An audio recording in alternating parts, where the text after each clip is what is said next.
Hi guys, welcome to your YouTube channel, your great family. This book has several volumes. I made a playlist of 10 videos for this book. In this video, I will read to you 5 Transurfing for Directing Reality. Transurfing from the same publisher, VADIM Zealand. Transurfing from the same publisher. Transurfing, Volume 1 Space of Variance. Transurfing, Volume 2 The Rustle of the Morning Stars. Transurfing, Volume 3 Forward in the Past. Copyright Publishing Group. Translated from Russian by Marina Hijek, in close collaboration with Olivier Maslot. Copyright Editions Xergu, 2013. ISBN 978-236,188-0781. www.editionstradaniel.com.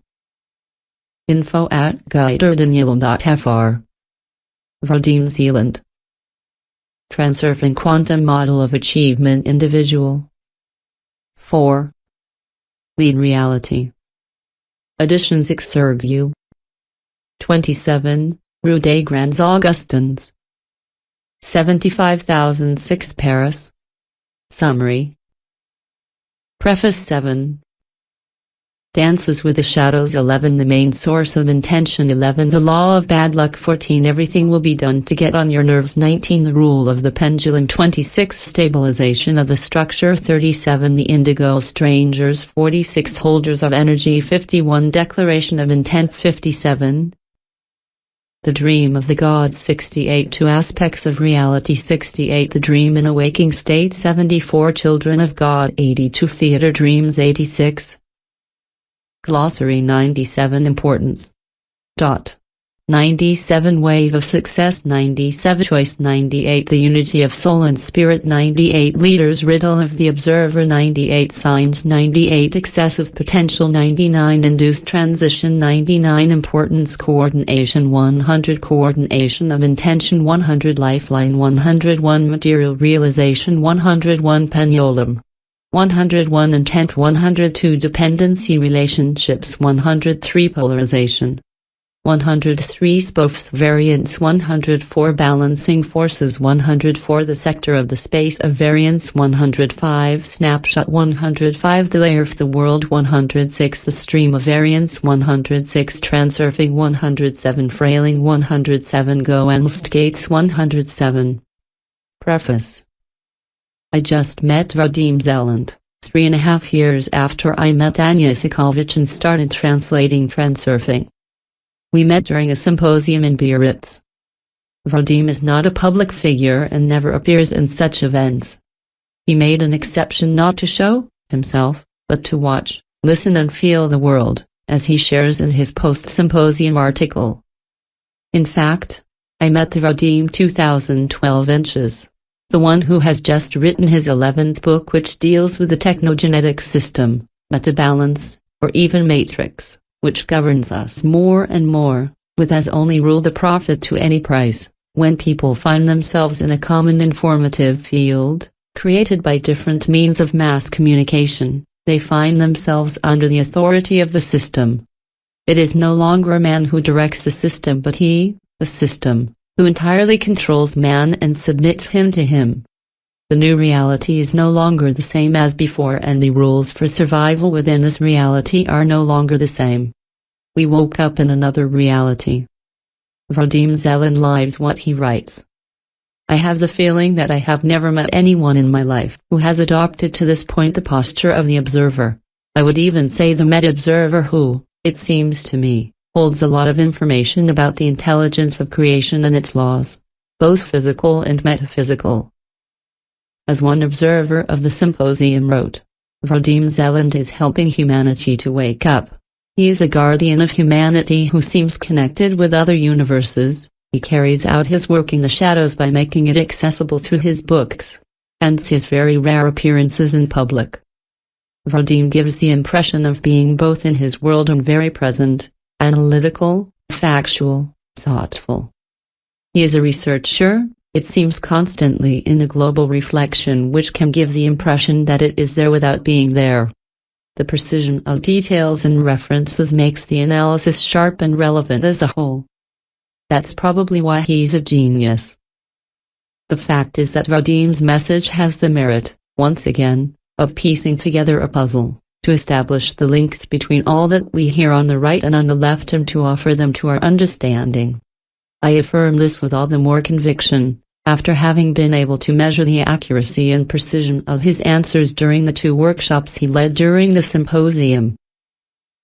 You will find in this volume 4 precursory elements of his conference, especially when he speaks of man living as on a farm, fed by what he still calls the pendulums and which will today become the technogenetic system, of which the pendulums are also the victims.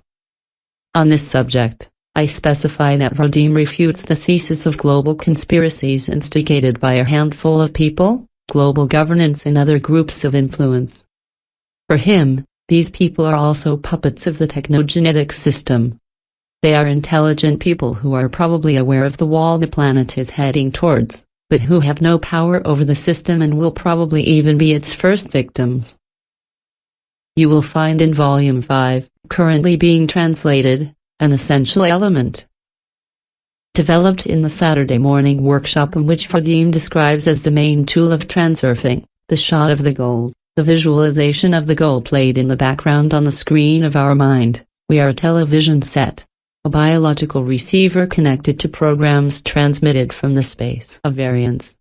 We have the remote control in hand, the cliché, and it allows us either an induced transition to bad news or a deliberate transition to chosen reality. The human being cannot direct the thoughts, he is not in control of his thoughts, he is just a passive spectator of the film. If he wishes to control his thoughts and control his reality, the only thing he has to do is disconnect from the scenario he is playing and create another one. Understanding comes next, the possibilities arrive, unpredictable, the signs manifest and generate surprise and astonishment.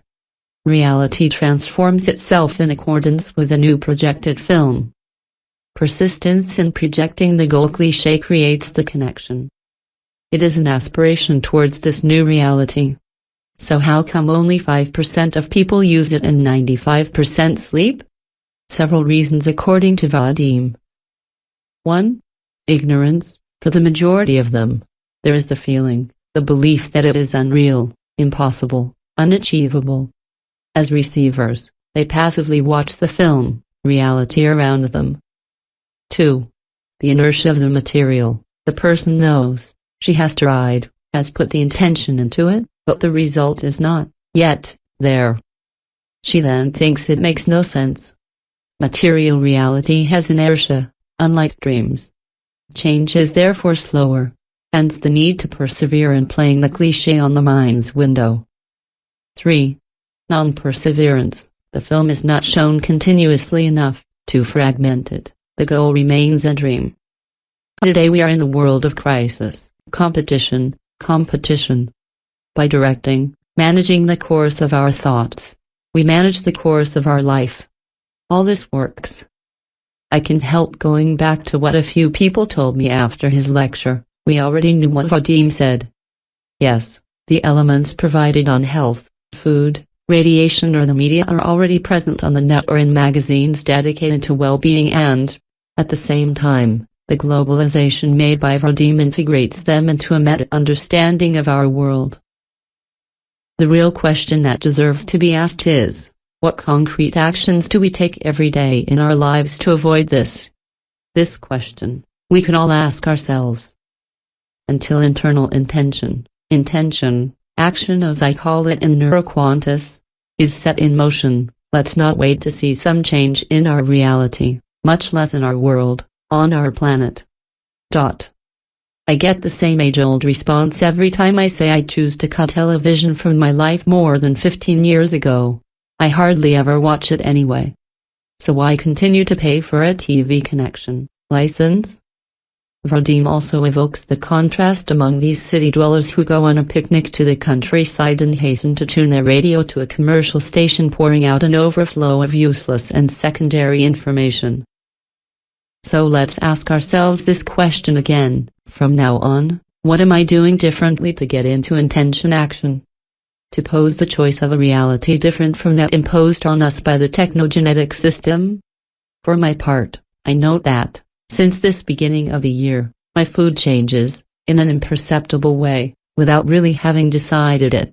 I've come to eat mostly organic vegetable salads. The meat is hardly there anymore, and as soon as I make a mistake with sugar, alcohol or white flour, my body lets me know, generating in the hour that follows very unpleasant acid reflux. As if he were inviting me, and he is doing so, to give up all forms of synthetic food. And I notice with surprise that it happened almost without my even deciding. If I had the chance to go without really realizing it towards this food mutation before hearing the VADIM's message, my determination is all the stronger now, all the more aware of all the deviations that the Matrix offers me. I choose what suits me as a human being willing to live the reality I want. But alone, I only change the layer of my world, create my oasis of biosphere in this technogenetic world.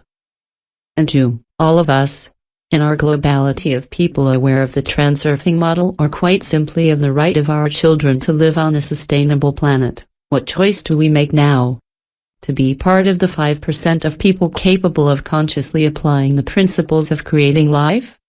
Or to reinforce the ranks of the 95% of zombies, cyborgs and androids as VADIM calls them, who feed a collective illusion filled with crises, restrictions, constraints and insecurity? The choice seems obvious, doesn't it? To help us, let's go back to the basics of the transurfing model and apply its 3 principles. 1. Consciousness. I am aware of what I am doing at the moment, for what purpose and why. 2. Observation. I don't dive head first, but I observe from afar and soundly. 3. Selectivity. I do not absorb information, but I select. I observe what is happening, what I am being drawn towards, what people are trying to lead me towards, and ask myself, have I really need this? VADIM's answer to the last question posed during the second workshop has the merit of showing us the way. When 2 or more people think of the same goal and apply the principles, making it possible to concretize it in their life, they interact more effectively on the layers of their world, which then intersect. What are we waiting for to visualize altogether the cliché of the world to which we undoubtedly aspire? When will we arrive at the critical number of individuals who can turn things around in the right direction? I have no answer, or rather I only have mine. Or yours. You are the one who knows. So, while wishing you a good reading of this Volume 4 of the Transurfing Saga, I will be happy to meet you in sectors of the space of variance where we can share the simple pleasure of living and flourish in a sustainable world. And benevolent. Olivier Maslot, Transurfing spokesperson for French-speaking countries. Author of NeuroQuantus, Neuroquantum Model of Development of the Individual in Any Organization. Chapter 1, Dances with Shadows. I go for a walk with my people. The main source of intent. The personal relationships that each individual has with the outside world are such that any innovation inevitably ends up becoming commonplace. Reality constantly changes its image, like the clouds in the sky. But this change is not fast enough to allow us to perceive the movement of the material realization in the space of the variance, just like the movement and the transformation of the clouds, which are perceived more easily with an accelerated film. Even the freshness of change that enlivens life with a brief flash quickly fades. The incredible becomes ordinary, the joy of the party dissolves into everyday life. We get bored. The rhetorical question that then arises is, what is boredom? It is difficult for us to answer them in an intelligible way. The simplest is to explain how to fight against boredom. To escape the monotony of everyday life, the soul and the spirit invent all kinds of toys to live unusual experiences. A toy is a good cure for boredom. But the game is an even better one. All sorts of walks, skating, hide and seek, tag along or other equally joyfully hectic games are great ways to let off steam. Growing up, man invents more and more sophisticated ways to entertain himself, ranging from physical sports competitions to virtual reality. On closer inspection, a large number of professions are in essence nothing less than games. In fact, why am I saying a large number? Try to find a job that could not be considered a game. Note, if the man does something, no matter what he does, it's always a game for him. The adults, condescending, look at the children and call their occupations children's games. Yet adults play what they grandly call my work. Both take their jobs very seriously. Ask a child what he is doing and he will answer you, focused and serious, I play. Try to distract an adult from his job, and he'll reply angrily, I'm very busy. Yes, gambling is serious business. What does the child do when he is not busy playing? As a rule, he does stupid things. And the adult? He lounges, that's how they say. But lounging ends up bringing fatigue and boredom. We then come to want to play again. So what are games for if not to get rid of boredom? Let's put the question differently. What is the reason for the boredom? The lack of new experiences? In fact, this question is not as insignificant as it may seem. There is, at the origin of addiction to games, a need as old as this world. What is the very first necessity for living beings? Is it survival? The instinct to preserve the species? See, this is a well-established stereotype, but it's not the right answer. Is it the need for reproduction? Again, the answer is incorrect. So what is it? The main need is to retain, to some extent, control over one's own life. This is the fundamental principle underlying the behavior of all living beings.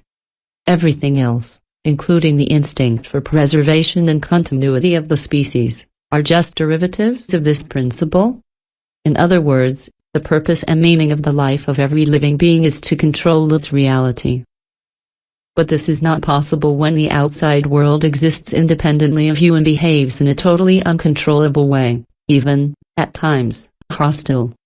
There will always be those who will want to take your bread, drive you out of a cozy corner and even perhaps devour you whole. It's sad and even terrifying when you don't live your life but it happens to you and you can't help it. This is why there arises this insistent and often unconscious need to keep the external world under your control. For most people, such a twist may seem unexpected. How is it possible? It was always obvious to us that the instinct for the preservation of the species was the main motivation, but now it seems that it is only the result of something more fundamental.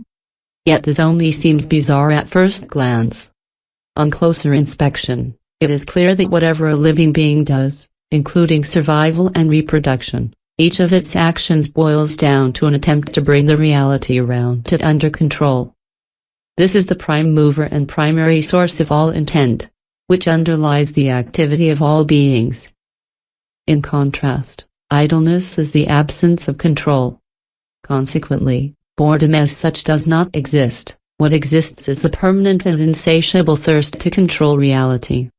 No matter how, but submit to his will. In this sense, the game is a model for simulating a controlled reality. There are birds, for example, that like to play with pine cones. Here, the pine cone is an independent and uncontrollable part of reality. But as soon as the bird makes her an attribute of his game, this part, and therefore in a way reality itself, becomes controllable. Bike rides, car rides, or skating are also, in a way, a form of control. Reality takes over, but the way I want it to. Any game, to varying degrees, is subject to the same rule, it will be as I wish. The scenario of the game is more or less determined, therefore, the situation is predictable. There are, of course, games where it's hard to be the best, but all of them, in one way or another, boil down to the same principle: submit what happens to your will. Similarly, the spectacle is for the spectator a game in which the control of reality is simulated. Music, reading, cinema, a show, all are swings for the soul and the spirit. The exhausting race of continuous thoughts stops, and turns into a flight on the wings of an elegant melody or an exciting plot. Whatever happens to the characters in the story, It's nothing but subdued and tamed reality, and the viewer enjoys the show with a light heart. The games with reality don't stop, even while you sleep. The soul and the spirit find their comfort in the space of variance where reality yields easily to the slight breath of intention. Finally, games based on imagination are another equally acceptable method. Man invents non-existent reality, if only to play at controlling it. Fiction is unusual. It can be as long as it remains unreal. She is very far from our lives. At the same time, the real reality is banal because of its proximity, and yet it remains inaccessible. Because she is difficult to influence. In short, all these games do not contrive to fight against boredom. Daily reality is not boring, it is ordinary, because it is uncontrollable. It is not easy to subject it to the rule "it will be as I want it." And that is why man tries to escape this reality and hide in a game where everything is simple and predictable. Once again, there is no getting around reality. Man's life is conditioned by circumstances and by his position in society. Most of the time, reality has no regard for his will. Each "I want" meets its "no."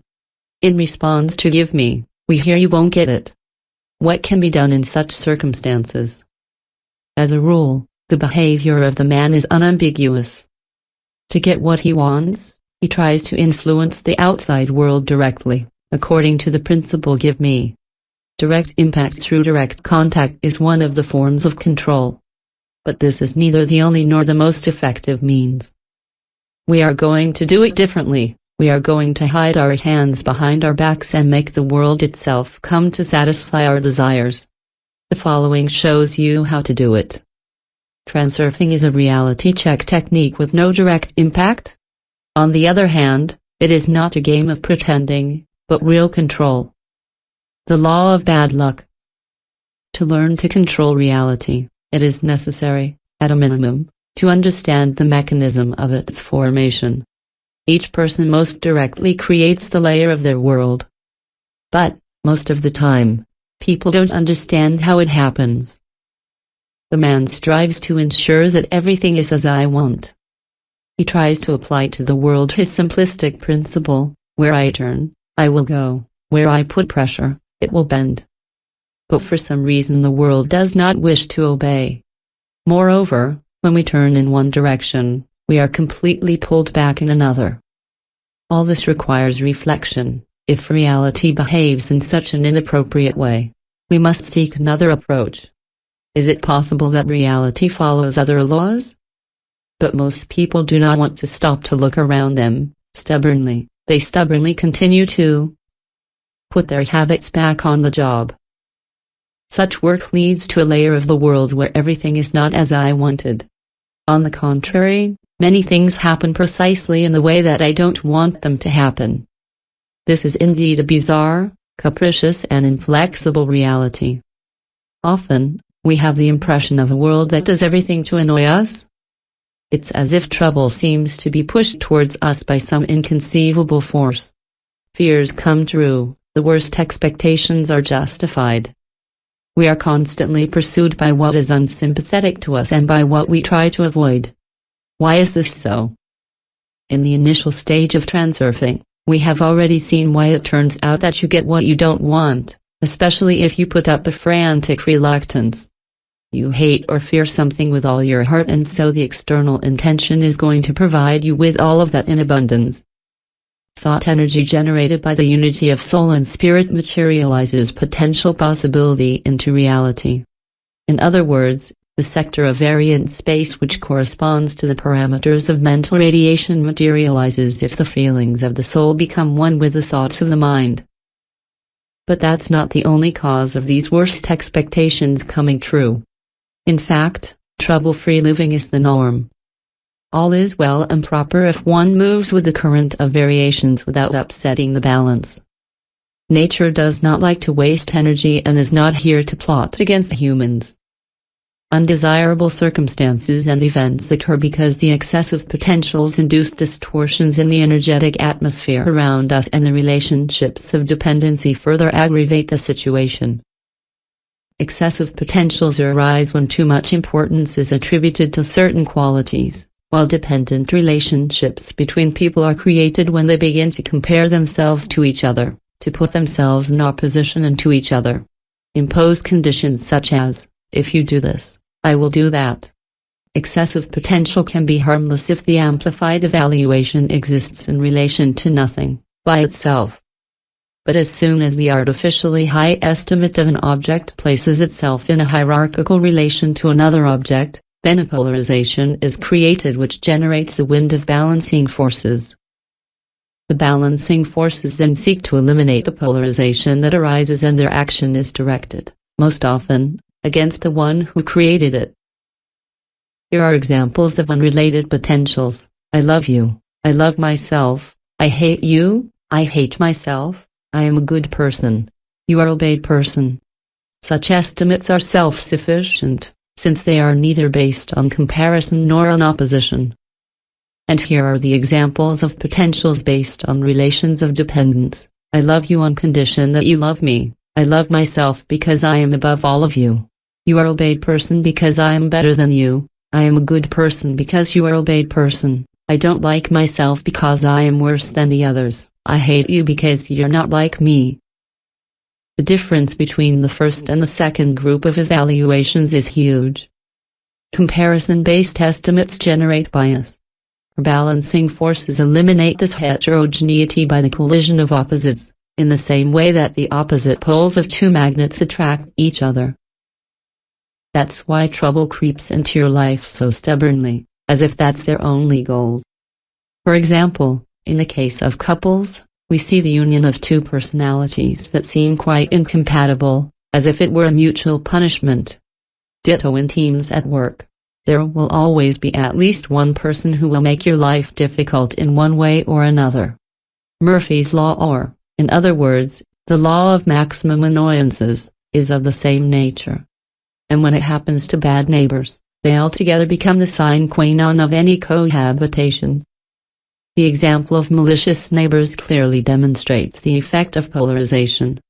Despite its banal appearance, this question is directly related to the metaphysical field. The problem is that some people prevent others from living in peace. But why? Why are there always the bad guys, Mr. and Mrs. who constantly annoy the good guys? Who knows? Maybe people split into two camps. But if one conducts a survey on the question, to which camp do you belong? Very few people will recognize that they are wicked. Most of your neighbors are just as normal as you are.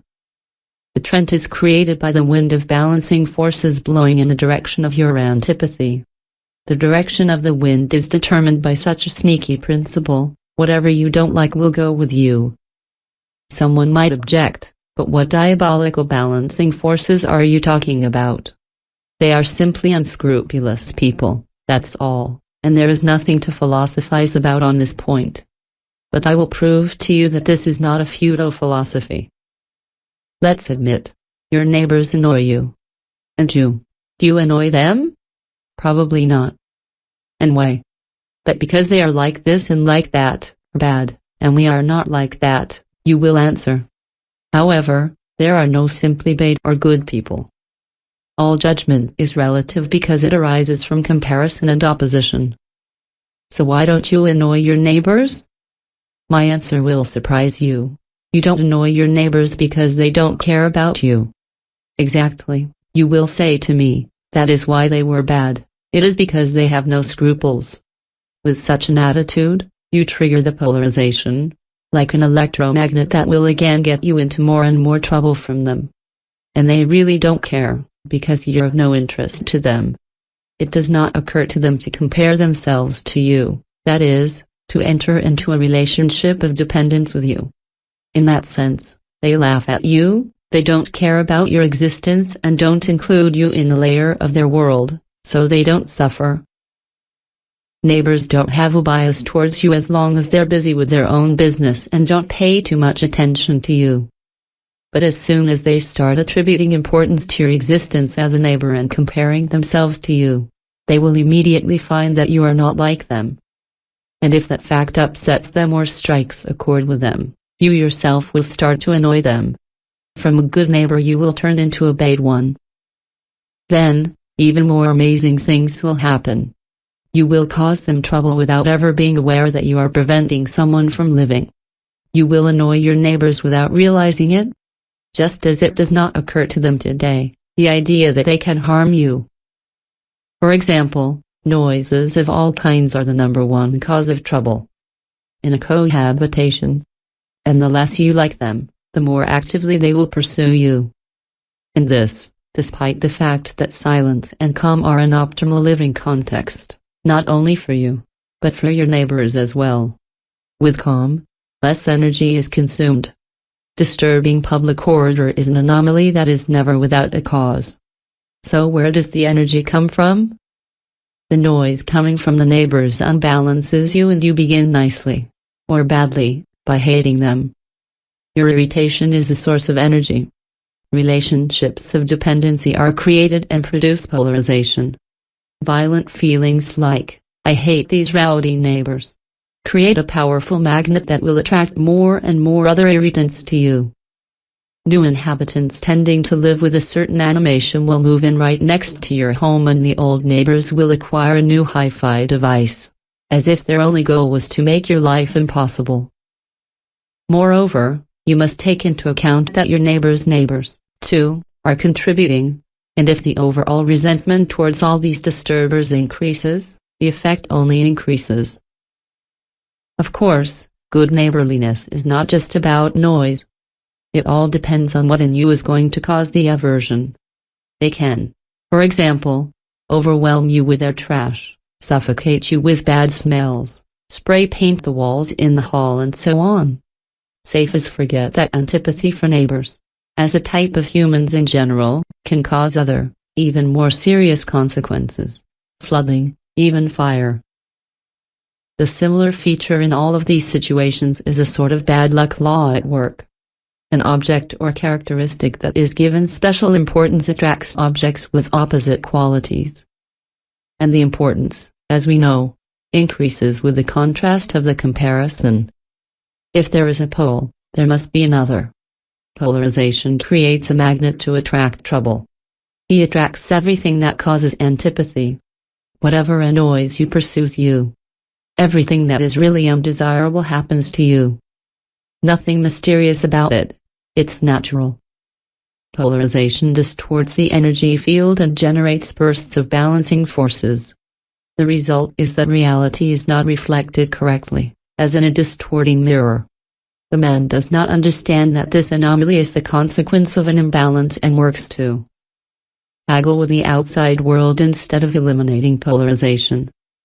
In fact, the only thing you have to do is to respect the basic rule of transurfing, allow yourself to be yourself and the other to be themselves. We must leave the world the freedom to go where it wants. Let go.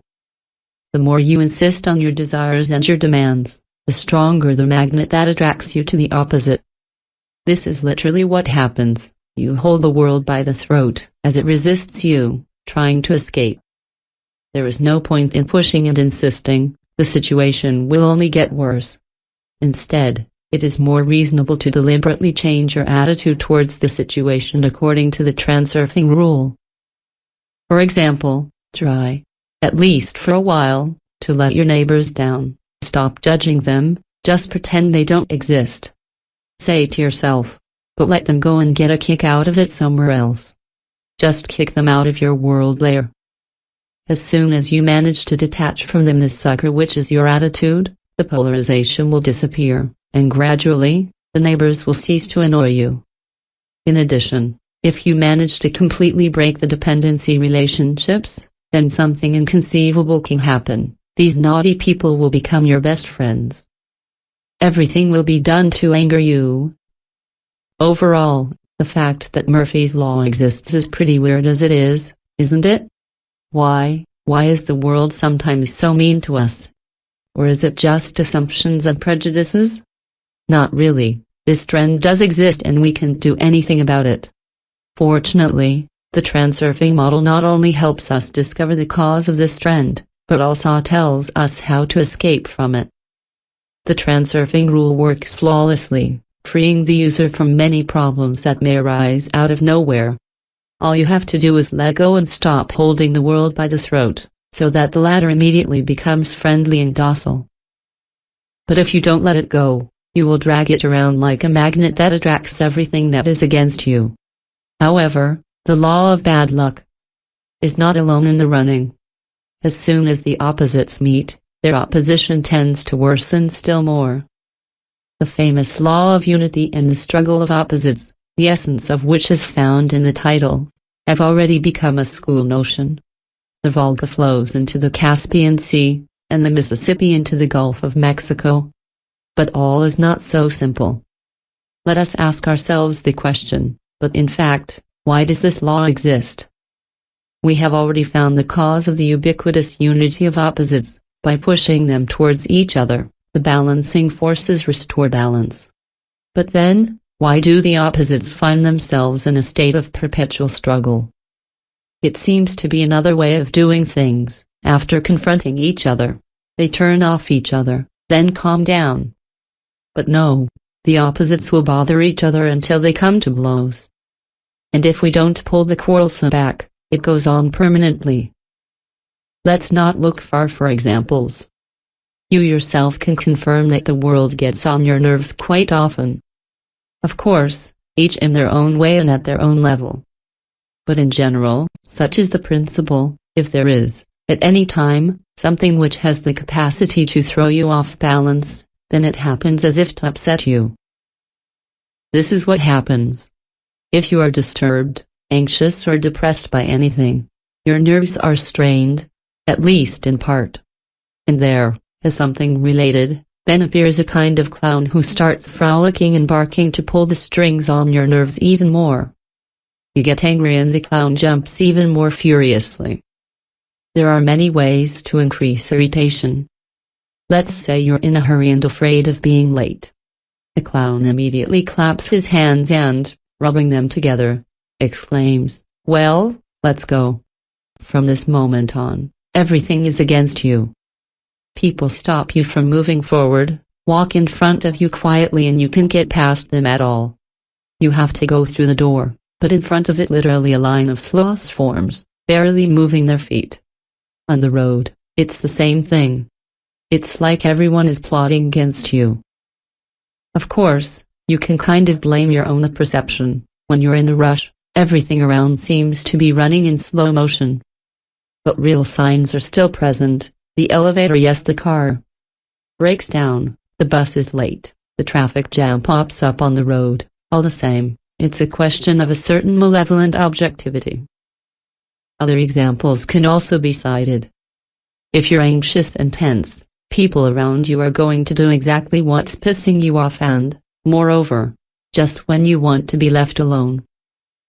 Children will start walking on their heads, even if they were good up to that point. Someone next to you will suddenly chew and swallow loudly. Other guys will bother you with their problems. All sorts of hindrances will keep bothering you from all sides. If you are impatiently waiting for a person, it will take time to come. If you don't want to see anyone, someone will inevitably show up. And so on. And this external pressure intensifies as your irritation builds up. The more tense you are, the more those around you will annoy you. But here is what is curious: these people behave like this involuntarily. It doesn't even occur to them that they might be bothering anyone. Where is the cause of such behavior? The psychology of the subconscious in general contains a large number of gaps. Curiously, in most cases, people are driven by unconscious reasons. But that is not the most surprising thing. In fact, the driving force which forms unconscious reasons is not to be found in the human mind, but outside of it. Those who constitute this force are energy entities, invisible but real, based on information and which are generated by the energy of living beings. These are the pendulums. We already talked a lot about it in the first volume of Transurfing. They always arise where there is a good profit to be made on the energy of the conflict. But don't think these entities are capable of engineering anything or accomplishing conscious intent. Pendulums, like leeches, perceive polarization as an inhomogeneity in the energy field and attempt to hold onto it. But that's not the worst part. What is truly appalling is that they not only absorb the energy of conflict, but somehow they cause people to behave in ways that generate more energy. They do everything so that this energy overflows. Pendulums pull people by invisible strings and people obey like puppets. How they influence people's motivation is still unknown, but in any case they do it very effectively. The lucid conscious of man is inaccessible for the pendulums, but they do not need it. The subconscious is more than enough for them. As a rule, all people, to varying degrees, slumber in their reality. They do a lot of things automatically, relaxed, without realizing it. Right now I'm not sleeping and I'm perfectly aware of what I'm doing and why I'm doing it. The level of consciousness is low in man when he is at home or in a crowd. At home, in private, the need to increase self-control is weak and so we are relaxed, almost sleepy. Outside, but with close friends, on the contrary, the conscience is much more active and deals with self-control. But during a large gathering of people, our actions again become spontaneous while being closely correlated with the impulses of the masses. Here, to show you how a pendulum works, a very simple example: a passerby whom you follow on the sidewalk, then pass. As soon as you intend to pass him on the left, he spontaneously takes a step to the left, as if to block your way. You try to overtake him on the right, he involuntarily deviates in the same direction.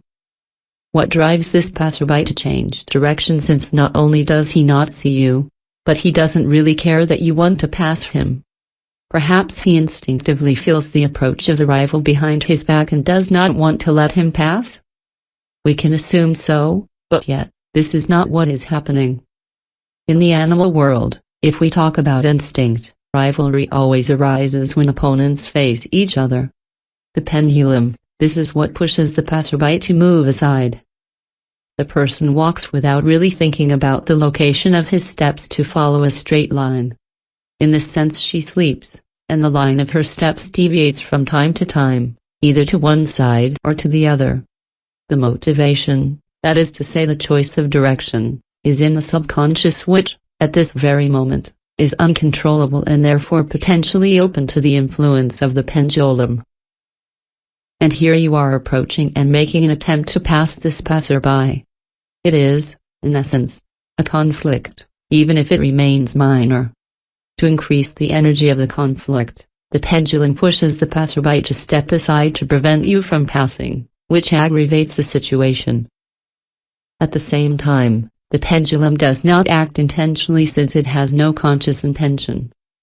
This is how the balancing forces also act, unconsciously. Again, I would like to emphasize that we are dealing here with certain processes whose mechanism is still obscure and that one cannot speak of intelligent behavior of these entities. We are only taking note of certain manifestations and patterns of the energy, information world. It makes no sense to wonder what kind of pendulum is at work in this situation, where it comes from, how it gets there, and what is really happening on the energetic level.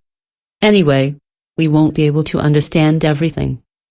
What matters is only the following conclusion: if the balancing forces cause the opposites to collide, then the pendulums do everything to ignite the energy of the conflict that has arisen. Such is the law of the pendulum. The endless battles of the pendulums, be they family quarrels or armed conflicts, are all conducted precisely according to this law. If a confrontation occurs, subsequent events will arise to escalate the conflict no matter what, including temporary and decorative reconciliations. Where the law of the pendulum is in motion, common sense has no weight. This is why the acts of isolated individuals, as well as those of entire states, most of the time do not fall within the bounds of common sense. In conflict situations, people's motivations are in the grip of the pendulum. This is how you have this strange feeling when you perceive your past actions as if in a dream. Where did my common sense go? And what possessed me to act like that? Well, that's because you were acting without realizing it. It is only afterwards, when the consciousness is no longer subject to external influence, that everything that has happened can be properly assessed. Relatives argue and separate because they are convinced that their characters are not compatible. However, they still had moments of happiness where everything was going perfectly. And then suddenly a person changes drastically and begins to act hostile. His behavior no longer corresponds, in any way, to the one he literally had just before. You see what I'm talking about, don't you? In fact, the problem here is not that someone changes. The person acts in a totally inappropriate way with his partner because it is the pendulum that pushes it to do so. The pendulum controls the unconscious motivations of people who oppose each other. And this control is meant to multiply the energy of conflict. The man ignores what makes him go to the confrontation. His behavior may then be totally illogical and inappropriate. This effect is very much seen in inexplicably cruel crimes. Later, in the dock, the criminal remembers his actions with embarrassment. I was absent. And he's not lying. That's exactly what happened. For the criminal himself, it's a revelation. He remembers what he did like a nightmare. Sleep becomes especially deep when the attention is caught in the lasso of the pendulum. In certain communities, such as the army, gangs or sex, for example, an environment is created with certain stereotypes of behavior and thoughts. This anesthetizes the mind of man and the unconscious becomes wide open to the zombifying influence of the pendulum. Then things happen that seem absolutely inconceivable from the outside. Why do people rage with such ferocity against their fellows just because they worship other gods? Who does it bother? People suffer the privations of war and die by the thousands, even hundreds of thousands? Where is the instinct for self-preservation? We could still more or less understand the struggles for wealth and territories, but how to explain the battles for beliefs? The notion of peace is close to all of us, but wars do not stop. The idea of a single God seems obvious, as well as the notions of goodness, justice, equality. We could go on for a long time. Everyone understands all of this, but common sense doesn't work and evil prevails over and over again. Where does this evil come from? Thus, at the universal source of evil are the pendulums. You just have to observe a little and you will see it clearly. Whatever the relationship between two opposing forces, everything is done to increase the energy of the conflict. Even if the struggle ends, it is never for very long, and the conflict erupts again a little later with tenfold vigor. Of course, there are different kinds of pendulums, and they are destructive to varying degrees. Most of them are quite harmless. Transurfing's pendulum, for example, is necessary so that the greatest number possible people think about what is really happening in reality. It's not about freeing yourself completely from all the pendulums. I doubt that's even possible. The main thing is not to be a puppet of them and to act consciously to use these structures for your benefit. But how do you free yourself from this influence? Waking up and understanding how the pendulum is trying to manipulate you. Understanding what's going on, that's already half the job. The intensity of the influence of the pendulum is inversely proportional to the level of consciousness. He has all power over you as long as you sleep awake. Above all, do not take part in the destructive battles of the pendulums if you personally have no need for it. When you are in the crowd, step off stage towards the theater hall, look around you and wake up. What am I doing here? Am I aware of what is happening? What do I need it for? Waking up in a awake state must be articulated precisely, as seen above. Right now, I'm not sleeping and I'm fully aware of what I'm doing and why I'm doing it. Thus, if you agree with this account of the situation, then all is well. Otherwise, from the smallest conflict situation, you will be a puppet. The case is more complicated if there is something that annoys you. In this case, the clown will jump in front of you until you are quite tense nervously. This usually means that the pendulum has captured your attention in its lasso. To free yourself from the pendulum, you must become indifferent to it. Easier said than done. For example, your neighbors annoy you with their music that you hate. Your task is to unhook yourself from this pendulum at all costs. But it is almost impossible to force yourself not to react. Stifling emotions is useless. Instead, you can redirect your attention to something else. Try to listen to your own music, not very loud, just so as not to hear that of the neighbors. Look for other ways to divert your attention. If you manage to occupy your thoughts with something else, the neighbors will eventually calm down. It's the same mechanism for everything else. If the clown jumps, then your attention is caught in a certain lasso. You have been drawn into a game of a pendulum whose purpose is to accumulate the energy of conflict. To free yourself from the lasso, you have to divert your attention. Basically, all is not as bad as it seems to us. Things won't happen to piss you off if you don't sleep awake. You may think this is all just grotesque delirium. In fact, it is not easy to accept the idea that any entities can command you. To accept this knowledge or not, it is a matter of individual choice. You don't have to believe it. Observe and draw your own conclusions. The rule of the pendulum. Almost every moment in our world, we are confronted, directly or not, with information concerning sexual relations. In the transurfing model, this subject, like many others, is observed from an unusual perspective. Whether they admit it or not, sex plays a very significant role in people's lives. Or rather, it's not the sex itself, but the attitude towards it. It doesn't matter whether the person has an active sex life or not, from time to time flashes arise in his mind that express his attitude towards sex. In general, there can be no neutral position. Nature takes over one way or another. In some people, this attitude manifests itself in the form of refusal, inconvenience, mockery, rejection. In others, it turns into intention. And if this intention is not realized or is poorly realized, the psyche of this person begins to develop complexes of all kinds or, in terms of transurfing, negative cliches. It can be seen that gender-related issues are of concern, to varying degrees, to a very large number of people, if not everyone. And many people have complexes in this area. The pendulums, by the way, play a major role in this. They try in every way to convince you that you are not up to it and that you have problems there. You really believe you have things to worry about, but you can't imagine how you're not the only one who believes this. When you think that something is wrong in your private life while others are fine, you are completely wrong. It is an illusion skillfully created by the pendulums with the help of the mass media.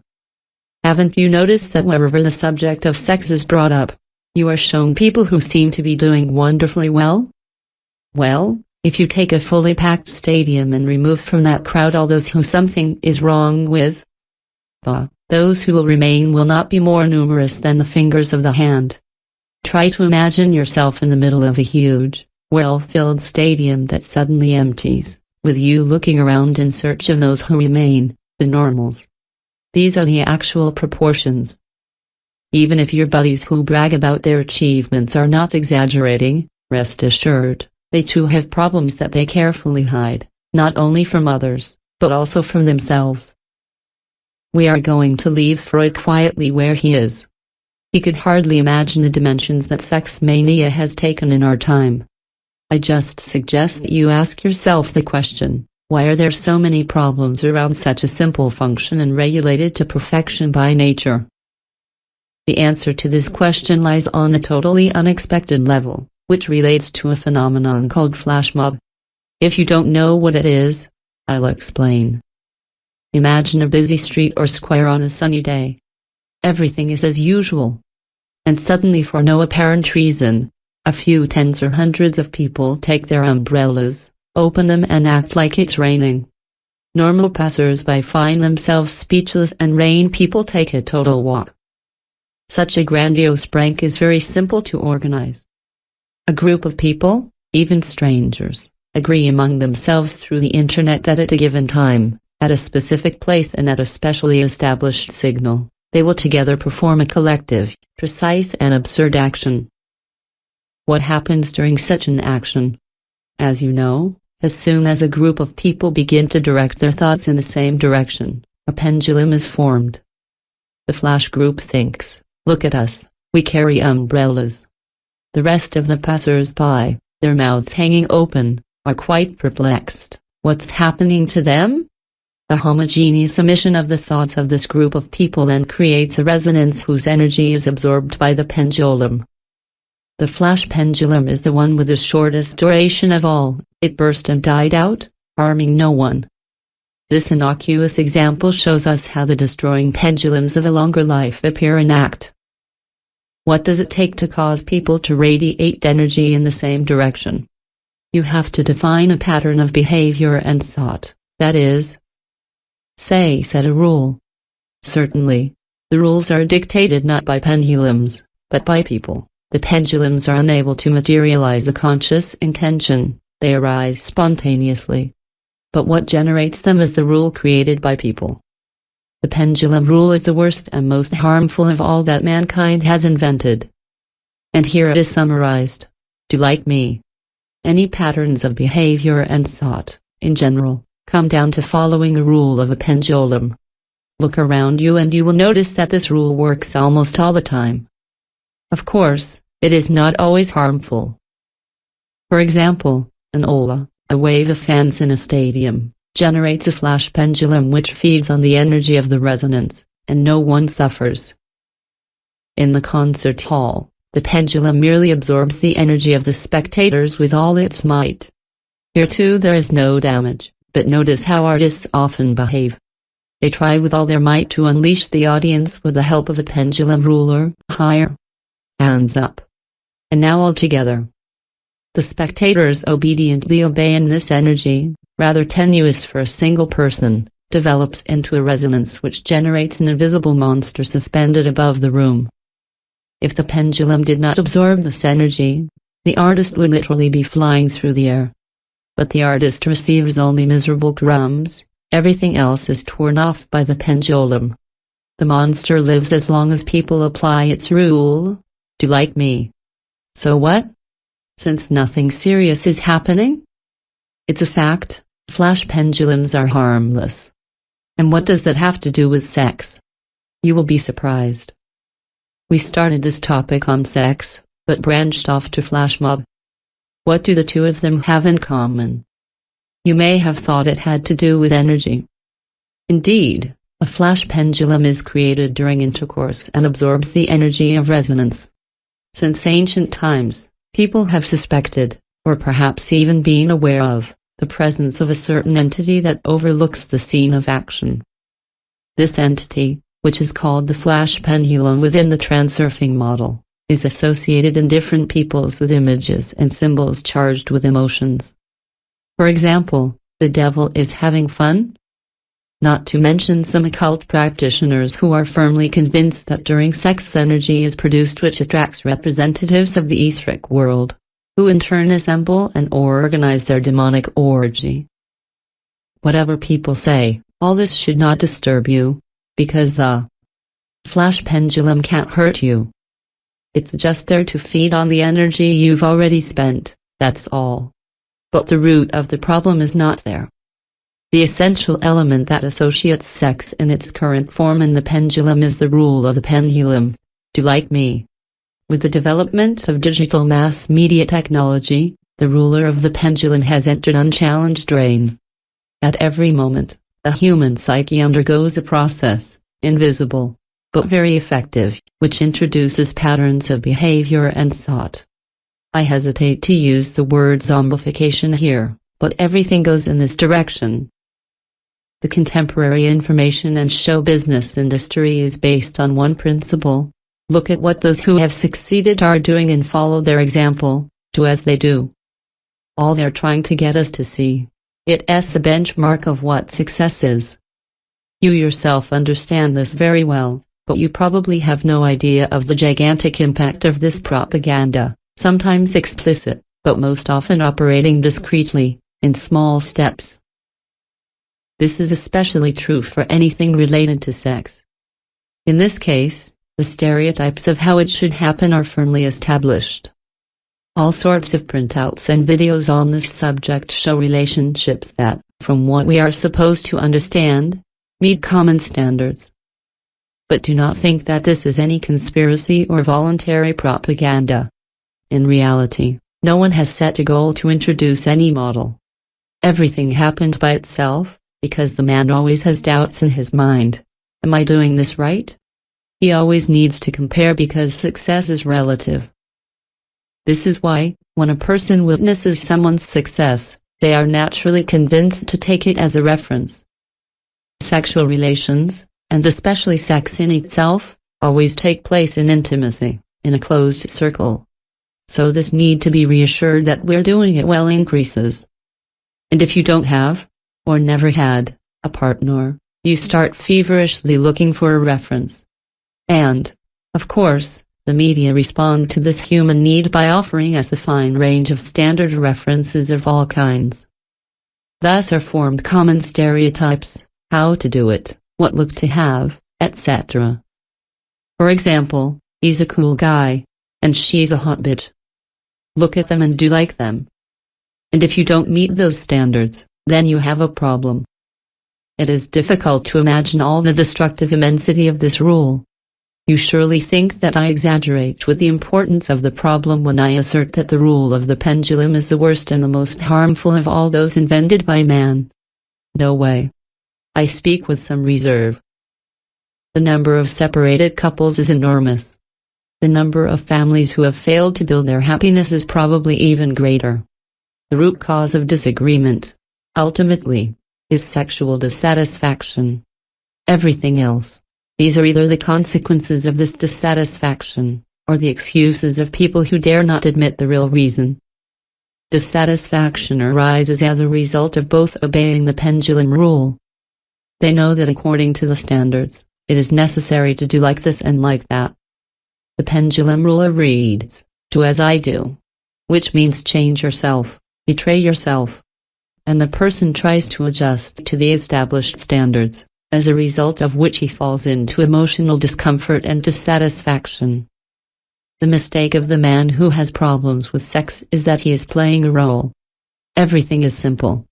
From the set of standards, the man chooses one that suits him best, and the other for his partner. Then he takes this role and begins to play it by projecting his languid expectations onto his partner. And what is surprising is that he precisely plays this role according to the transurfing principle, detached, as an actor-spectator, because he constantly compares himself and his partner with a norm. Is everything going as it should? Suddenly, nothing goes as it should, because the nature of sex demands relaxation, freedom and commitment. Sex is the only case where you have to fully immerse yourself in the game, without playing any role. Healthy, natural sex, it's a game of rules set by yourself, without looking at how others do it, or conforming to so-called norms. Also, things get quite confusing when two different concepts, sex and love, get mixed up. At times, the superior expression "let's make love" quite disgusts you. Wouldn't it be easier to call a spade a spade? Sex is not love, and love is not sex. Are these things then not compatible? Yes, but once again, love is not sex and sex is not love. They can just as easily be combined or separated. But the rule of the pendulum prevents it from being done naturally. I am not mistaken in saying that all failures in sexual intercourse are linked to the fact that obeying the rule of the pendulum, people try to artificially merge love and sex. What they end up with is an insane hybrid. In fact, as soon as we forget the rules and standards, everything becomes very simple. Imagine a horizontal axis with a zero marking the middle. On the left are the affection scales and on the right are the aggression scales. So, if the needle deviates to the left it's love, and if it goes to the right it's sex. Whether you accept this idea or not, sex, whatever people say, is more about aggression than affection. However, many people are embarrassed or afraid when they feel these evil instincts awaken in them. They believe it is against nature.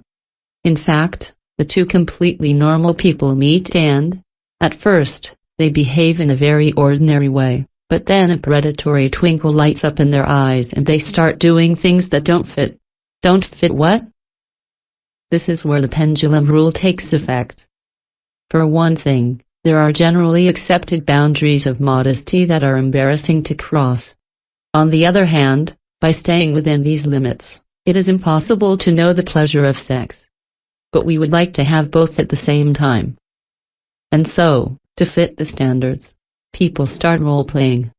They are afraid to awaken their animal instincts and dilute sex and rituals that seem necessary to them. This leads to a certain confinement in return. It would be appropriate to let go of the ropes, but the rule of the pendulum does not allow it.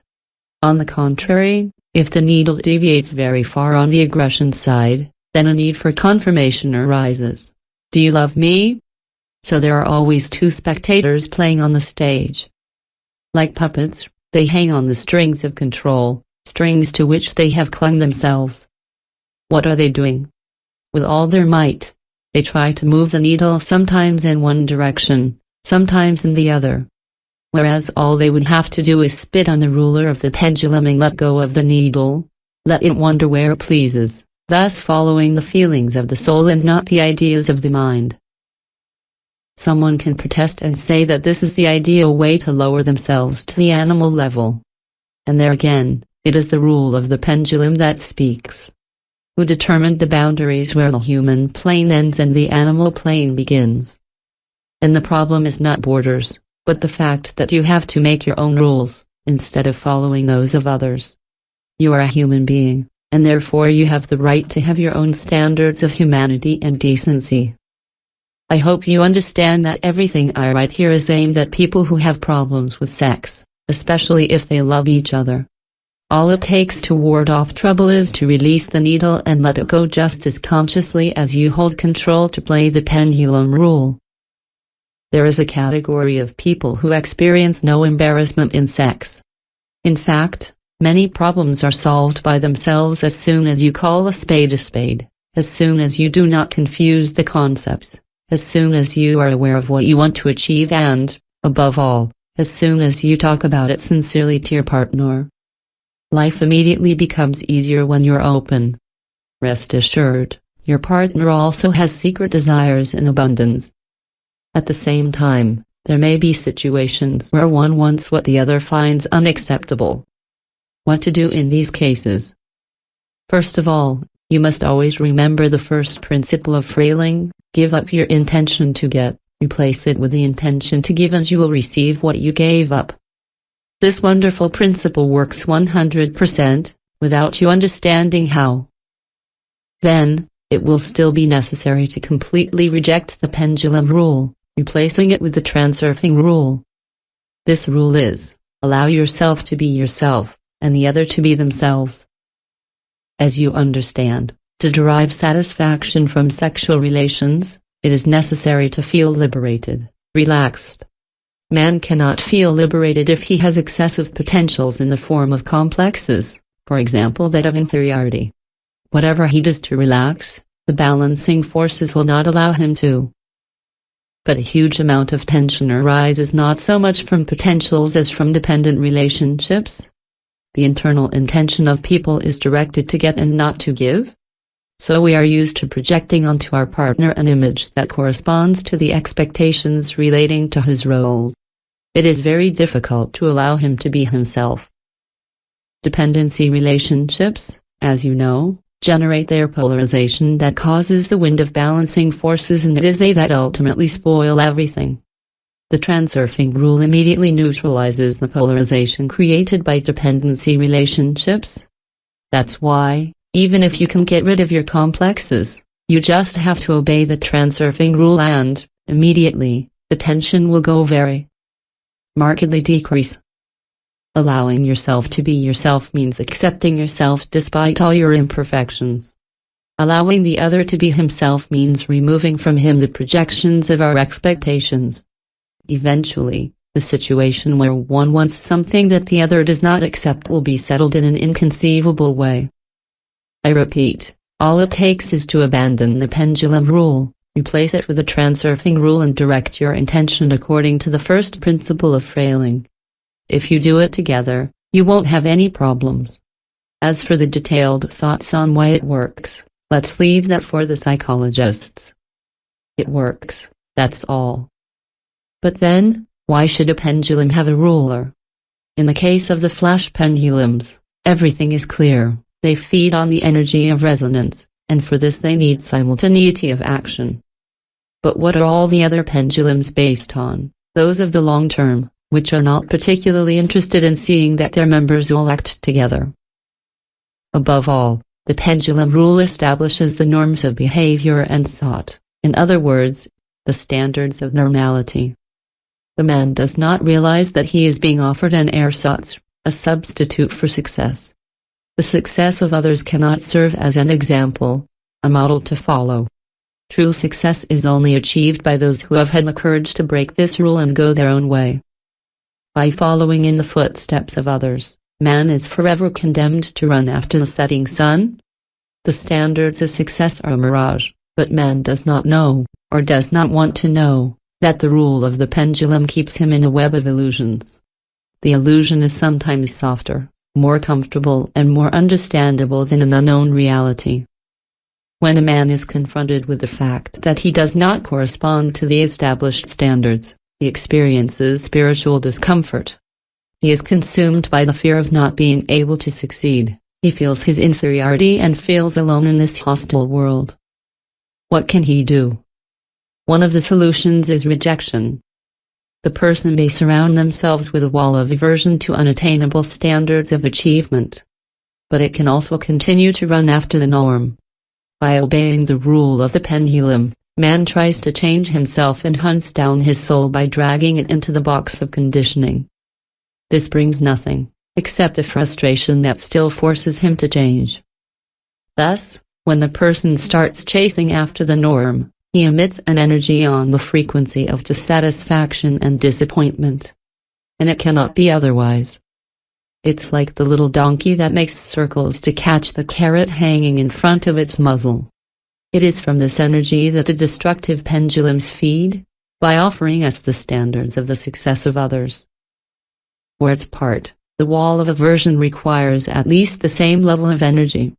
It is quite difficult to maintain a protective field around oneself when we are inculcated, everywhere and at every step, with rules that it is difficult to respect. But there is still a way out of this maze. Its principle is to renounce the rule of the pendulum and follow its own path.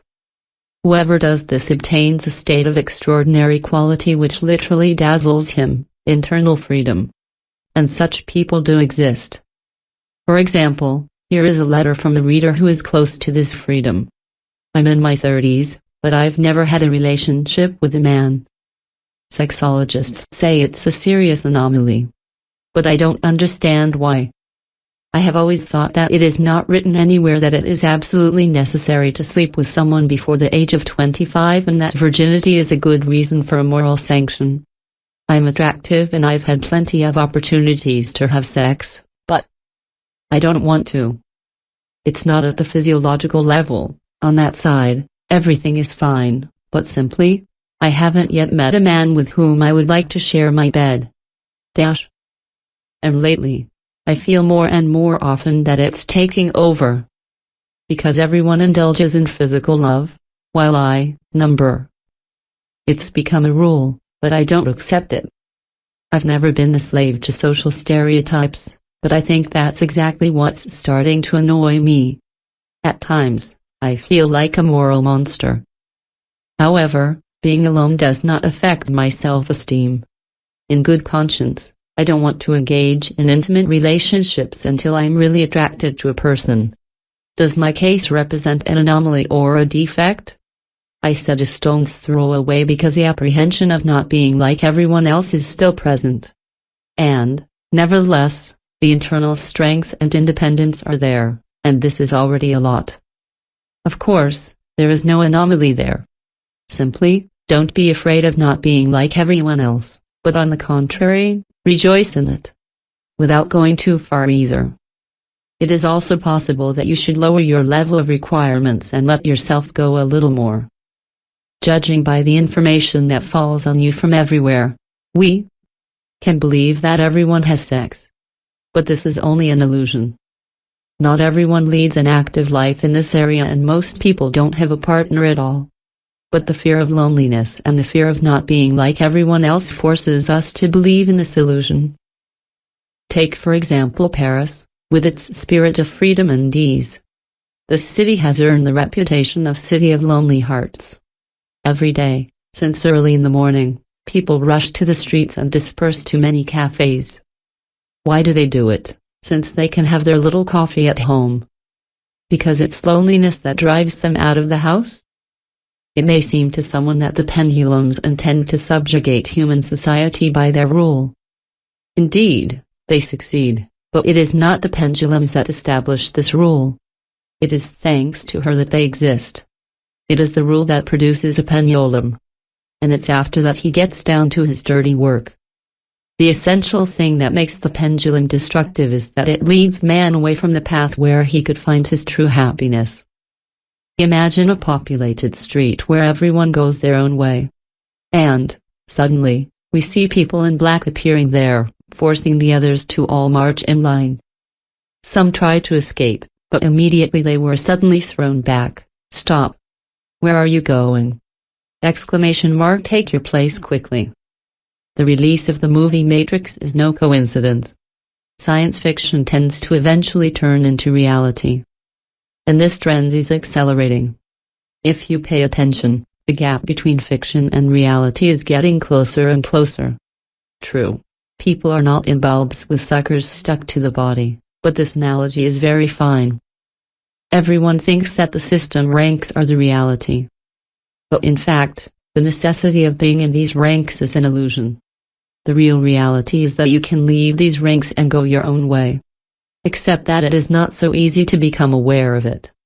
Man is so used to living with his illusions that it has become necessary to shake him up, or, as Carlos Castaneda says, to move his assembly point in his home so that he understands where reality is. And where is the illusion? People with disabilities, for example, find themselves in the position of those who have no choice. They are forced either to suffer lifelong disability or to disregard the rule of the pendulum. If the person understands that he has nothing left to lose, he gives up the pursuit of the norm and begins to live for his own pleasure.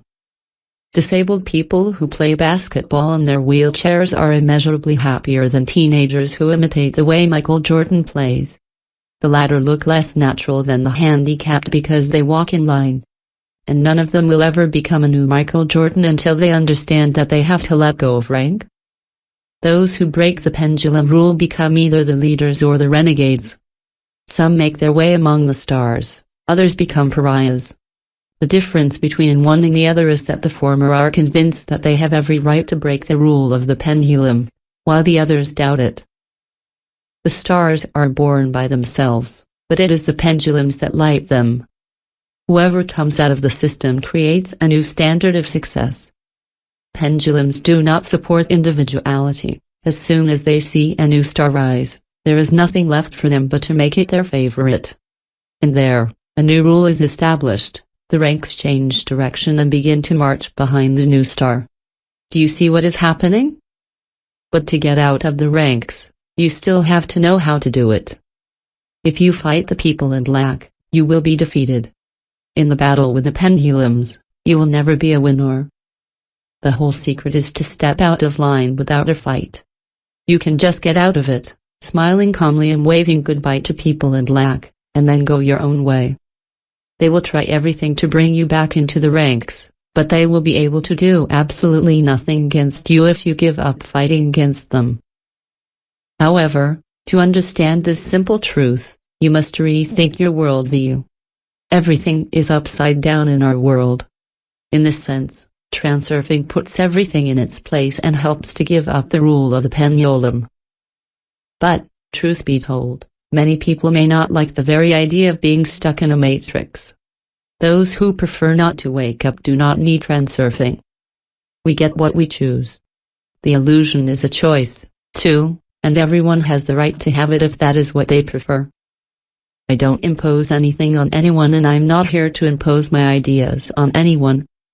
You can check everything by yourself, by your own experience.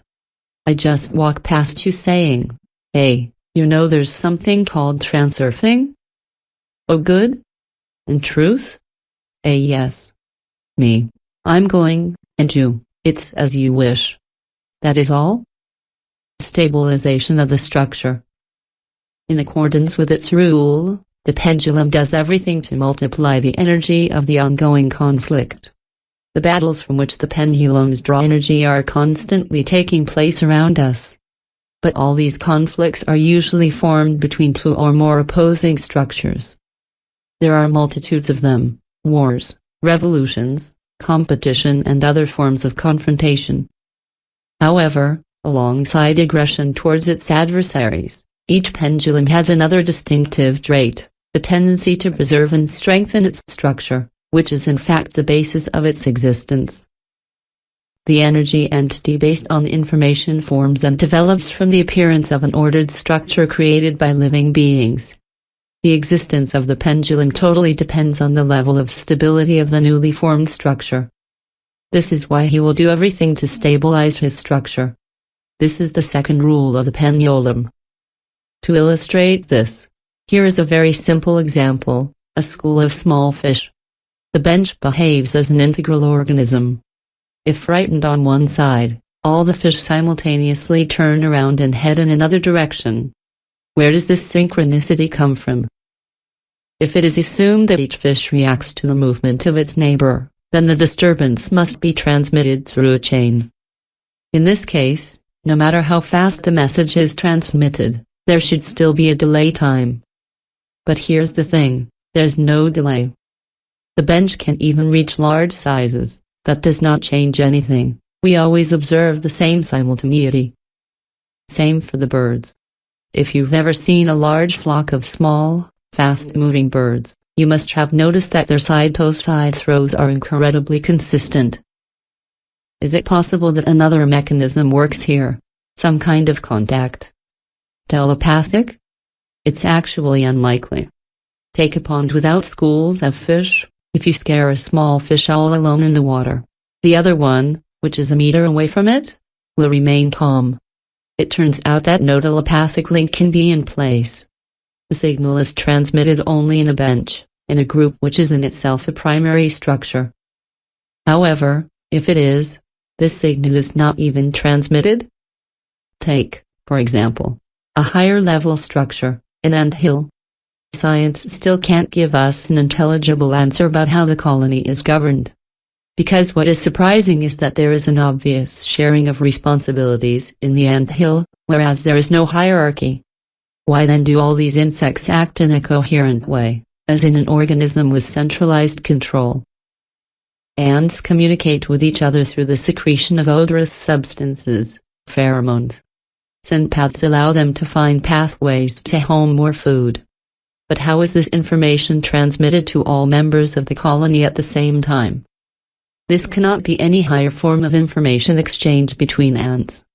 Otherwise, why use such a primitive data set as smells? So what unites each member into an organized colony? It is the work of a pendulum. At the very moment when the structure is formed, and during its development, the energy entity based on the information is then formed, which takes on the functions of management and stabilization of this structure. Between the pendulums and the elements of the structure, there are direct links and retroactive links. A pendulum exists through the energy of its adherents and synchronizes their actions, while uniting them into an organized society. From the outside, it may appear that the structure sort of self-organizes itself, but it doesn't.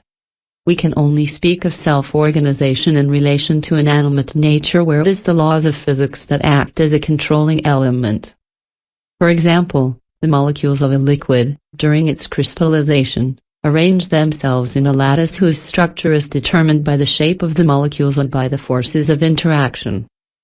To associate living beings in a structure, there must be the presence of an external organizing factor. And it is the pendulum that plays this role. We don't yet know how he does it. It seems that there is some exchange of energy and information between this entity and the living being. Any structure that brings living beings together has its managing superstructure, the pendulum. However, it cannot be said to manage its structure wisely since the pendulum has no conscious intention. The consciousness of the energetic entity resembles an algorithm. The pendulum is not there to carry out its plan like a rational being. It directs the structure like software that controls the operation of an automatic device. The degree of automatism of the elements of the structure depends on the level of their consciousness. The more the living being is primary, the less it is able to understand its motivations and its initiatives. If a creature lives in isolation, its actions are determined by an internal program, a set of instincts. But when the beings come together, an external program is set in motion, the pendulum, which begins to direct the behavior of the community. The aggressiveness of the world, where we eat each other, has developed as a result of the first rule of the pendulum. Aggressiveness, the product of pendulums, is absolutely not a necessary property of animal nature, as can be seen in some corners of the planet. In New Zealand, for example, there are almost no predators. Most people on the planet are forced to band together to survive in dangerous environments. The pendulums force living beings to become elements of the structure according to this principle. So chick, if you want to live, do like me. Human beings are also apt to meet in interest groups. This is because communication is easier in such groups. It may seem strange that many people have great difficulty communicating with each other. Despite the apparent ease of interpersonal relationships, they are deep down very strained for several external as well as internal reasons. To establish a closer contact, people instinctively tend to find commonalities that could unite them in one way or another. And it is here that the stabilizing function of the balance wheels comes into play. When the interlocutors swing on the same pendulum, they are tuned on the same wavelength and therefore find a common language without difficulty. That's why relationships are made easier when you can smoke a cigarette together, have a drink or a meal, go on a hike or play, and so on. But the most impressive illustration of the second rule of the pendulum is undoubtedly the birth of a civilization. Have you ever thought about how cities came to be? Why did people who had lived in villages and encampments for hundreds of thousands of years suddenly start building large civilized settlements? What was the origin? Crafts, trade, or perhaps war? The oldest cities are contemporary with the Great Pyramids of Egypt. One of them, the sacred city of Cairo, was recently discovered in Peru. This lost city had remained unknown for nearly 5,000 years. It was discovered when it appeared that the hills that stood in the middle of the desert were once pyramids, one of which was the size of those in Egypt. The archaeologists were surprised that, despite the excavations, they had found neither pottery nor weapons. Its inhabitants used primitive tools made of stone, bone and wood. These townspeople have been found to grow cotton, weave fishing nets, and trade them for fish with the people of the coast. However, villagers could just as well have earned their bread with the same success. There were no defensive walls around Cairo and therefore one cannot speak of a military background either. But what was then the cause of the formation of this city? From the earliest times, people lived in villages, engaged in primitive crafts, trade and waged turf wars. And to do this, they did not need to build cities of stone, nor erect pyramids. Apparently, it was the pendulums that served as an organizing factor, or rather it was their stabilizing function that did so. How exactly this happened cannot be explained. The truth is always somewhere behind. More likely, at some point a structure of pendulums was spontaneously created which carried within itself the capacity for further development. After all, a city is, in principle, a complex hierarchy of production, consumption and exchange pendulums. And if this system of self-organization turns out to be solid from the start in its structure, it only grows and grows stronger. The evolution of the structure can develop into the creation of a complex civilization. This trend will continue until a fault in the architecture makes the whole of this giant building collapse. Of course, we are still far from it. Whatever. But let's get back to our reality. In comparison with all the representatives of the fauna, the human being remains the most awake. But does he always realize these acts? His mind is capable of creating complicated devices and appliances, building cities, studying the outside world, and yet, as far as his awareness, man has not strayed far from the animal world. Human society as a whole is organized into a complex system made up of separate units, from the family to large corporations and states. Just as in nature, man who lives in isolation is himself responsible for his actions. As you know, those who have withdrawn from society have attained enlightenment. But when the person becomes part of the structure, most of the time he sleeps awake, which does not prevent his mind from being engaged in the production of high technology. A modern factory is much more complex than an anthill. However, both are structures driven by pendulums. And all the performances of technical and scientific progress, seen as a whole, are products of the structure, and not of individuals in particular. The television may have been invented by one person, but television is a product of the whole system controlled by a pendulum. When a person becomes part of the structure, he is forced to submit to the rule of the pendulum. Therefore, there is an inevitable contradiction that arises between his personal interests and the conditions imposed by the structure. The worst is when the person is unaware of this and works obediently for the system with a sweaty brow, not looking up to look around and realize what they are doing. To do. You can say to me, anything. What? I don't realize. But not at all, I am always aware of what I am doing. How and why? Well, far from it. Let's take a striking example: holiday camps for children. The evolving psyche of relatively classification-free adolescents is fertile ground for the growth of pendulums. By virtue of their aggressive nature, pendulums create an environment in which the spirit of competition thrives. And in this environment, if you are not like the others, that is to say if you do not correspond to the parameters of the structure already formed, you can be made a subject of ridicule. You can be chased out of the pack or just beat you up. Under such conditions, the teenager sleeps awake, and he sleeps like a mask. He lives as in a dream, without realizing these acts, whether he is in the crowd or in the resistance against it. The sleeping pill in this case is a painful sensation as to competitive relations and doubts.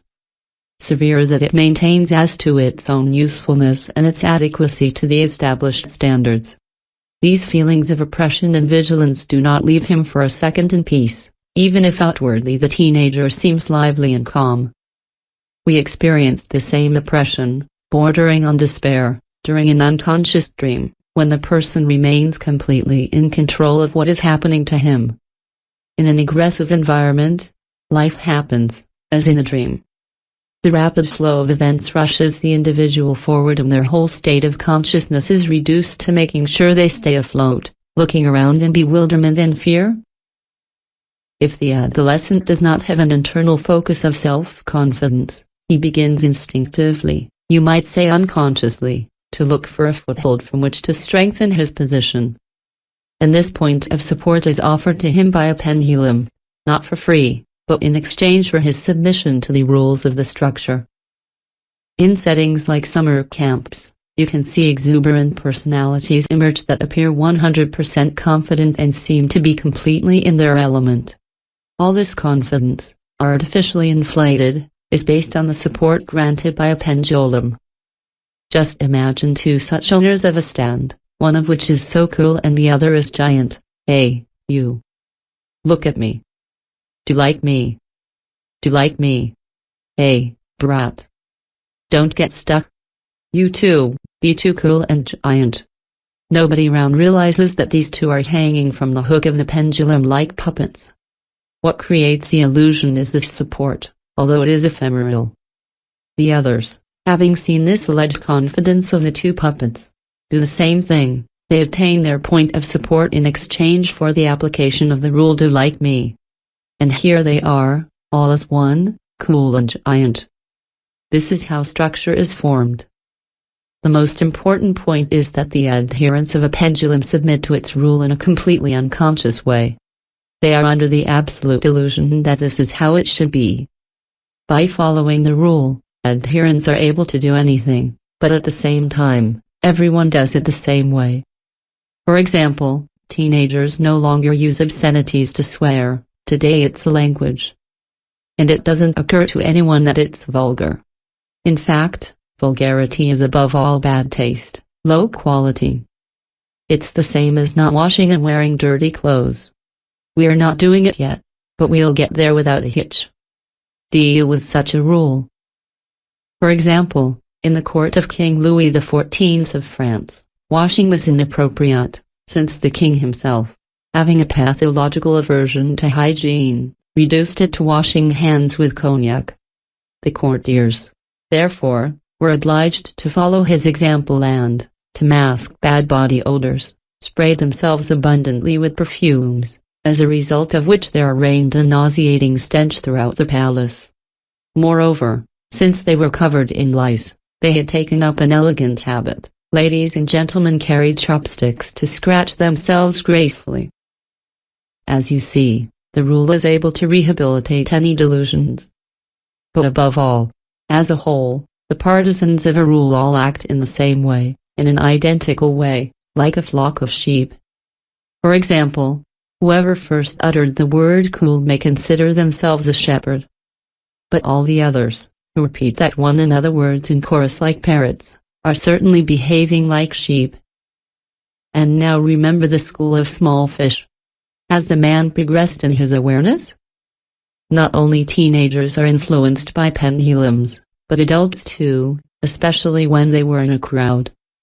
For example, in a meeting, during any discussion about something or someone, a person, even if it is not his habit, can very well get up and start ranting in front of everyone.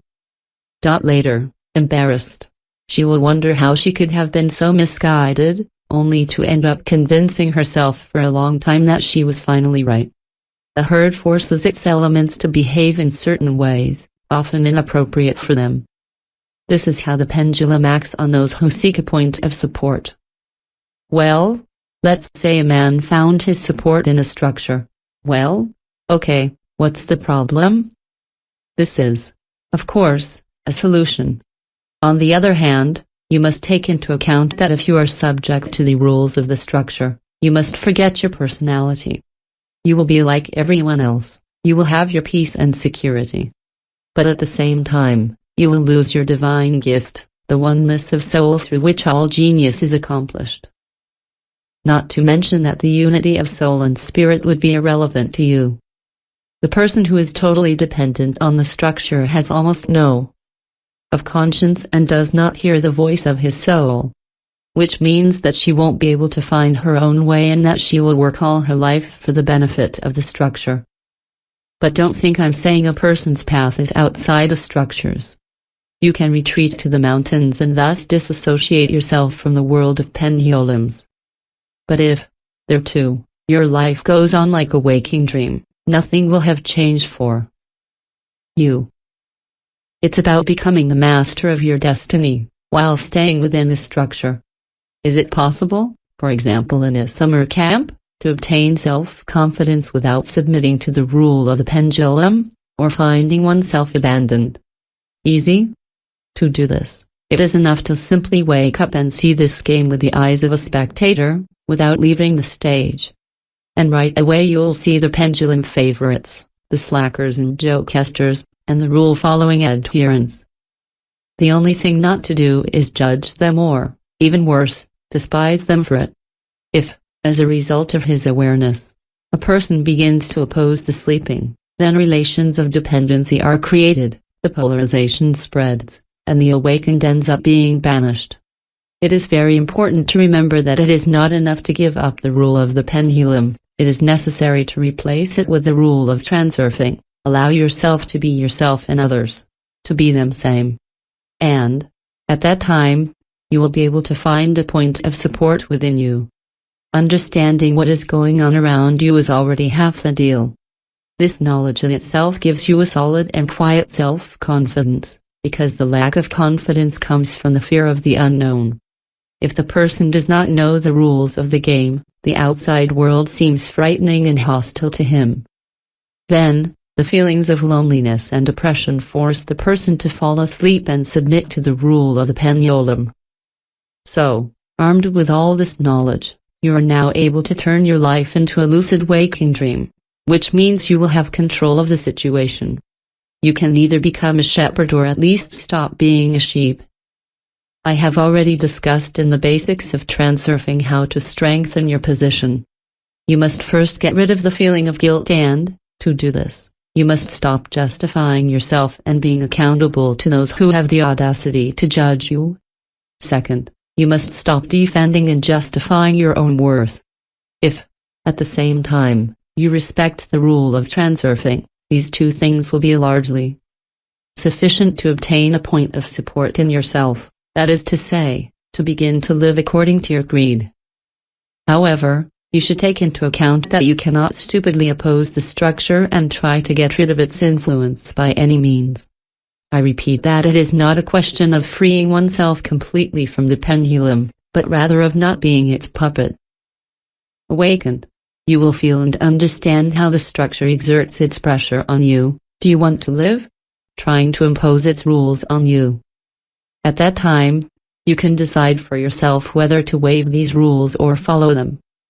The main thing is to do it consciously, while others around you remain asleep. This is the strategy of the master of the situation. To give you an example, I offer you a typical letter.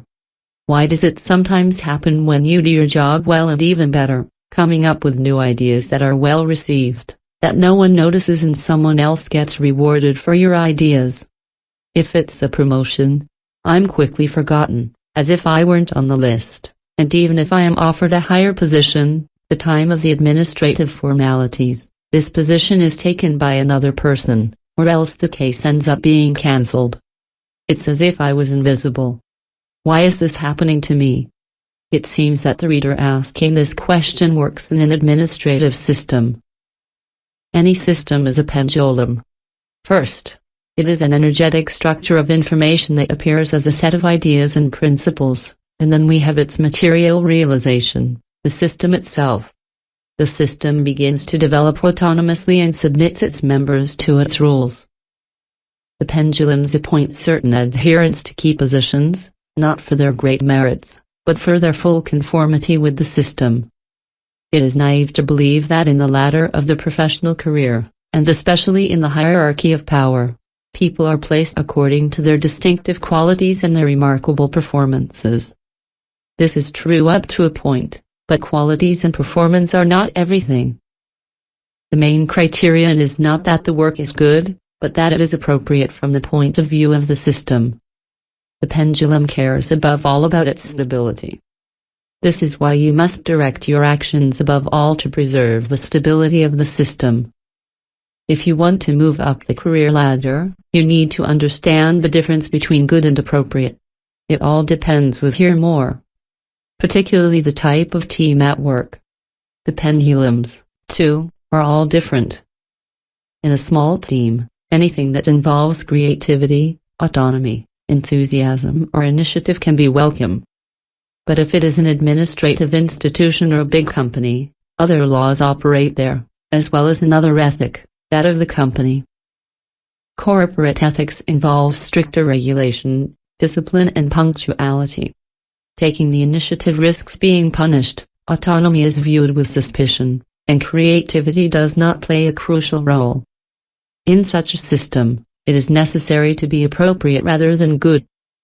So it is necessary to act in a conscious and flexible way, to coordinate your actions with the realities of the world of the pendulums. But not everything is as complicated as it may seem. The main thing is to wake up at just the right time. Indigo strangers. One of the most striking manifestations of the new era is the indigo children phenomenon described in detail by Lee Carroll and Jan Tober in the book of the same name. This term was first used by a clairvoyant, Nancy Ann Tapp. She studied the relationship between the personality of man and the color of his aura. In the early 1970s, Nancy Tapp discovered a curiosity. A new kind of children began to be born, endowed with an aura of a color she had not encountered before. The color indigo, purplish blue. The personality of indigo children stands out from the rest of the population. Their particularity lies above all in hyperactivity and attention deficit. They can stand still for long if what they're doing doesn't interest them personally. Although not all children who present these particularities are indigo and vice versa. They were all different. What unites them is an innate sense of their intrinsic dignity and their desire for independence. The indigos know their worth and seem certain that they deserve to be with us in this lifetime. This is how they are.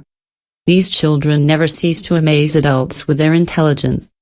Their awareness and lucid outlook on the world is on a level that far exceeds their age. They were unwilling to bow to the recognized authorities of this world. The indigos do not support conservatism. They think it is obvious that some things can be done in a very different way, while all other people routinely follow generally accepted norms and rules. Hard to admit that they are easygoing. As far as education is concerned, we can even say that they are out of control. They have their own mind to move forward. Somehow, that's the trait of any new generation. However, the indigo generation is distinguished by an entirely new feature. For millennia, the renewal of generations was done in a rather regular and even measured way. But, recently, we observe an accelerated process of this renewal of generations. The one that follows is radically different from the previous one. And the indigos already have their own children who have surpassed the characteristic traits of their parents. What is happening here? The process of revolutionary renewal of human consciousness cannot happen alone, without any reason. As you know, in nature as in society, everything tends towards balance. So the renewal of consciousness occurs to counterbalance another process. The nature of this process is not difficult to understand. In recent decades, along with the development of the structure of information and telecommunications, a powerful network of pendulums has formed and firmly entangled the whole Earth. Scientific and technological progress in itself is not as disturbing as its information component, which creates fertile ground for the emergence and development of pendulums. The larger the group of adherents who orient their thinking in one direction, the stronger the pendulum and, therefore, its power over people. To gain control over the consciousness of a significant number of people, it is not at all necessary to lock them in vials with suction cups, as in the famous movie Matrix. It is enough to build a global network of information, and people, all as one, will go by themselves to take place in these cells. And what is a person in an information cell? It is, supposedly, a social element whose consciousness is conditioned by its position in the structure which, indeed, resembles a matrix. Discreetly but firmly, the structure envelops each of its members in a certain set of stereotypes of thought and behavior. The person believes that he is acting freely, of his own free will. In truth, it has no idea of freedom, because its will is configured by the structure. The person plays a game imposed by the will that has been attributed to him.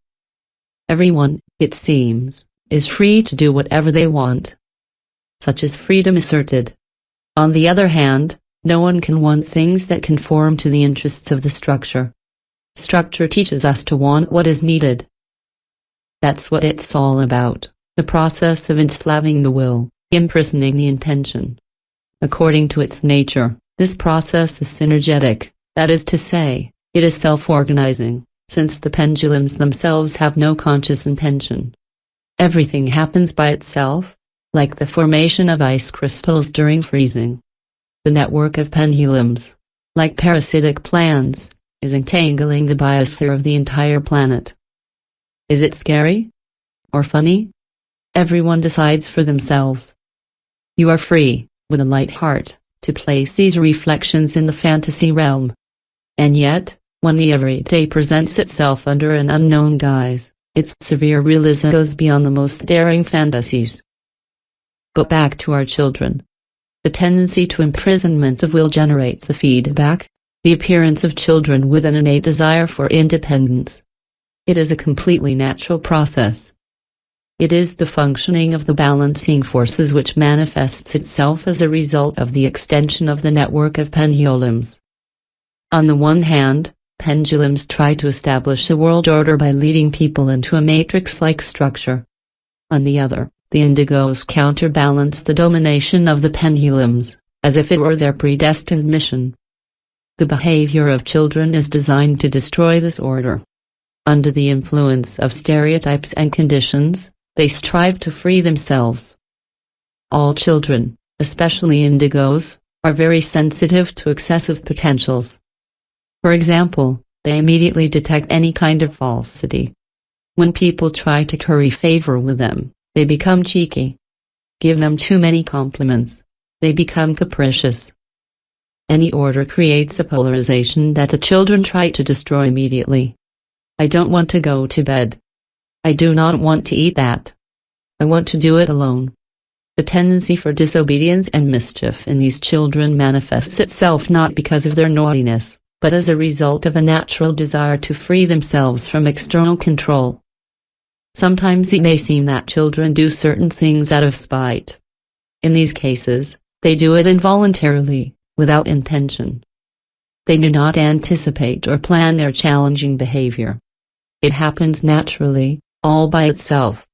Such is the manifestation of the balancing forces, following the establishment of the order in which the adults try to bring their young into. The indigo's desire for independence carries over to their attitude towards religion. New children can hardly accept the church today, Lee Carroll and Jan Tober argue in their book. Indigos come into this world with a strong sense of self-esteem and an unshakable belief that they are children of God. Do you think they then need intermediaries to communicate with God? I doubt. Indigo children are guided more by the voice of the heart than that of the spirit. Adults think they are doing the right thing by doing things right. Children believe that the main thing is to do everything from the heart, with love, and not in a way that is considered correct. What if before, in past lives, your children had been your own parents? And now the roles are reversed? These old souls continue again and again to teach you and to give you all the more lessons of wisdom. The sensitivity of indigo children is the result of their acute awareness. They realize what is happening around and know who is who. We become aware when the object of our attention is on ourselves and not the outside world. Because if man is totally absorbed by worries imposed from outside, he plunges into an unconscious game. The conscious state of the indigos counterbalances the tendency to ask the consciousness of people who are in the networks of the pendulums. At birth, each child is already a luminous personality. From the earliest childhood, they are truly beautiful and very charming. The secret of their attraction lies in the harmonious unity of soul and spirit. They accept themselves as they were, and that is why the original beauty of the soul is not distorted by the false masks of the spirit. Why then, as they grow, do these beautiful creatures manifest unpleasant traits and weaknesses? They are, after all, children of God, therefore beautiful and powerful like God Himself, despite their lack of defense at their age. They initially possess the power of the Creator, the power capable of creating a new reality. But the aptitudes of the children of God have no time to reveal themselves or to realize themselves, because the pendulums deprive them of their divine force, the unity of soul and spirit. Children come into this world and stare at it unsuspectingly with their eyes big as marbles. Life presents itself to them full of promise and full of hope. But it is the pendulums that rule the world according to the principle of divide and conquer. Pendulums bring people's ideas and aspirations together, while destroying the uniqueness and integrity of each individual. Estrangement and alienation of spirit and soul lead to loss of divine beauty and strength. Over time, hopes big and small eventually crumble. For some it happens gradually and painlessly, for others, the less fortunate, quickly and harshly. If you look into the eyes of children in an orphanage, you will see two things that would seem incompatible at the same time: hope and despair. It's as if their eyes hold a question: is this really how it's supposed to be? The world of pendulums does not stop pointing out to children their vulnerable side and their imperfection. First, mistrust is grafted into their consciousness, and then fear takes root so deeply that it becomes a habit. But they can't just run away out of fear, they have to find ways to survive in this aggressive environment. Under the powerful influence of the structure, the children of God are forced to become its elements. With age, children begin to be afraid of not being like everyone else, because those who are like everyone else will not be able to back them, which happens quite often. Being in the crowd is therefore more reassuring. Outside the crowd, you can become an outcast. This is how, gradually, children lose their birth gifts: independence, awareness, intuition, uniqueness. All of these qualities are inherent in indigo children.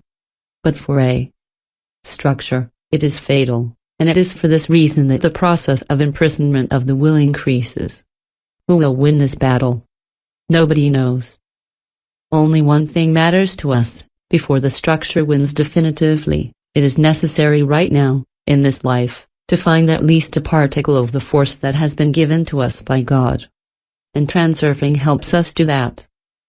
And you, dear reader, aren't you an indigo by any chance? But that doesn't matter. We are all the same, in fact, either big children or little adults. Energy holders. How strange. Familiar and strange at the same time. Cultivated plants and domesticated animals were once wild and existed independently and naturally. But the man woke and realized that he could submit them to his control. It is this awareness that has enabled man to rise above plants and animals and, while they live in an unconscious dream, to use them for his purposes. To do this, he had to build structures that defined where and how the enslaved species were to exist.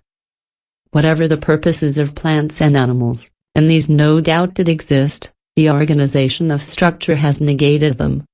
From man's point of view, the purpose of the lives of his animal and plant friends can be reduced to the primitive needs of food and reproduction. However, if this superior creature really means it, it rather demonstrates the primitive level of this so-called perfect mind. In reality, every living thing has its own purpose. But why is this so? Why? Because the process of achieving a goal is the engine of evolution. We will come back to this subject again, but, for the moment, let us content ourselves with making this observation: the true purpose of any living being, whatever it is, can only be achieved in its natural habitat. Because any structure subordinates the purpose of its components to its own interests. The development of tamed or ordered animals or plants goes in the direction determined by man.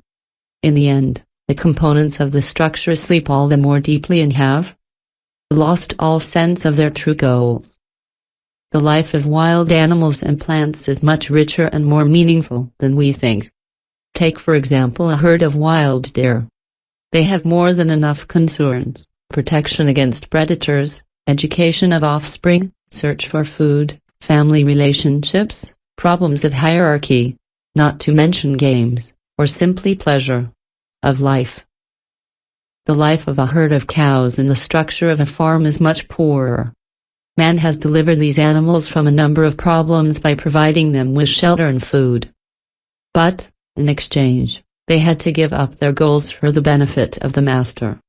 From now on, it is he who determines how, why and how long they will live. It's like selling your soul to the devil if it were humans, isn't it? And what about the man himself? The reality is that, by creating structures, he makes himself their slave. Man loses himself and ceases to see clearly who he is and what he desires. Finally, all its activity is reduced to the production, sale and consumption of all kinds of products. At the head of any structure is a pendulum, much like a superstructure. Products in themselves do not interest pendulums, and yet their structures develop quite actively. Why is that? The main product is energy. Man buys products for his comfort and to have fun, right? Alongside these pleasant things, there are also things designed to cause trouble for others. In both cases, energy occurs, either positive or negative. And that's all the pendulums are looking for.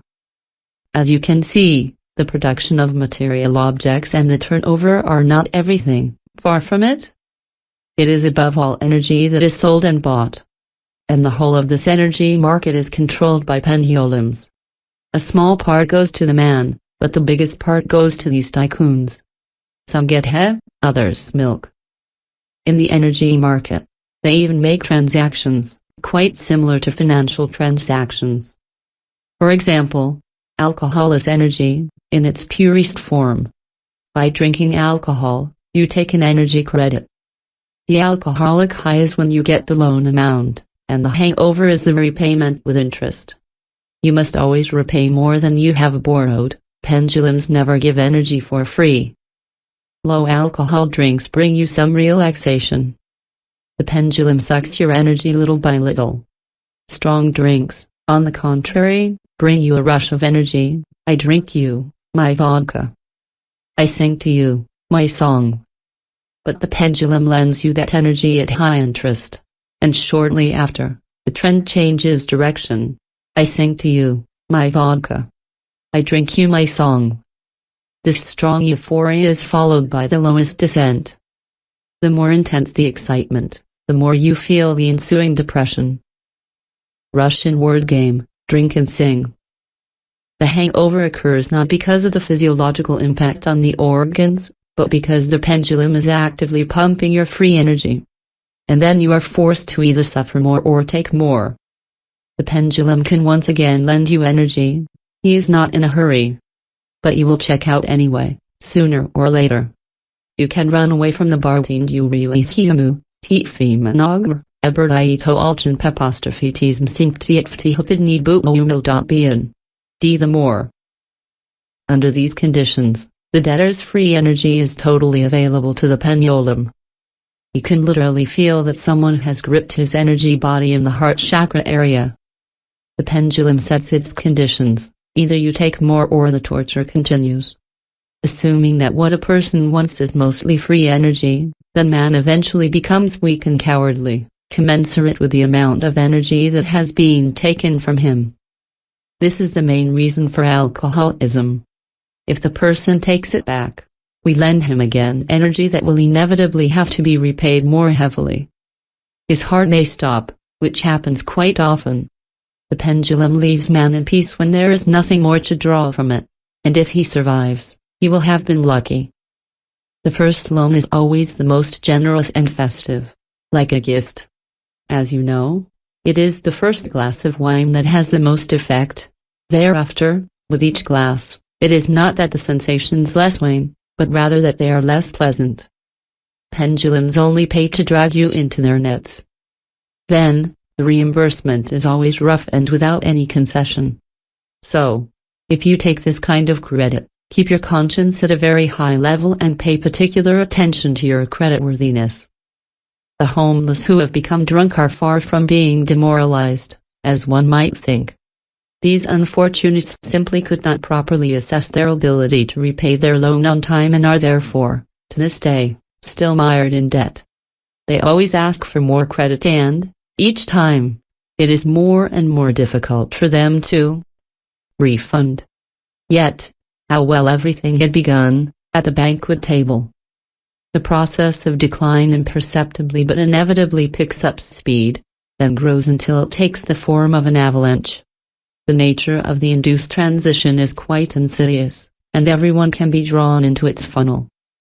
In general, all that relates to experiences with intense sensations, that is to say with high energy intensity, is related to harmful habits and constitutes credits for the benefit of the pendulums.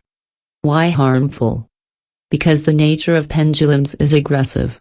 They tend to increase the energy of conflict.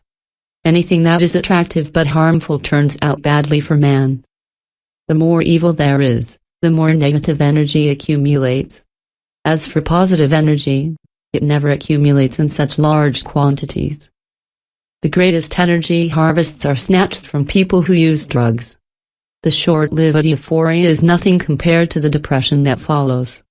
And if the new dose is late, the formidable ordeals of withdrawal drain all the energy of the poor guy down to the last drop. There are other forms of credit, at low interest rates. These are of course tobacco, coffee, tea, soft drinks, chewing gum.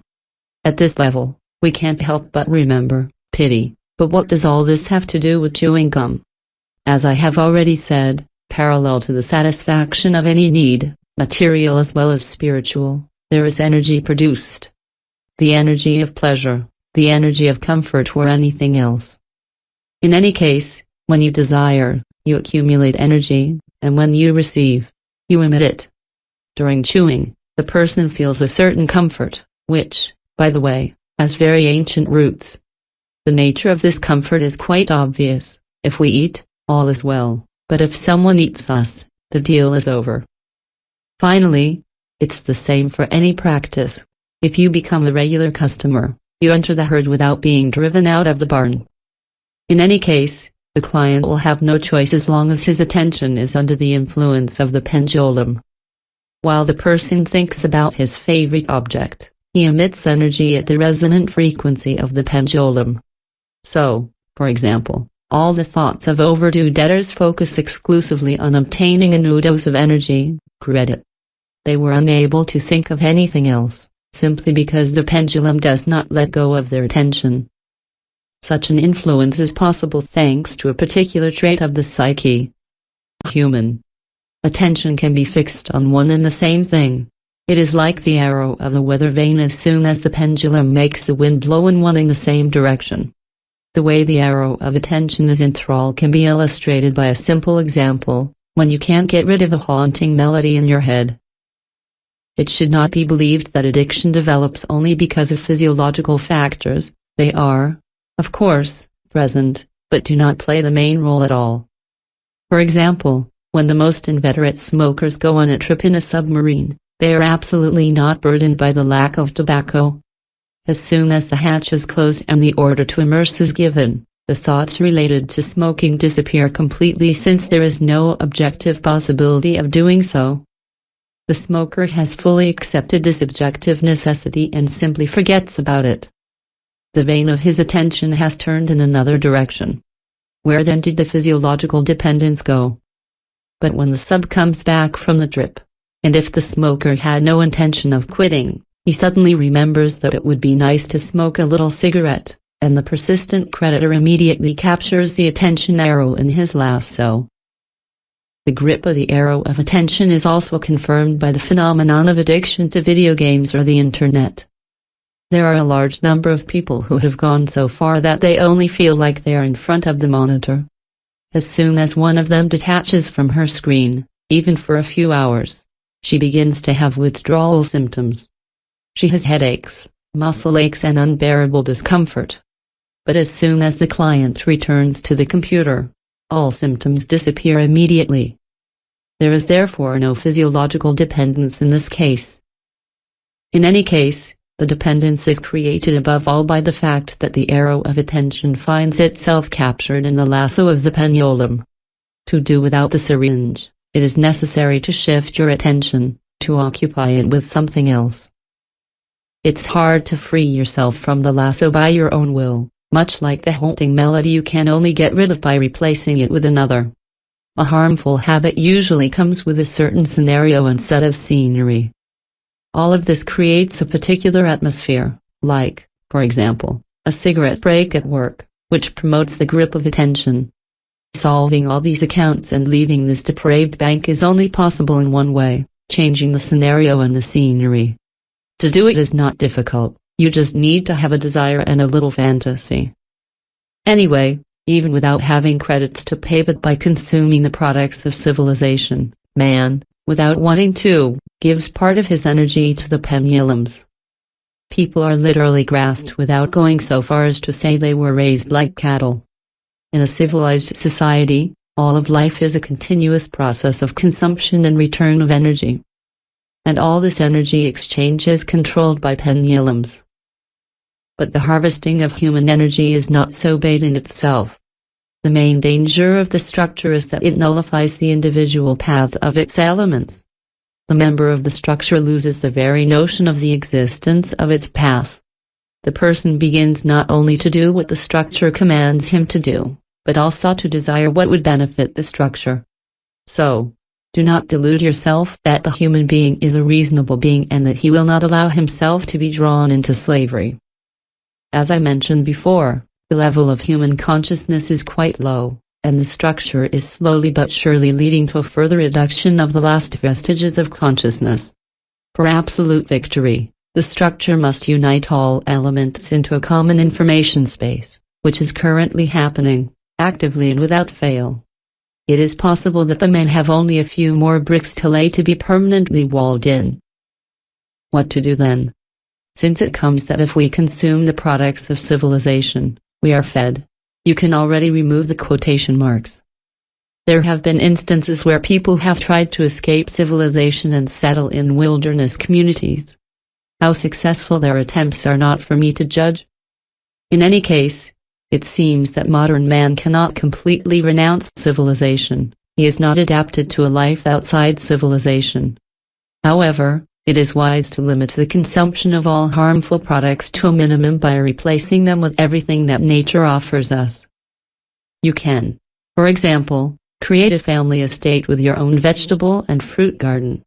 The greatest advantage of such a natural oasis in the desert of civilization is that the norms and standards are set by the owner and not by any structure. And if you don't like that, you don't have to cultivate that land at all. Everyone must be able to establish their own laws of well-being. If I want, I put in asphalt everywhere, and if not, I let unleash nature grow there in all its wild madness. A city dweller can take another path. He can switch to a diet consisting exclusively of genuinely natural products. But, even for that, he must first of all wake up and understand that a beautiful apple bred in the structure and bought in a supermarket is suitable for its suitable properties only for an accomplished element of this structure, with a whole set of diseases from such a diet. In short, there are a lot of paths and everyone chooses the best for him. For me, I will always have this extraordinary example of a wildcat with which I had the honor to make acquaintance. We like to go out with friends in the woods, make a delicious campfire there and rest from the benefits of civilization. One day, attracted by interesting smells, a big tomcat approached our campsite. Obviously, he had once lived with people, but for some unknown reason, he was left alone in this forest and became wild. Given its shape, this hairy rogue lived well from hunting small birds and mice, though a cat of that size could just as well catch a rabbit. He didn't decline our offers, but without unnecessary ceremony, grabbed them and then disappeared. After that, we had the pleasure of meeting our cat several times in the woods. The mustachioed loved the feast, but did not allow us to get too familiar with him. Indeed, the cat was a real transurfer. He had tasted true freedom, and even if he still accepted contact with civilization, he would not have exchanged his independence for any of its benefits. However, it is possible to enjoy the products of civilization without falling into addiction. It is the state of consciousness that distinguishes a free personality from the herd. You just have to wake up and realize what is going on around you. I, too, was able to become aware of this and then tell you all this, just because. In fact, it's a secret. But to you, dear reader, I will tell you. I have gone wild. I escaped from the farm. The statement of intent. So far we have only talked about how to break free from the pendulum and not be influenced by it. But is it possible to make any profit out of it? In the end, dreams come true. Generally thanks to the pendulums. Since we all live and work in such structures, and nothing can be done against this fact. The only question is, how do you ensure that the structure does not deprive you of your dream, but helps you achieve it? Well, are there any methods of direct influence on pendulums? Probably not. You can't tame it, nor control it. However, you can use the properties of the pendulum to your advantage. Have you ever wondered why people toast at the table in the company of friends? Is there a practical meaning here, or is it just a symbolic ritual? It turns out it's not without reason. Popular wisdom sometimes creates customs that look like absurd prejudices. But people follow the established rules without questioning themselves and without realizing that these rules are in some way devices to control reality. In fact, alcohol, as we saw above, is an energy credit. The person receives extra free energy and the energy rises a notch above. And since it is nothing but the energy of the will, then according to the orientation of this will, one obtains a corresponding result. For example, if you drown your unhappiness in a glass, your reality will sink even further into a black hole. When you drink because you're happy, you're going to have even more reasons to be happy. And if you mix your drinks with a sense of worry and fear, your life is going to turn around in such a way that you really have something to worry about. The same is true for all other cases. The mental radiation, amplified by an energetic splash, will transport you on lines of life with the appropriate qualities. The pendulum that offers credit acts as an amplifier of the energy of intention. The pendulum itself, no matter how it swings, has no access to external intention and therefore is not able to materialize the sector of variant space. Reality only obeys living beings. So when a person proposes a toast, he sets the direction of his intention. Do you understand what is happening? The energy of the creditor pendulum usually carries a negative charge. But the person who attributes goodwill to this energy changes its polarity. This is why toasts are not a futile ritual, but a declaration of intention. However, despite the beneficial effects of toast, they all have together the same eternal and very regrettable error: out of habit, the vows pronounced are turned towards the future. The energy granted by the pendulum is only transformed into positive energy, but it has no effect on reality. The object of desire always remains somewhere there, in an inaccessible perspective. And that's quite logical, since the mirror is not able to reproduce the future, it only reflects the present. What does that mean? That all these toasts must be pronounced in the present tense. These will be very weird toasts indeed, but they will work. For example, not, well, let's be happy, but, well, we're happy. Or like this, you have good health. We succeeded. Those who are not here are with us. Those who are in the sea are lucky. Our wishes come true. Luck accompanies us. And so on. Such a declaration of intention will therefore bring your wish into reality today and not postpone it to a tomorrow that will never come. On the other hand, do not believe that thanks to alcoholic beverages you can easily transpose your wishes into reality. As you understand, this medal has a hidden face: the greater the credit, the higher the interest. Not to mention the fact that with the increase in claims, a person's consciousness, as well as his intention, is moved to an area of the variant space that does not correspond to reality. And it's the same with taking drugs. Transforming the negative energy of the pendulum into positive energy is not always easy, and it is not given to everyone. The effect of black magic is based on the same principle. A malevolent wizard calls upon the forces of evil to amplify his hostile intent. But, in general, taking credit from a pendulum is disadvantageous in all respects. And if you do it anyway, you have to follow the rule: when you're hanging on the pendulum hook, think only of the good things. Take for example transurfing's pendulum. It probably won't hurt you, but a statement of intent can greatly increase its effectiveness. Whenever you come across transurfing, remember that it helps you achieve your goals. Such setting of intention clearly directs the vector of the current of variance to where it is needed. Any other pendulum, even if it has nothing to do with your life, should be treated this way. For example, while watching a series or a TV show, you are exchanging energy with the pendulum anyway.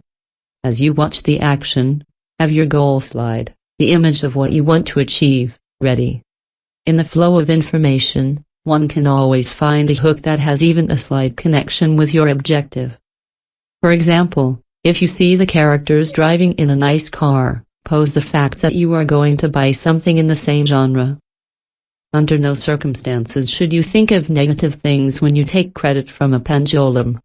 The disturbing thoughts, the depressing problems, the sadness, the fear, all of these will be amplified by extra energy. Here are some examples. During the cigarette break, think about future success as if you already had it in your pocket. Or say the advertisement entices you to enjoy the aroma of coffee. It is better at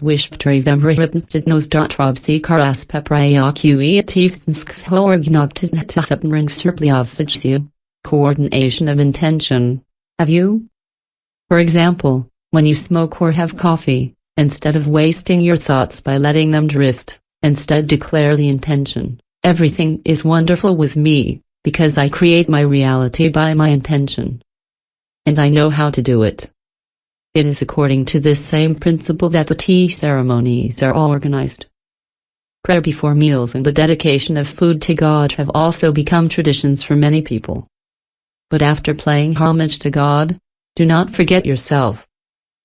If you feed yourself with lots of love and attention, saying something like, "Eat, eat, honey, it will do good," then the effect can be absolutely amazing and unexpected. It is likely that some health problems will disappear. Your body will first be surprised and then it will rejoice and blossom like a flower, which is gently and lovingly cared for. Above all, it is necessary to take care of yourself with sincere interest, affection and words like, "You are never better served than by yourself." The power of such a statement is enormous. If you were previously indifferent to yourself or contemptuous, then such a ritual will soon bring about considerable changes in your life. If you don't believe it, check it out. In view of all that has been said, one would think that the declaration of intent can be used in games with treacherous pendulums such as the stock market, the casino or the races. And why not? The probability of success will increase if at the time of investing, as well as during the game, you play the certainty of winning slide. It's not that easy to do, but still possible. Usually, all the players' thoughts revolve around the following formulas: winning would be nice. And if I lose? No, I'm going to win anyway. This time, I will be lucky. In fact, none of this is good. Here you have both the desire, the questions about how to win, the fear of losing and the hope of winning. All thoughts and emotions, including the hope of winning, must be discarded. What must be kept is only the determination, unconditional and impartial, to have the gain. I am the winner, such is the necessary declaration, and without any kind of reasons, conditions and exclamations. If you manage to reach this state of absolute and impartial determination, your chances of winning will greatly increase. However, that's not all. In the same game session, you can win once, twice or 3 times. But that can't last forever because everyone is first and foremost a human being who will never be able to constantly keep the level of importance impeccably low. Any game of chance is an energy credit that can unnoticed turn into an induced transition that ends badly. Moreover, this subject is examined in more detail in the first volume of Transurfing, so let's not insist. Arguably, there's only one way to avoid credit interest payments, and that's to quit the game at the right time. And not only must you leave it, but also completely free yourself from the slightest link with the pendulum, stop emitting thoughts on its frequency. In other words, for a while you have to switch your attention to something else, don't even remember the game. That's the only way to escape the funnel of the induced transition, to stop dangling with the pendulum. After breaking the link completely, you will be able to start another session of the game. But, in general, the game with a pendulum is very dangerous and unpredictable because no one has the determination to receive an act sufficiently impartial. In reality, it's not even a game, it's a dance with a shadow. The pendulum is an invisible shadow, cold and pitiless. It does not possess consciousness and intention. It has neither soul nor spirit, the opposition of which generates feelings, impulses and weaknesses. You can never beat it the way you can outrun your own shadow. He coldly watches your agitations, knowing that you will not be able to escape him. This shadow is invincible in combat, and to play with. It doesn't make sense. What to do then? You can either give up this dangerous game or start your own, in order to become the favorite of a pendulum, that is judicious. With his attempts to beat a pendulum, the man pursues the shadow. All his desires to win accompanied by worries are subject to internal intention, which always leads him blindly to what is just in front, without seeing anything around.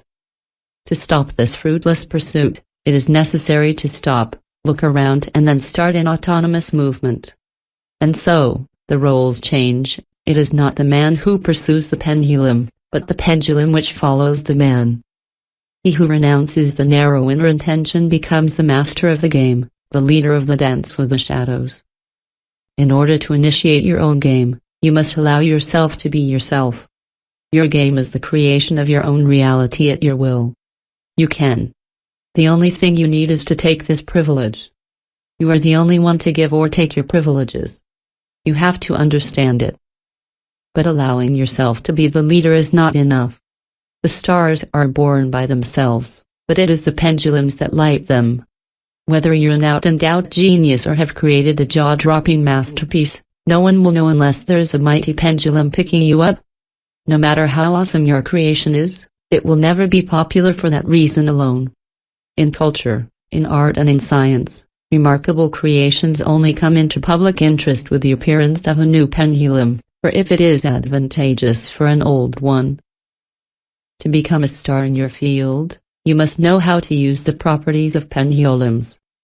Have you ever wondered why works that once enjoyed great success are no longer popular today, without having lost any of their remarkable qualities?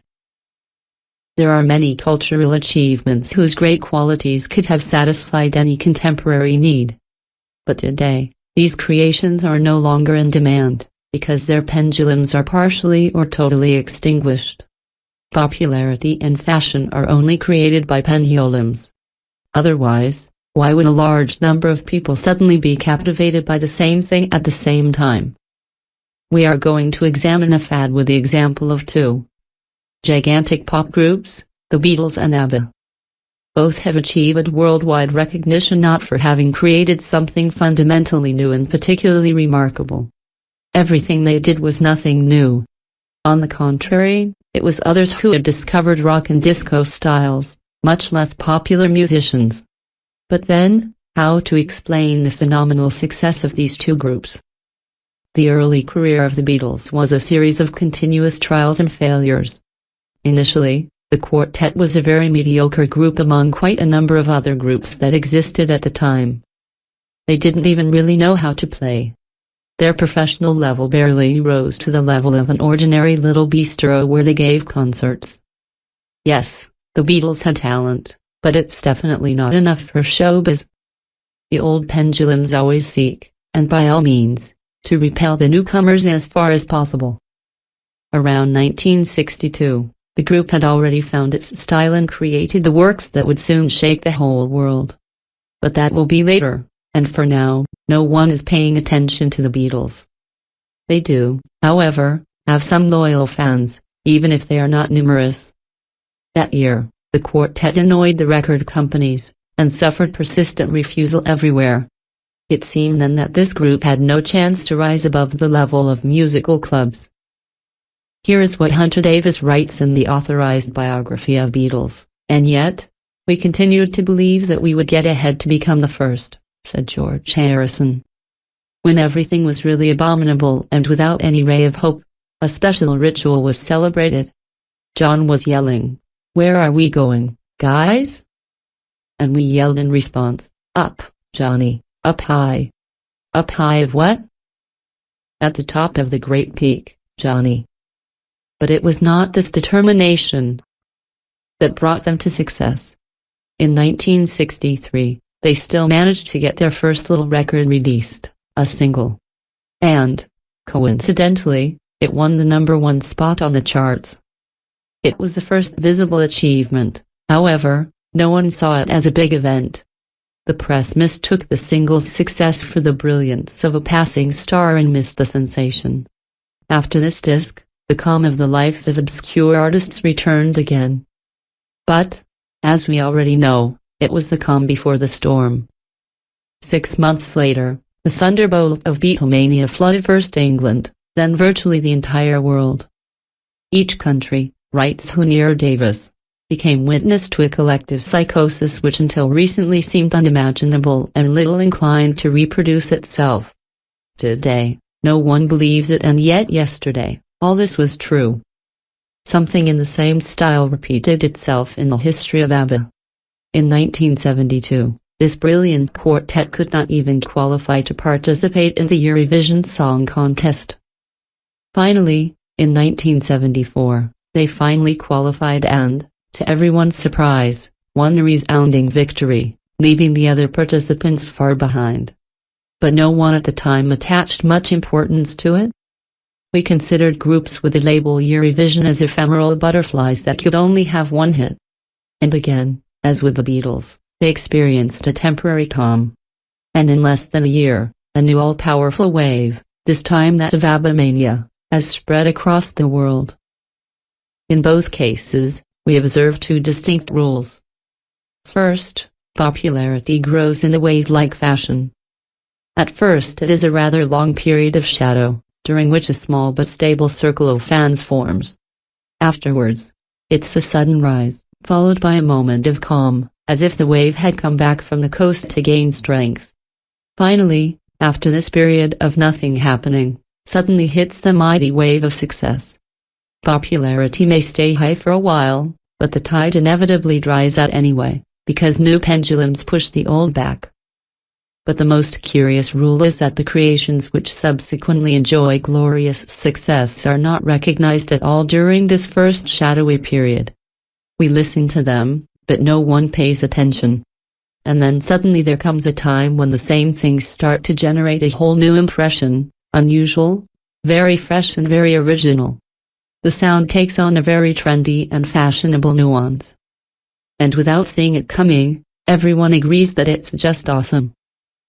But where does this general impression of freshness and trend come from? If the Beatles had already found their style around 1962, why didn't anyone notice them? And why didn't anyone recognize ABBA in 1972? Since they had the same songs, how to explain that it was not until 1975 that their songs shook the whole world? This is explained by the fact that each era has its own inherent characteristic, its own sound, its nuance, or, in other words, its charisma. But the new epic doesn't come without a reason.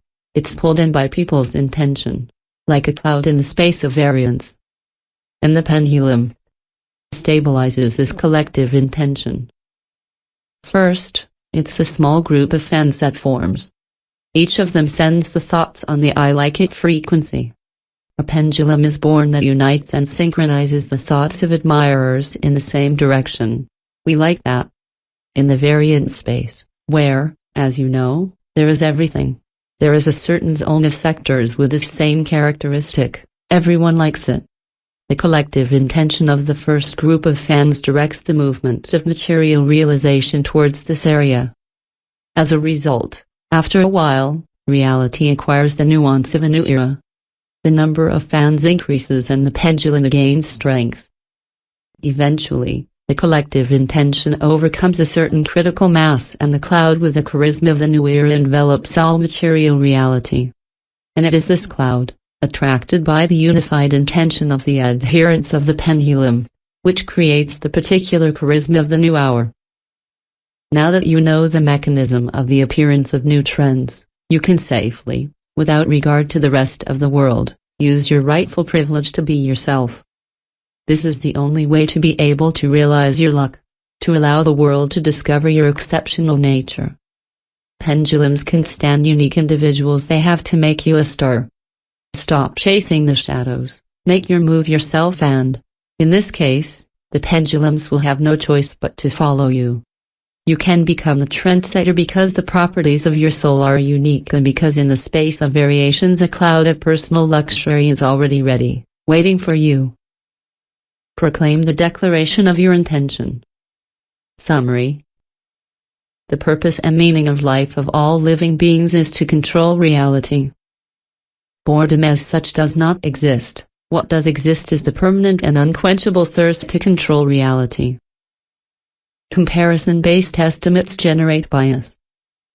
Balancing forces remove polarization by clashing forces opposites. An object or quality to which one attaches particular importance attracts objects with opposite qualities.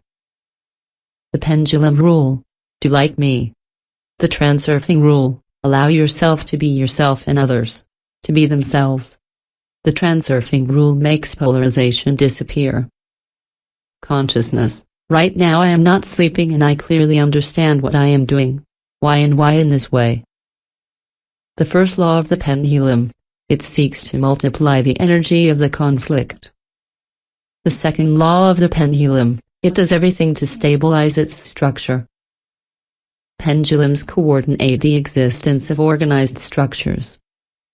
Reduction of will, intention, to serfdom. Structure teaches you to desire what it needs. To free oneself from the zombifying influence of the structure, it is necessary to choose the role of a spectator-actor. The process of achieving goals is the engine of evolution. Inside the structure, man loses himself and ceases to understand who he is and what he wants. The addiction is created by the fact that the arrow of attention is captured in the lasso of the balance. To get out of the syringe, it is necessary to shift one's attention, to occupy it with something else, to change the scenario and the setting. The charisma of the ear is attracted by the intention of a group of people, like a cloud of the space of variance. Upon receiving any energy credit, proclaim the declaration of intent. You cannot beat the pendulum. Either you give up the dangerous game or you start your own in order to become the pendulum's favorite. To start your game, you have to allow yourself to be yourself. Chapter 2. The Dream of the Gods. I take care of my world.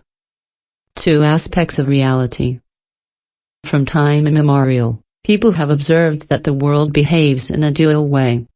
On the one hand, everything that happens on the material plane is more or less clear and can be explained from the point of view of the laws of nature. On the other hand, as soon as we confront the phenomena of the subtle plane, these laws no longer work. Why can't we bring together the various manifestations of reality into a unified system of knowledge?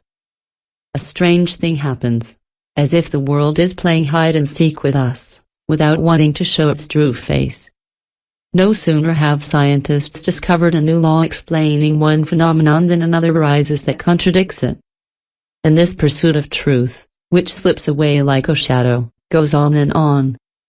But here is what is curious. The world not only hides its real face but also easily accepts the appearance attributed to it.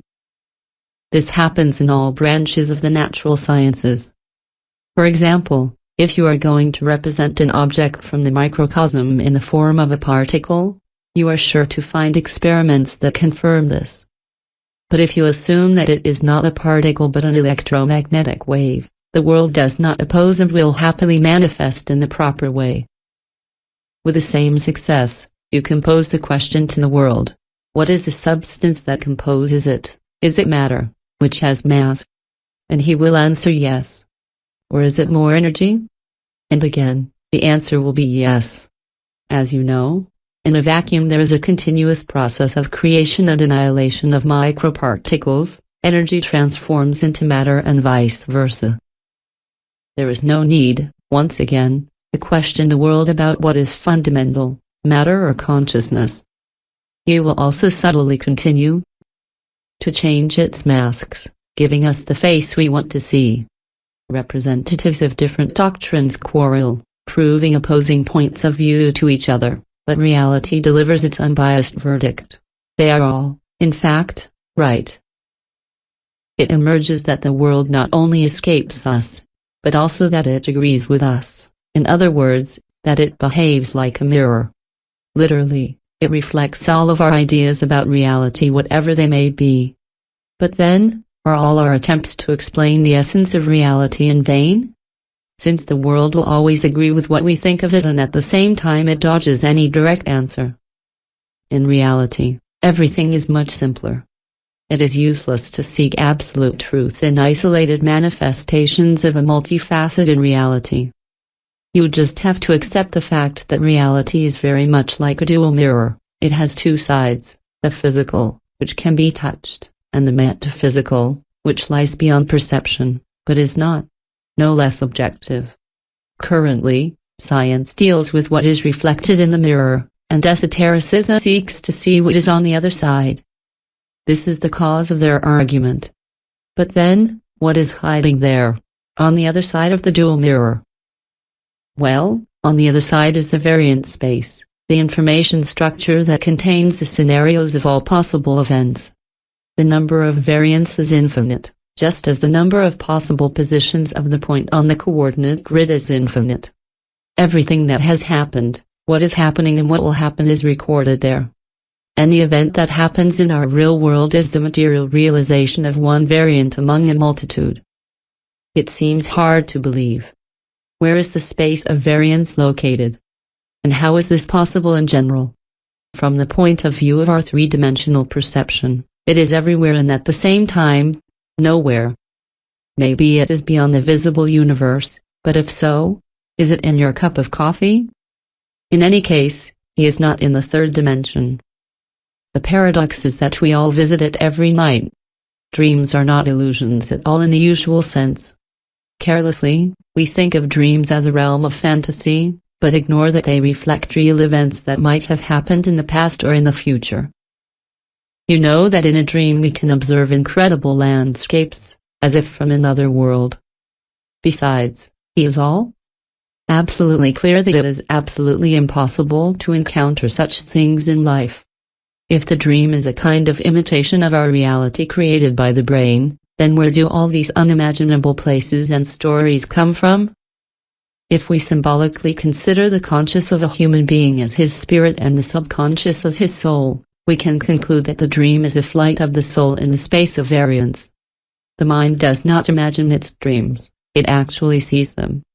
The soul has direct access to an information field where all scenarios and settings are stored in a fixed way, like the frames of a film roll. The phenomenon of time, that is to say the unfolding of events, is only observed during the movement of the film. The mind plays the role of observer and idea generator. Memory has the same direct relationship with the space of variance. It has already been proven that the brain is not physically capable of accommodating all the information that man accumulates throughout his life. How then does he manage to memorize? In fact, it is not the information itself that the brain registers, but a kind of access path to data in the space of variations. The mind is not capable of creating anything radically new.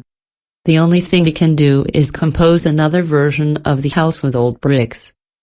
All scientific discoveries and artistic masterpieces are obtained by the spirit from the space of variance through the soul. Clairvoyance as well as intuitive knowledge comes from there, too.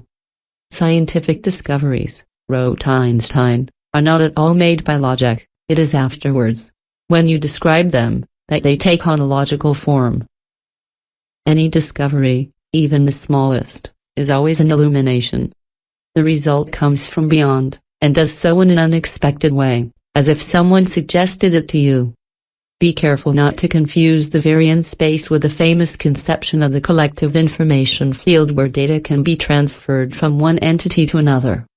The space of variance is a stationary matrix, a structure that determines all that is, as well as what could or could have been in our world. For the moment, official science is not able to explain or confirm the existence of the space of variance. On the contrary, it will try to discredit the transurfing model by all means, which is normal since official science is just an ordinary pendulum. In general, despite all its undoubted merits and achievements, science tends to chase away anything that goes beyond its limits. As soon as she faces unexplained things, she will try to dodge them by all means, accusing its opponents of charlatanism, of having falsified the facts, or it simply ignores the obvious, just to stand on its granite pedestal. However, There is one man who knew how to put science into a dead end, having combined the absolutely incredible with the most obvious. This is Akademician Václav Bronikov. The children graduating from the International Academy of Human Development, founded by Bronikov, demonstrate abilities that indeed exceed all limits. They are able to see with their eyes closed as well as with their eyes open. They can memorize huge amounts of information. They have a gift of clairvoyance and can also look at distant objects as if seeing them with a telescope. It's hard to believe, but the fact remains. They look through a wall as if it doesn't exist. How do they get there? Neurophysiologists who study the effect of direct vision describe their observations as follows: with normal vision, the device records where the signal enters, how it moves through the brain, and how it is processed. With direct vision, the place of entry of the signal is not recorded, the movement of the signal in the brain does not take place, but the processing of the signal is clearly detected by our devices. All of our attempts to block the signals from entering the brain yield a negative result. We are discovering something which, given its physical parameters, manifests peculiarities unrelated to electromagnetic processes. It turns out that the brain is able to see on its own, without help from the visual apparatus. Moreover, the means of receiving the information remains unknown. How are we to understand all of this? Bronikov explains this phenomenon by suggesting the presence of a connection between human consciousness and what he calls his superconsciousness. The superconscious, he writes, is something that is outside of man. It is a kind of environment. You may have guessed that for transurfing, this environment is the space of variance. So where is the difference, if not in how to name it? The essence remains the same. The mind, or if you prefer the brain, sees what is in the variant space through the soul. Our eyes observe physical reality. The brain, in the case of direct vision, connects to the metaphysical field of information, where the entire mode of reality around us is literally stored. Having gained access to this database, you could contemplate the objects wherever they are, behind the wall, underground, or many miles away. In the space of variance, there are areas that have already materialized, as well as others who are not yet. To attain direct vision, it is necessary for you to learn to be sensitive to the current realized area. From a physiological point of view, this could be interpreted as a particular synchronization of the two hemispheres of the brain. Akademician Bronikov has worked out a whole system of specific, and at the same time very simple, exercises, allowing an ordinary person to develop these abilities. If necessary, you can find the necessary information yourself on the internet and try it out. All of this is very real. Information about all possible variants of the past and future is also stored in the variant space, which means that accessing it also gives access to clairvoyance. The only problem is that there are an infinite number of variants, which is why it is possible to see the events that will not happen. This is the reason why clairvoyants often make mistakes in their predictions. After all, you can access something that never happened and never will. In this regard, rest assured, no one knows your future, since no one is able to determine which variant will really come true. Likewise, there is no guarantee that in your dream you saw precisely the variant sector that is about to materialize. And it's wonderful, since the future is not fatally predestined, there is therefore always hope for the best. The goal of transurfing is not to look back with regret and look to the future with suspicion, but to consciously create its reality. Your mental energy, under certain conditions, is able to materialize a given sector of the space of variance. In the state that we call in transurfing the unity of soul and spirit, an inconceivable and magical force is born, the external intention, and it is this which realizes the potential of opportunity in matter. Anything that is commonly considered magic has a direct relationship to external intent. With this power, the ancient Magi erected the pyramids of Egypt and performed other such miracles.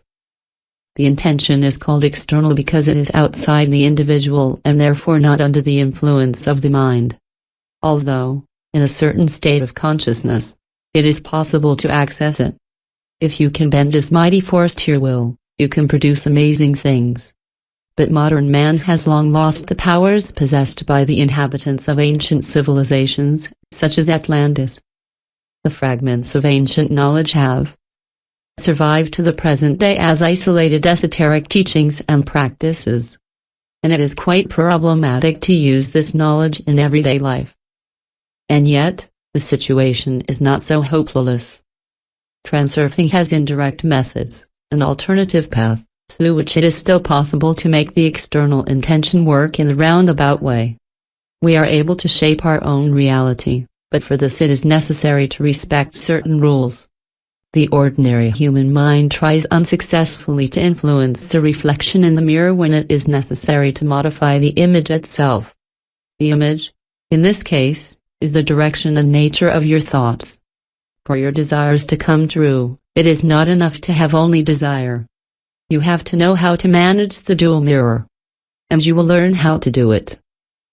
But you will have to painstakingly break down the monolith of so-called common sense, which in truth is not.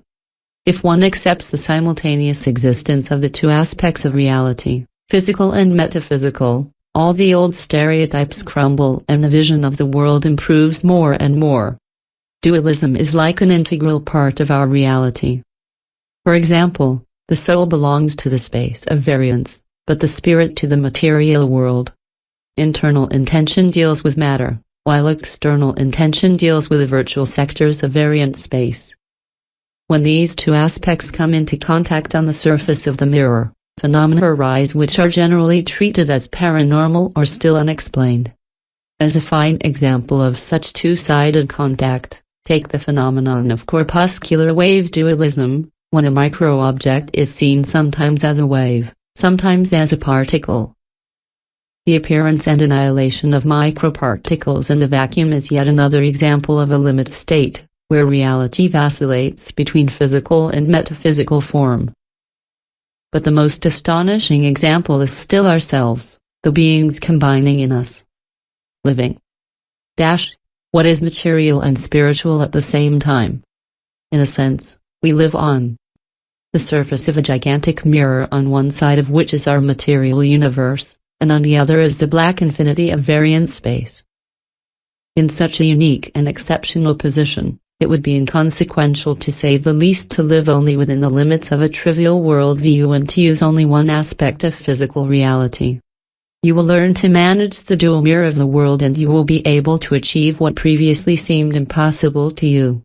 You will understand that your opportunities are limited only by your intention. The dream in a waking state. When a potential opportunity materializes into reality, a symmetrical image emerges on the surface of the dual mirror. On one side of the mirror is a sector of the metaphysical space of variance, and on the other its material realization. Moreover, all living beings are in equilibrium at the edge of the mirror, because their body and their spirit are of the material world, while their soul remains in close relation with the space of variance. We all came into this life from there, and we will return there, as if behind the curtain, behind the scenes, to change and again appear on the mirror surface in another guise.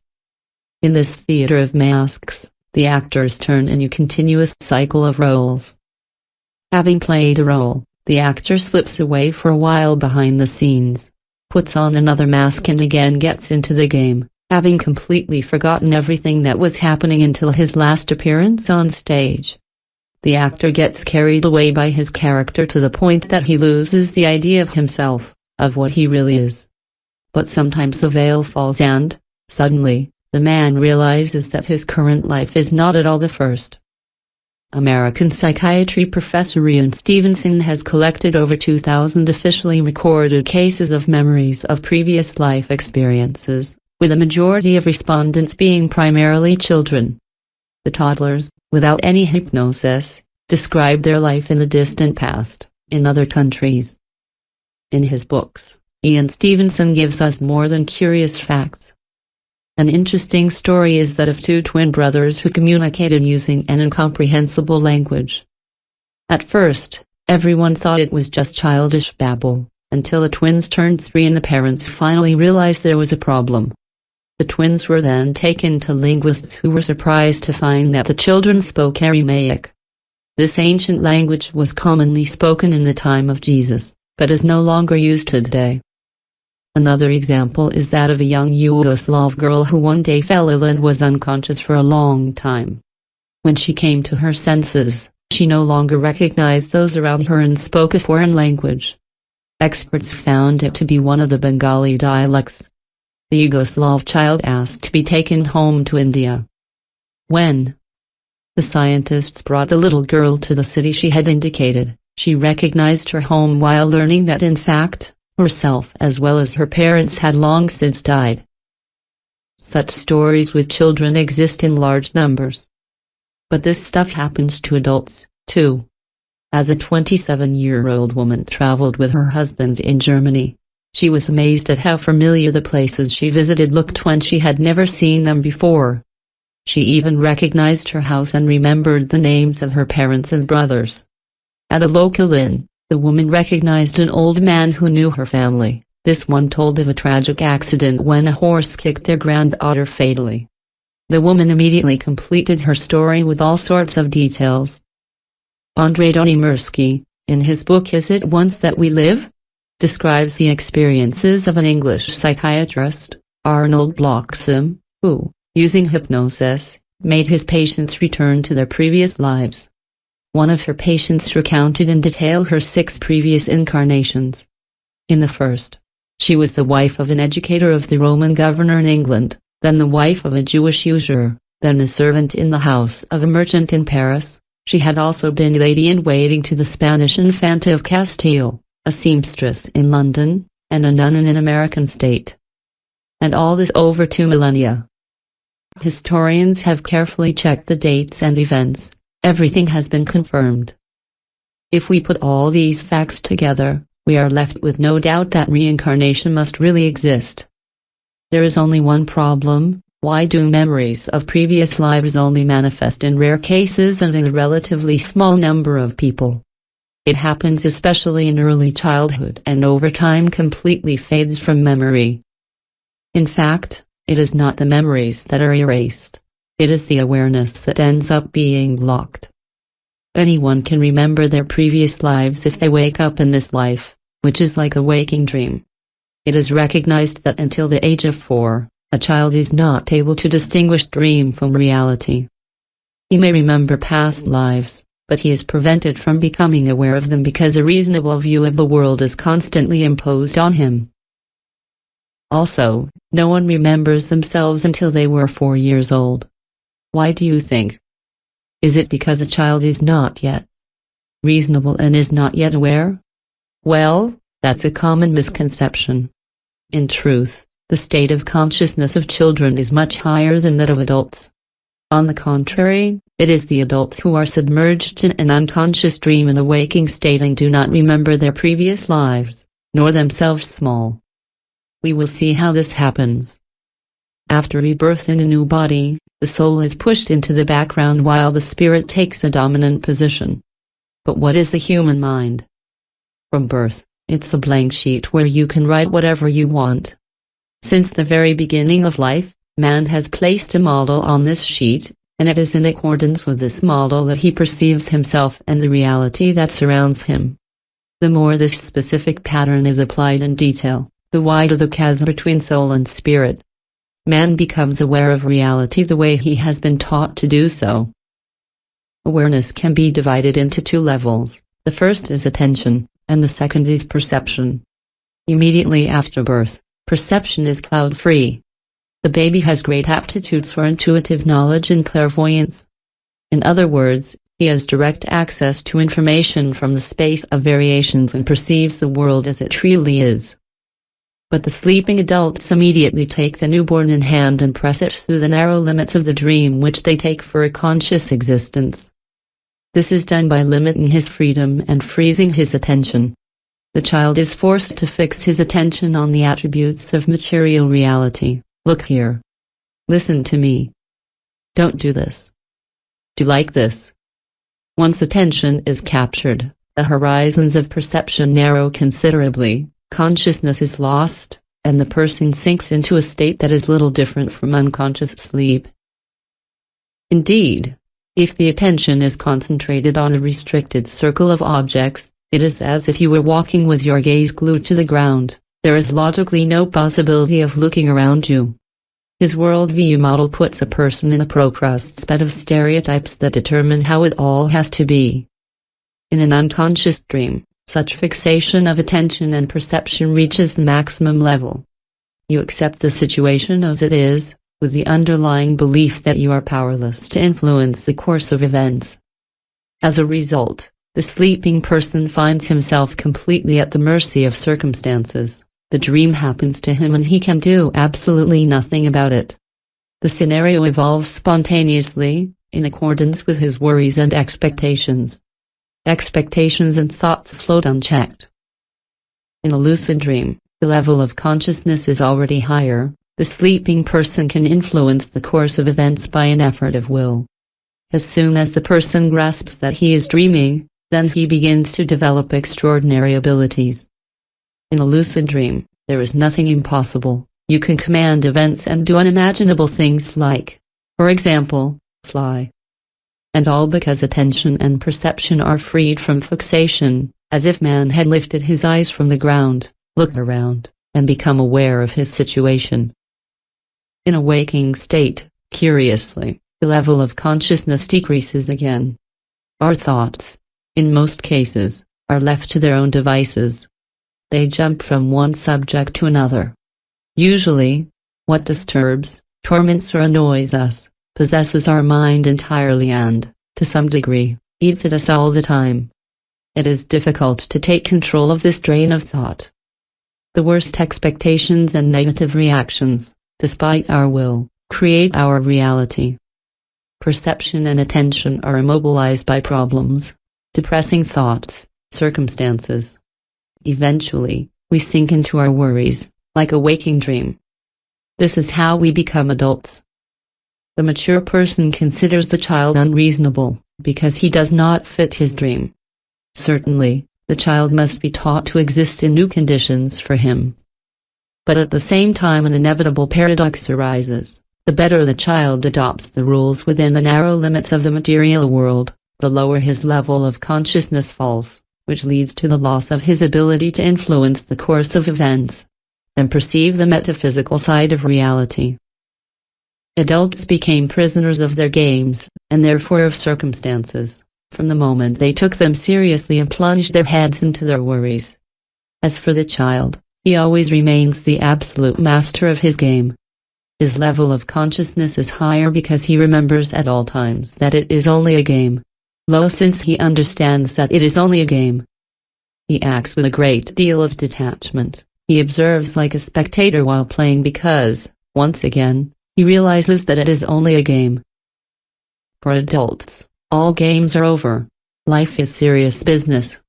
On the one hand, this is not false, but on the other, such an attitude transforms existence into an unconscious daydream.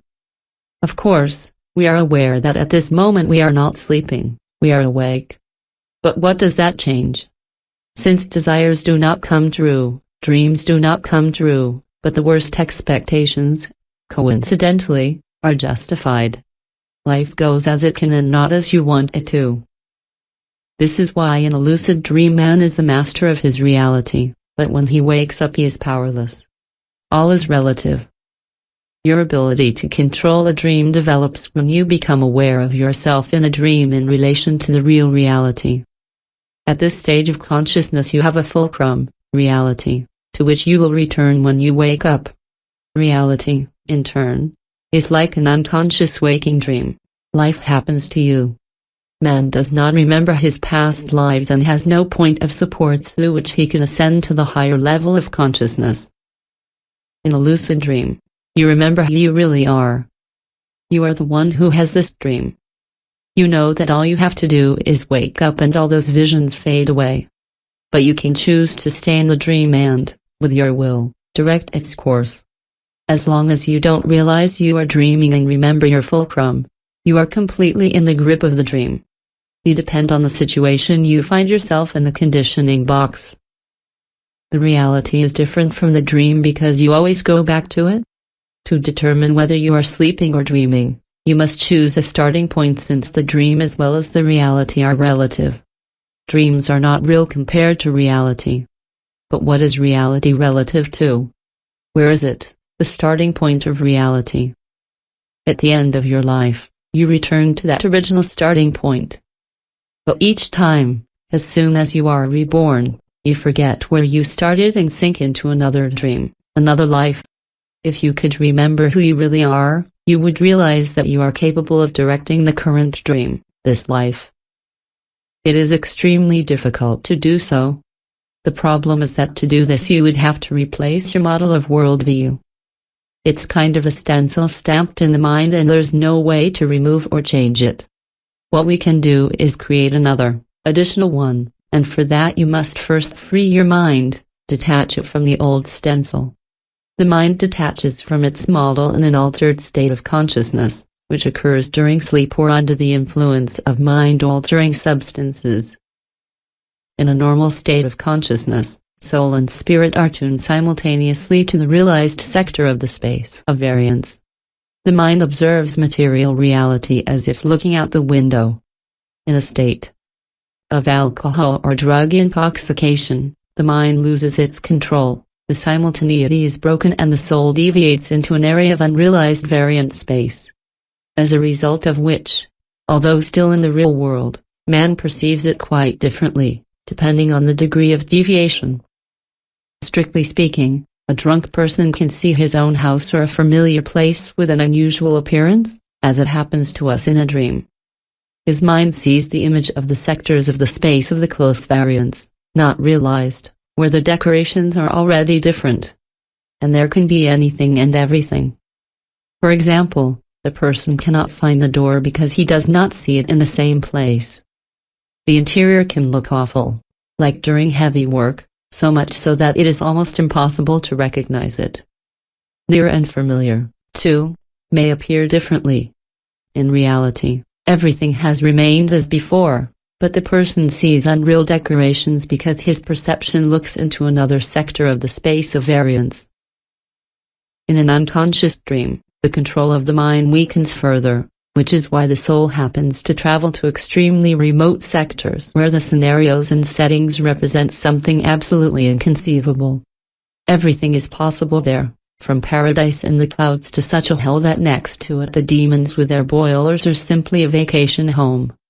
The sleeping person can find himself in a technogenic world, filled with enormous metallic clattering devices. Or he may fall into a world that looks like a slaughterhouse, where there is nothing but dirt and piles of raw meat. He may find himself in an unfamiliar town where you can only wander desperately through strange streets, not knowing how you got here or where to go. The inhabitants of such places can be ugly and unpleasant, and the animals, mad.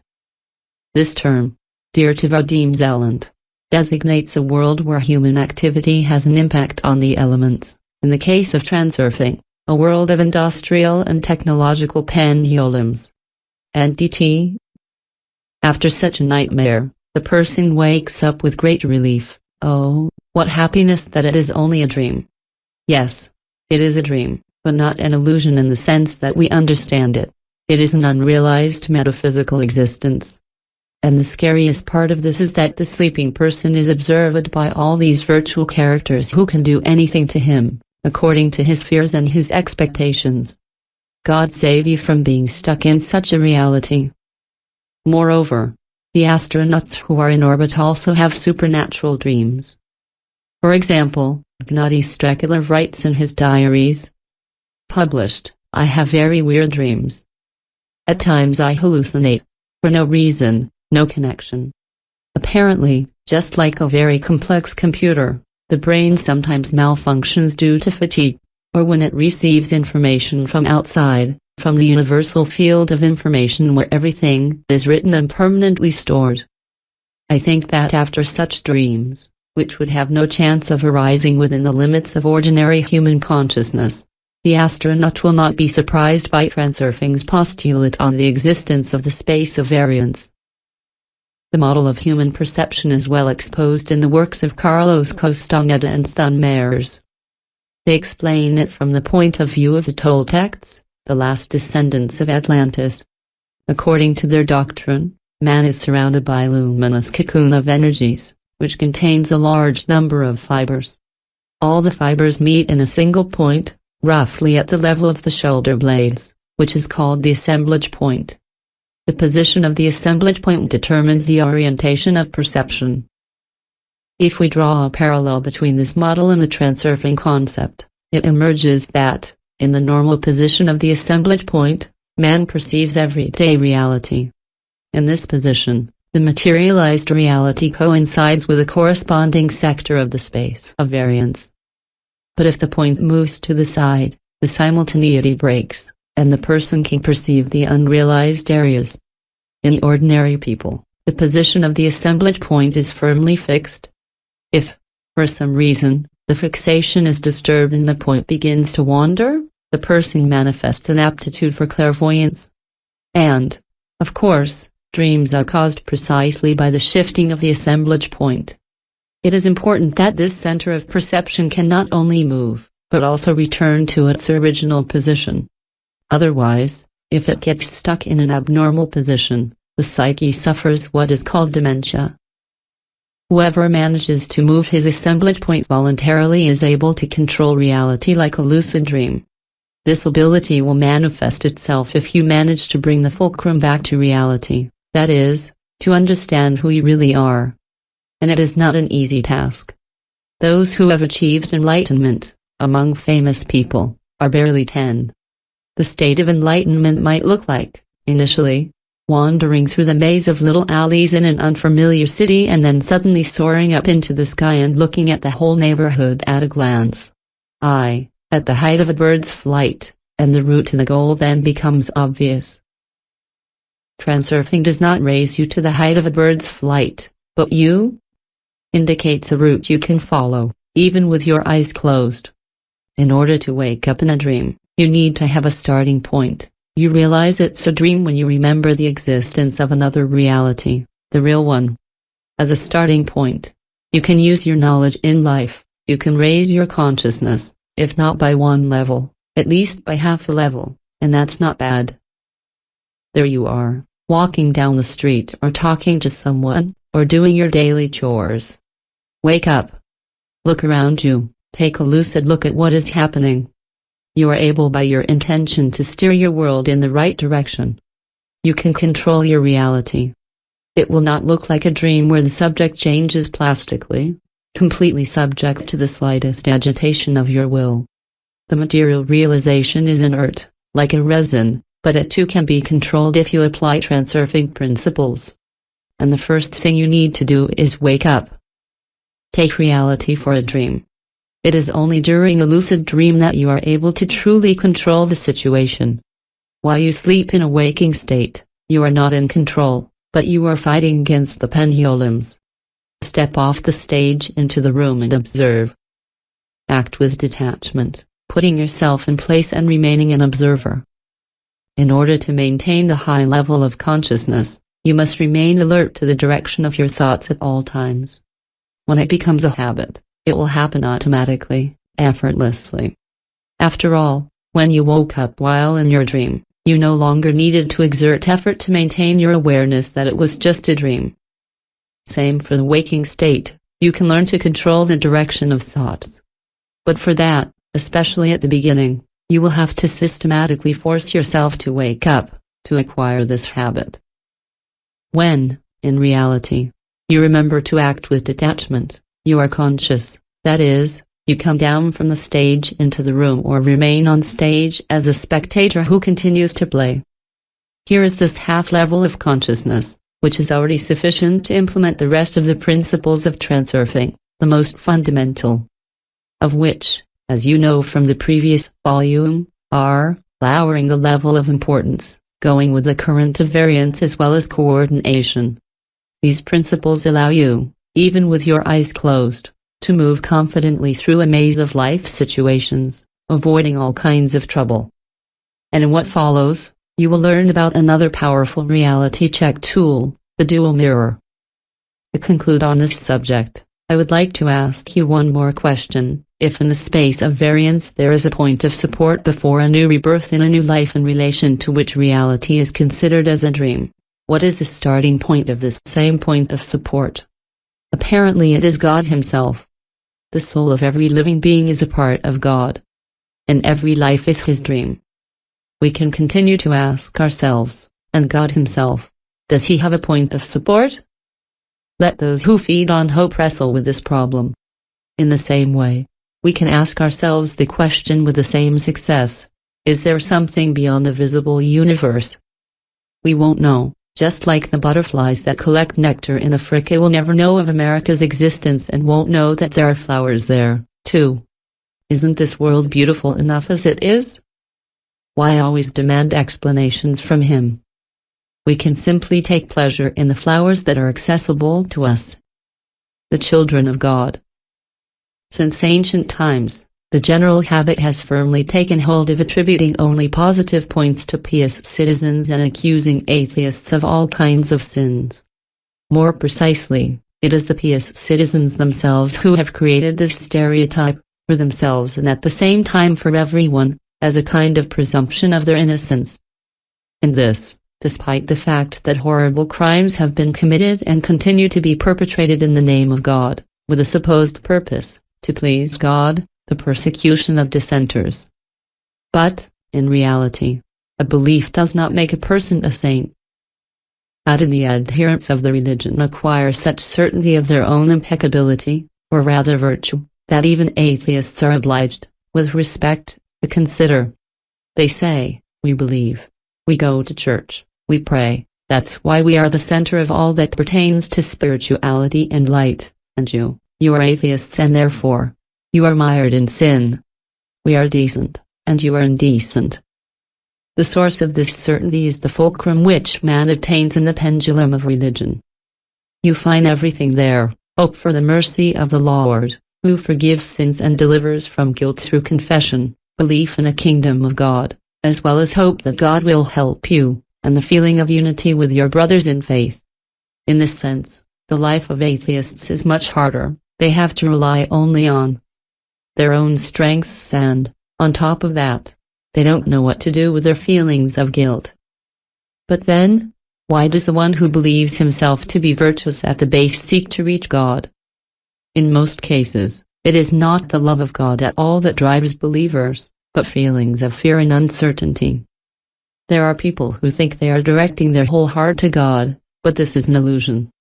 In fact, they are trying to run away from their ego. There's nothing wrong with that, and the ego doesn't bother you until it's offended. The ego manifests itself in dependent relationships, when the person compares themselves to others and realizes that they are far from perfect. The only purpose of the ego is to assert its own importance. If he does not succeed, he feels upset and the person feels emotional discomfort, which he tries to get rid of. And how does she do it? If nothing is done to increase his own importance, he has only two ways left: either let go of the reins and let the business go at a gallop, or completely stifle his ego. Those who have chosen the first method become selfish, those who have chosen the second, altruistic.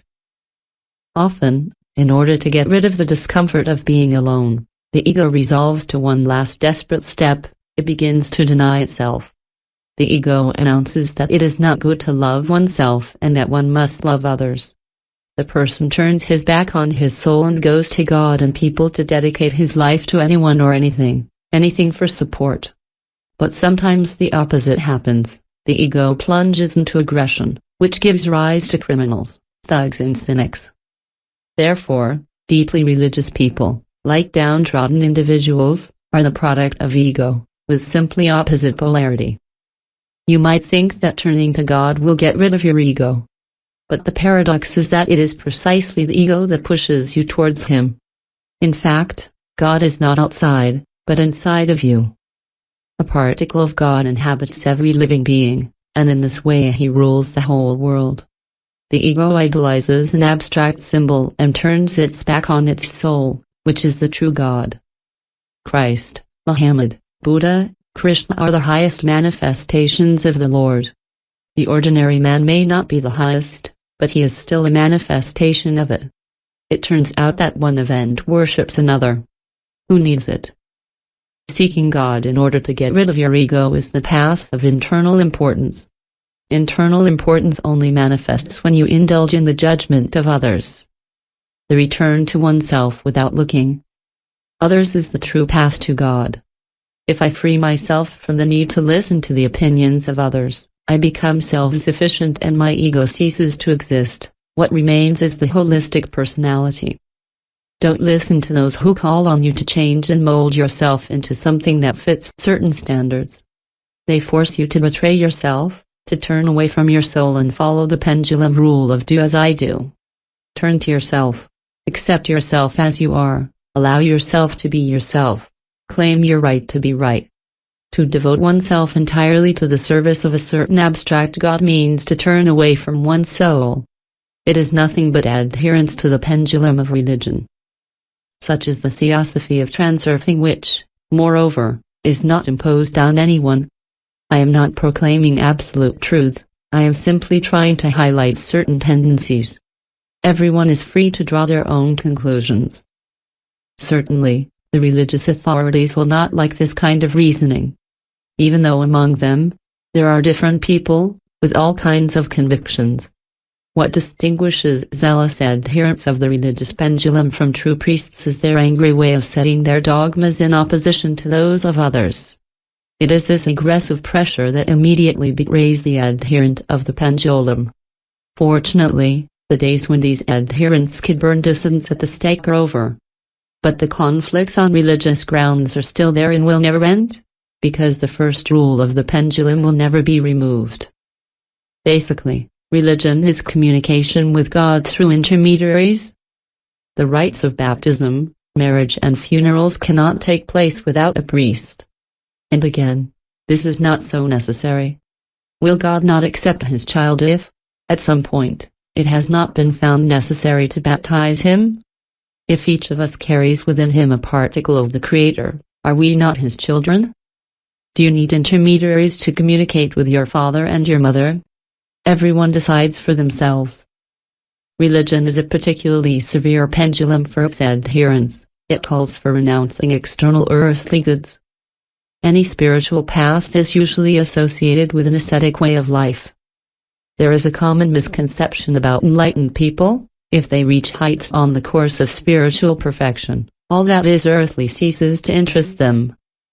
Don't fall into this trap. Everyone can and should be concerned about their material prosperity, comfort and ease. If this is not the case, then this person is completely in the grip of an idea. And there is a good chance that this idea belongs to one of the pendulums, religious, philosophical, or who knows what spiritual pendulum. The pendulums, according to their second rule, seek to force their adherents to devote themselves entirely to the interests of the structure. If the person has swallowed the hook, he ceases to be interested in anything else. She may even cherish the illusion that she is truly caring for her soul or that she is talking with God. In reality, the soul of such an enlightened person is locked up in a hermetically sealed box, without being able to make itself heard. Why did the soul come to this material world? To prepare for that other heavenly life in paradise? This is nonsense. If the soul has already come to this world from both, why must it again prepare for heavenly life? Is this even possible in general, here on earth? This earthly life is an exceptional opportunity for the soul. She has just come from the spirit world so far to know all the charms of the material world. She will always have time to return to the spirit world. What is the point of depriving it of what can be enjoyed in this magnificent, marvelous, formidable world, which conceals so many extraordinary temptations? By devoting yourself entirely to the worship of God, you distance yourself from Him. The Creator brings into being a multitude of realities through beings who are His living incarnations. God intends to experience all facets of the reality He creates. It is for this reason in particular that He sends His children into the material world. God has given you freedom of action, so enjoy your freedom. You don't have to lock yourself in a cell to spend long hours in prayer. It is not rendering service to God, but rather depriving Him of the joy you can have from the fullness of life. It's the same as forcing a child to spend all their brain cramming time memorizing things instead of letting them go outside to play. The adherents of the pendulums of religions will make you believe that you are good for nothing and that God is all-powerful. Your freedom and your strength are not profitable for the structure, it needs small cogs good for service. The pendulums have already gone far enough to enslave man's will. It is surprising how the influence of the pendulums is so strong that the children of God have lost all idea of their power. Initially, man possesses the power to create the layer of his world by realizing the potential variance of metaphysical space in material reality. The pendulum succeeded not only in removing from the people the notion of their abilities, but also to falsify the very meaning of life, having replaced service to God with his worship. God hardly needs worship. Do you need your children to worship you? You would rather see them as good friends. In reality, the purpose of life, as well as service to God, is creation with Him. Many people think that all that is expected of them is to believe in God. They believe in His existence and His power. So what? With all their faith, they don't understand God. For them, it's like an idol. Something abstract, inaccessible, and often fearsome. They were taught to worship God, keep the commandments, and by living a godly life prepare for something that no one is able to truly clarify. But believing is not understanding. Praying is not communicating with God. The language of God, it is creation. You can accept this statement or not, but discussing and arguing about it is meaningless. This is not a philosophical problem, but a matter of choice. So there is nothing more to add here. When you form the layer of your world, your reality, you communicate with God. When you are happy contemplating your creation, God is happy with you. This is the true service rendered to Him. And as far as faith in God is concerned, it is above all faith in oneself, faith in the power of one's capacities as those of a Creator. A particle of the Creator dwells in each of us. So please your Father. The more you believe in your abilities, the more you believe in God and thus realize what is said, to each according to his faith shall be given. The Theater of Dreams. As we have already seen at the beginning of this volume, the original motive underlying the behavior of all living beings is the need to manage one's own life more or less autonomously.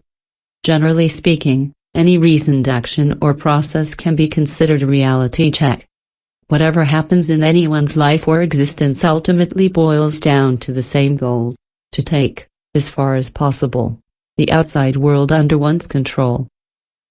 And, by the way, what is he doing? God himself. The answer is obvious and does not require any proof. The creation and control of reality. This is the purpose and meaning of all life in general. That God has a controlling function is beyond doubt. The only question is how he exercises it. Ever since the pendulums of religion have perverted the very concept of God, everything to do with him remains shrouded in strange and incoherent mystery. It seems that God exists, but, at the same time, no one has ever seen him. On the one hand, God manages the world, but on the other, his activity is not explicit. So here's what we have: he exists, but he isn't there; he is not there, but he exists. Such a paradoxical situation allows pendulums to interpret and use the concept of God in whatever way suits them. Not to go into details, the main reason for the distortion of the true nature of God is the number of substitutions allowed by religions. The divine service has been transformed into worship and the evidence of his existence, replaced by blind faith. The pendulums declared man impotent in opposition to the omnipotence of God. And his original divine essence was totally obliterated, which broke his former unity with the Creator. So the man, like a kidnapped child, found himself deprived of the bond with his parent and was forced to forget his true origins as well as his destination. As a result, He lost all sense of his ability and power to act as a creator with the Creator God. The Son of God was made to believe that he was incapable of managing his destiny, that he had to honor his Father from afar and adore him, like an idol. Supposedly, the offspring can do nothing and have no rights. Their life is entirely in the hands of the despotic parent, who is merciful only when one submits to him imperatively, with one's head bowed. Allowing himself to be influenced by the pendulums, man was thrown out of the role reserved for him and placed in service. It is not only about the pendulums of religion as such, but atheism is a kind of religion too, in reverse. Faith here is converted into ignorance, ignorance into denial, and denial into active rejection. But whatever the concept of the world of the person, his position on the bottom remains the same. The religious pendulum transmits his destiny into the hands of God, and that of atheism into the hands of a certain providence or to the thank you for the circumstances against which it is allowed to fight. In all cases, man has an unenviable role of puppet, either to pray, or to await the mercy of the Lord, or to enter into a struggle against obstacles since nothing is given. And all the same, no matter what he does, man, no matter how hard he tries, will remain at the mercy of pendulums and circumstances as long as his actions do not exceed his internal intention. We always get what we choose. If you think it's your fate to wander in a dark forest, then you'll have to fight your way through the woods through the clearings. But if you accept the bold idea of your power to soar into the sky, then you fly over the forest and soar in free flight. No one is holding you back but yourself. But man will not want to believe in his ability to receive everything just like that, without any condition, with the help of external intention, until he becomes aware and accepts his divine essence. This is not easy, because the very essence of God is distorted to the last point. From the Creator, he has been made a governor who demands to be worshipped. And what is the role of a governor? He acts as a judge, he renders justice, he punishes, he rewards according to merits, he commands, and finally, he assists and takes care of his subjects. However, we do not observe anything of the sort. What is actually happening is continuous anarchy and arbitrariness. The virtuous suffer and sinners do dishonorable business with impunity. Justice triumphs only with a great stretch of the imagination. Supplications and prayers do not bring the intended result. And this, although it is thought that nothing prevents God from satisfying the request and restoring justice since he is all-powerful. To explain such a transparent contradiction, the adherents of pendulums try to interpret what is happening in a certain way, to adapt the scenario to the role they have attributed to God. So we have all sorts of deceptions and fabrications such as the divine will, or justice will be done to each according to his merits when he stands before him. You might think that humans are scoundrels who have abstracted themselves from the supervision of their teacher. That's why they can do anything and everything in the meantime, but when he catches them, he will then punish them severely. But what is the divine intention, if we disregard all speculation? To answer this question, we are not going to assume, nor philosophize, but simply note once again the fact that the intention of all that lives, anyway, comes down to the control of reality. It is not the accomplishment of justice and equity, nor the fulfillment of desires and demands, nor the reward according to merits, nor the punishment, nor support. It is not the manifestation of authority either, but the control of reality. That is in fact what is happening. No one can do what is not divinely willed. Everything is truly under his control. On the other hand, he carries out his control not centrally, sitting on a throne, but not through all living beings. And how could God control the world outside of this world? Each creature carries within it a small particle of God. That is why the intention of any being can only coincide with his intention. Having introduced the soul as a part of himself into every being, God endowed them with an ability to control reality commensurate with their level of consciousness. Everything has consciousness to some degree, even minerals, not to mention human beings. Of course, man occupies the highest position of level of consciousness, But that does not mean that the stones do not lead their own life, simply, their existence flows into another dimension of time. Everything that exists in reality helps to control it. Rivers make room for their beds, mountains rise amid plains, deserts, forests, land and sea reclaim territories from each other. All have a fraction of consciousness and seek to control their reality in their own way. And the higher the level of consciousness, the greater the possibilities of control. Take, for example, plants. They are both familiar and mysterious to us. Nobody will deny that they are alive, but very few people will consider them living beings in the full sense of the word. Man considers a plant as biological material deprived of a soul, which is not able to feel and be aware of itself and its surroundings. Therein lies a very big mistake. Plants have a special nervous system of their own. Their cells communicate with each other by exchanging electrical potentials. These extraordinary creatures can see in their own way, hear, smell when touched, perceive taste and smell. And even more than that, they can communicate with each other, memorize, analyze and even worry. An American researcher, Cleve Baxter, once carried out a scientific experiment, having connected a plant to a lie detector. 2 people had participated, one who broke the branches and tore the leaves of the plant and the other who took care of it and spoke to it with affection. Then, the plant knew how to distinguish these 2 people. As soon as the bad guy entered the room, the plant squealed, the monitor recorded a rise, and when the good guy approached, it calmed down. These experiments led Baxter to the conclusion that plants are capable of picking up electromagnetic flux and even thoughts.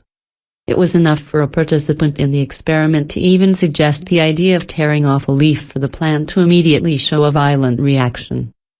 Baxter's research has been verified by other scientists over and over, always with the same result. In a lab where they were testing, a houseplant clearly showed signs of the feeling called love. A lab assistant who was taking an encephalogram of a plant noticed that it purred as she sprayed and spoke softly to it. As soon as she entered the room, he fidgeted ecstatically, though he didn't react that way to other people. But what was the surprise of the researchers when the plant began to show signs of jealousy? It was enough for the object of his affections to play the coquette with a person of the opposite sex for him to fall into a state which one cannot call other than depressive. But if it were only plants? Research has shown that even DNA shows rudimentary signs of primitive reaction. The radiation from the DNA molecule placed in a spectrometer carries information not only about its structure, but also, surprisingly, about its state of well-being.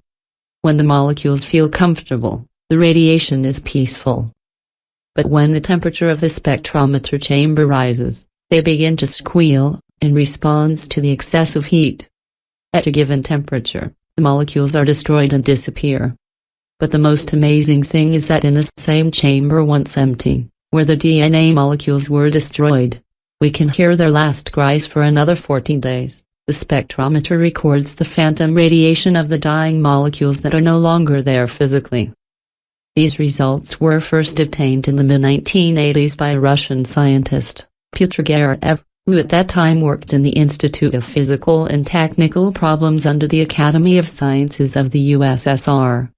Although it should be noted that regarding such experiments, official science remains, as expected, quite skeptical. Plants can shout out loud and are unable to claim their rights or tell you about their feelings and worries. But they have a soul and they can also suffer and rejoice. Only, compared to man, plants are in a deep sleep. They are like a sleepy man, who smiles when he recognizes the pleasant, soft voice and frowns when he hears a hostile call. These magnificent dreamers are the source of our life. They beautify our world and give us everything, from a cup of a healing drink to the shade of a sweltering afternoon. And besides, they don't bother us and do not claim anything. Plants are capable, albeit vaguely, of feeling the same as us. They love us if we take care of them and seek to thank us with their fruits. But what they feel when we abuse them is shameful even to imagine. What can a tree perceive when at its side passes a more evolved but insensitive biped which, just like that, without any reason, breaks a branch. Fear, grief, offense? And is it possible to translate the horror that seizes this defenseless creature when the biped approaches it with an axe? It's hard to imagine what terrible suffering a tree feels as an axe embeds itself in its body and life slowly and relentlessly abandons it. We will never know the feelings of plants, these silent witnesses of the cruelty of men who treat them like biological material. We can only hope that they sleep soundly enough that they do not experience pain as clearly as the beings of the higher level of consciousness. There is nothing to be done. The world is cruel, it is made that way. One life exists at the expense of another. But that does not give man the moral right to believe that in this world of dreamers he is the only one who has a soul and a conscience and can treat everyone else with contempt. It is not for nothing that certain peoples, who are not yet corrupted by the civilization of the pendulums, have a rule: before killing an animal or cutting down a tree, ask it for forgiveness. The followers of Buddhism, for example, always look under their feet so as not to accidentally crush an insect, and will rather choose an alley, if there is one, rather than trampling the grass. Everything that lives is worthy of respect and, in this world, everyone has the same rights. And if the man is not of this opinion, then what is he himself worth? Compared to all the other inhabitants of the planet, man is only the most awakened, no more. After all, life is kind of just a dream. We are surrounded by a marvelous world inhabited by dreamy beings. Everyone lives in their own dream and at some point desires something or fights for their rights and purpose. Every living thing has its own purpose. But why is it like this? What is it used for? Asks the man who thinks he is the pinnacle of perfection. The reason for this is the fact that the path to the goal is the engine of evolution. Evolution is a means of creation, a way of giving form to the reality chosen by God Himself. The idea of evolution is relatively recent. Previously, it was thought that the world was not subject to drastic changes and existed in the same form since its initial creation by God.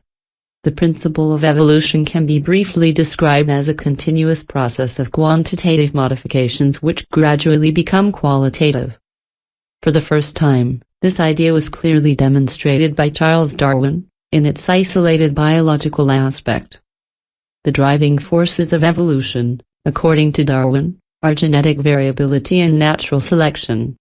Variability is the basis for the formation of new features in the structure and functioning of organisms, and genetics consolidates them. It is as a result of the struggle for existence that a priori the survival of the fittest individuals occurs. All of this is true in Darwin's theory. However, a fundamental point is overlooked: what determines the variability? Natural selection and genetics consolidate or eliminate recurring characteristics as a fait accompli. But where do these characteristics come from? What conditions their appearance? Why do fins, wings, claws, hair, horns, etc., grow in species that had none of these? There are leaps, slowdowns, regressions and the appearance of absolutely new forms which, from the point of view of well-ordered evolution, cannot be explained. For example, it proved impossible to establish the chain of origin and development of the organs of sight. Where does it generally come from and what is its origin? It is after all a qualitative leap, a fundamental modification which could not appear by chance. Not to mention the origins of life as such. Did the genetic code of life appear one day, just like that, by chance? Within the transurfing model, one obvious conclusion stands out: variability is formed by intention. Every living being forms the layer of its world, including itself. Seeking to take control of reality is part of doing this for the best, and in order for that to happen, you must change and adapt to the environment accordingly. The intention of all living things, from single-celled organisms to humans, can be characterized by a general formula: I try to be and act in such a way as to control my reality as best I can. It is precisely this intention that materializes the corresponding sectors of the space of variance, following which the new characteristics appear. For example, We know that prehistoric birds had claws on their wings to climb trees. Apparently before. To learn how to fly, they had to climb all the way up and hover. Checking reality in the form, "I climb trees" is not very effective.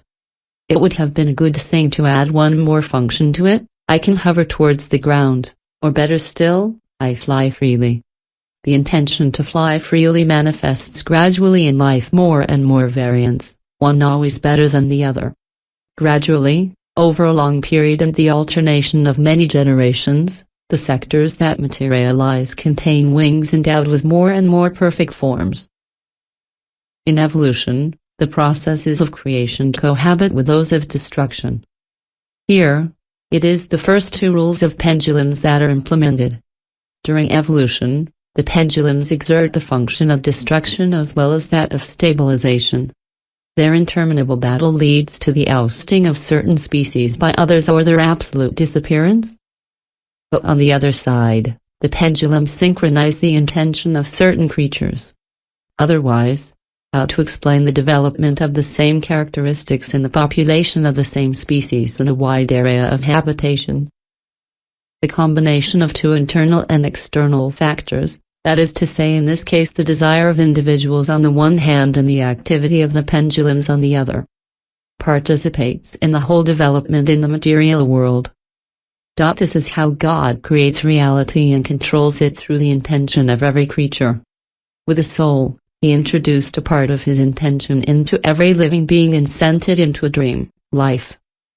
Our world is a theater of dreams where God is the spectator, the scriptwriter, the director and the actor at the same time. As a spectator, he watches the game unfold on the stage of the world. As an actor, he feels and undergoes the same thing as the being whose role is played. Apparently, that is God's purpose, to experience all that is possible in this colorful kaleidoscope of dreams. But why is there so much misery and injustice in this play? Why does He allow all this? And did the pendulums, the evil of the whole world, allow them to exist, too? There is no answer to these questions. He alone knows His own motives. We can only note this fact: as a screenwriter and director, He allows the game to unfold freely, taking into account the intention of all participants. Each contributes to the formation of reality, as a result of which we obtain a common image, the dream of God, woven from multitudes of small dreams, His isolated manifestations, which are the lives of all creatures. But the questions we can't answer don't matter. What matters is the main conclusion that results from all that has been said: God has given each living being the freedom and the power to create their reality according to their level of consciousness. Depending on this level of consciousness, life becomes either an unconscious dream, where the sleeping person is helpless and under the influence of circumstances, or a lucid dream which can be controlled and directed by the force of one's own will. Freedom of choice is given to everyone. On the other hand, not all of us use this privilege. For why is the process of evolution so long, if the intention is able to realize the sector of the necessary variant space? Because almost all living beings do not use their intention consciously and voluntarily. In their unconscious dream state, they vaguely seem to want something, without really understanding what exactly. Their intention becomes fuzzy, unclear, confused. In this sense, man has not advanced any further than the animals. As we have already indicated, the pendulums deprived him not only of the ability to control reality by the force of his mind, but also of the very idea that it was possible. Involved in the destructive swings of the pendulums, man is content with only the opposite effect of external intention. He achieves the realization of his negative attitude and his worst expectations.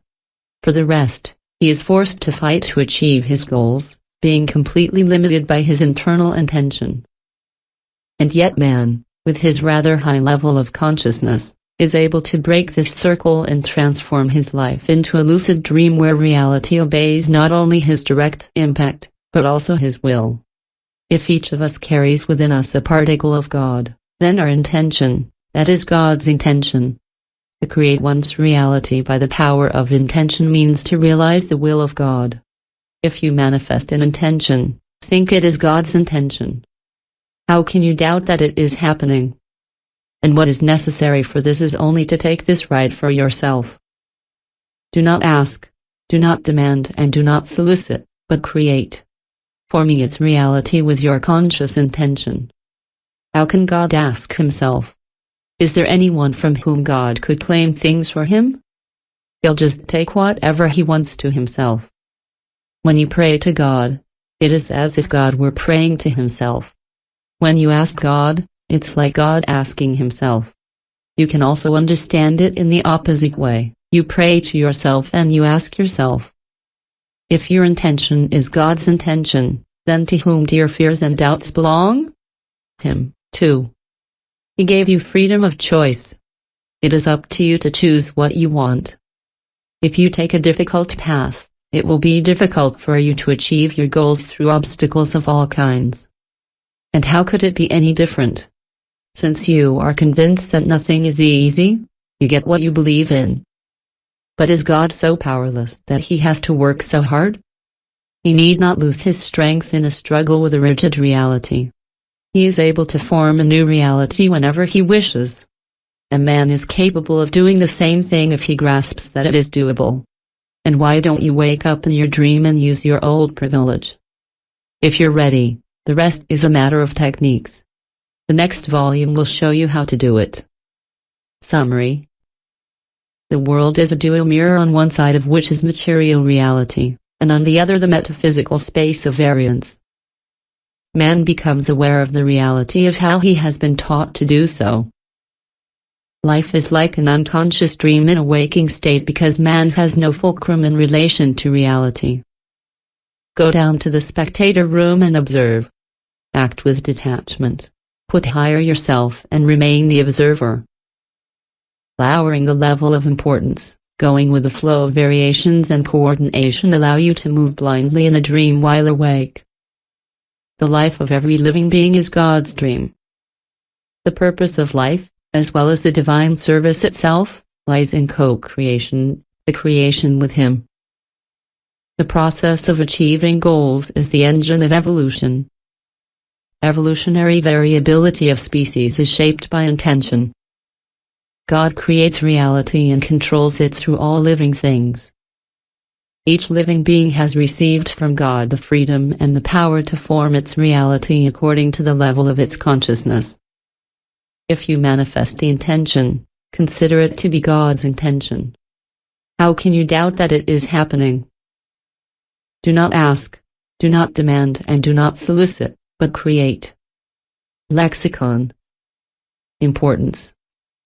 Importance arises when something is overvalued.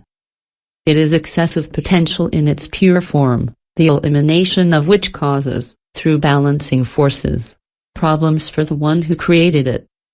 There are two types of importance, internal and external.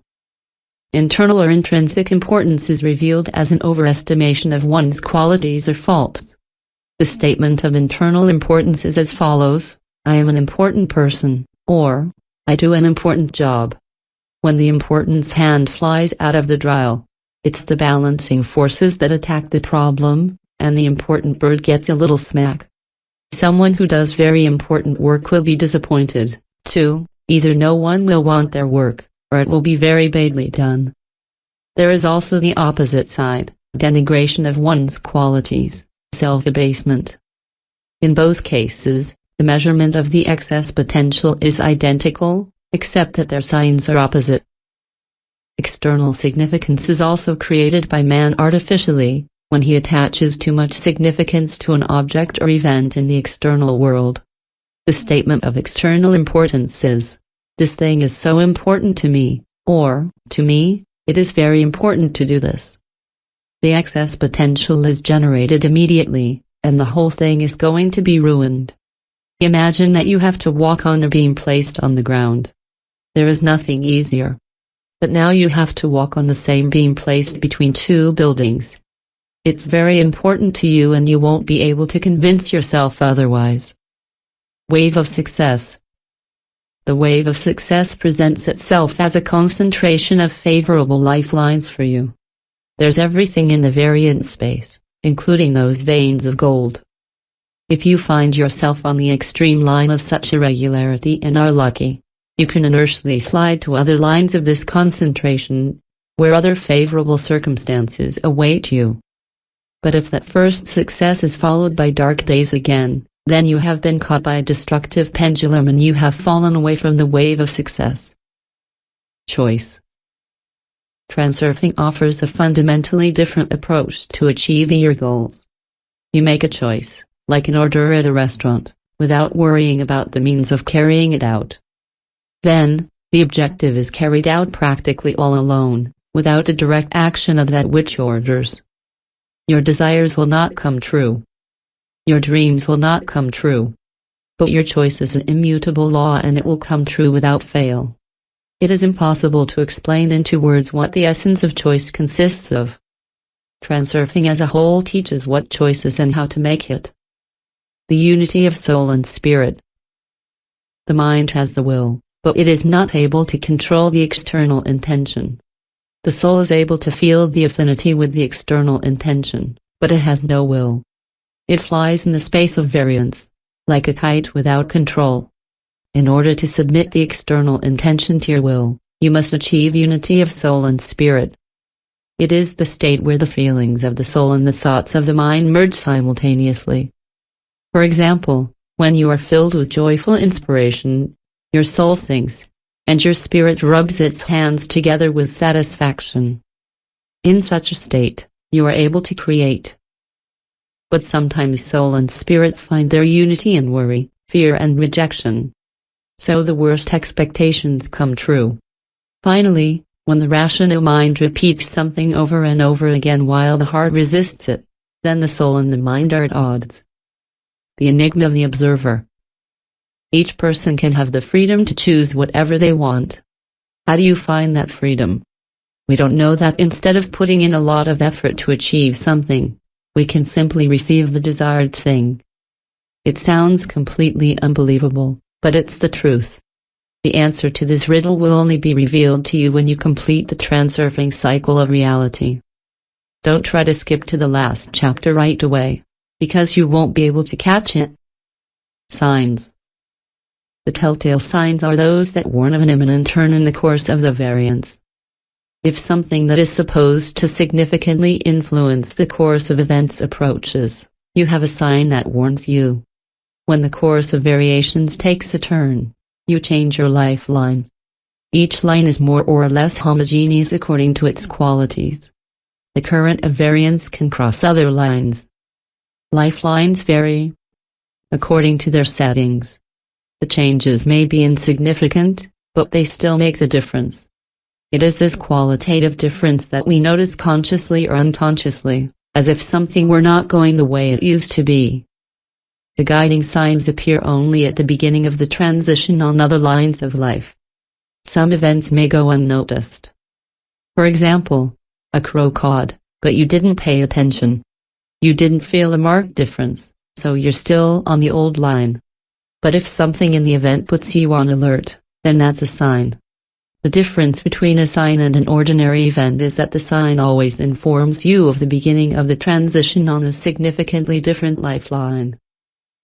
Excessive potential. The excess potential is a tension, a local imbalance in a homogeneous energy field. It is the energy of thought that creates this irregularity, when too much significance is attached to something. For example, a desire is an excessive potential, because it seeks to attract the wanted object to a place different from where it is. An exhausting craving for what you don't have creates an energetic pressure rise that generates the wind of balancing forces. Here are other examples of excessive potentials: discontent, criticism, admiration, adoration, idealization, overestimation, vanity, feelings of superiority, guilt, inadequacy. Excess potential. Induced transition. Disasters, natural disasters, armed conflicts, economic crises develop in a spiral. First is the emergence, then the unfolding, the tension escalates, then the culmination, the emotions are all on fire, and finally, the outcome, all the energy is sprayed into space, and it is then a temporary calm that occurs. A turbulent works on much the same principle. The attention of a group of people is captured in the lasso of the pendulum, which begins to swing further, dragging them down disastrous lifelines. The person responds to the first swing of the pendulum. For example, he reacts to a negative event, participates in the plot, and finds himself in the action zone of a spiral that spins faster and faster, drags him and drowns, like a fly in a funnel.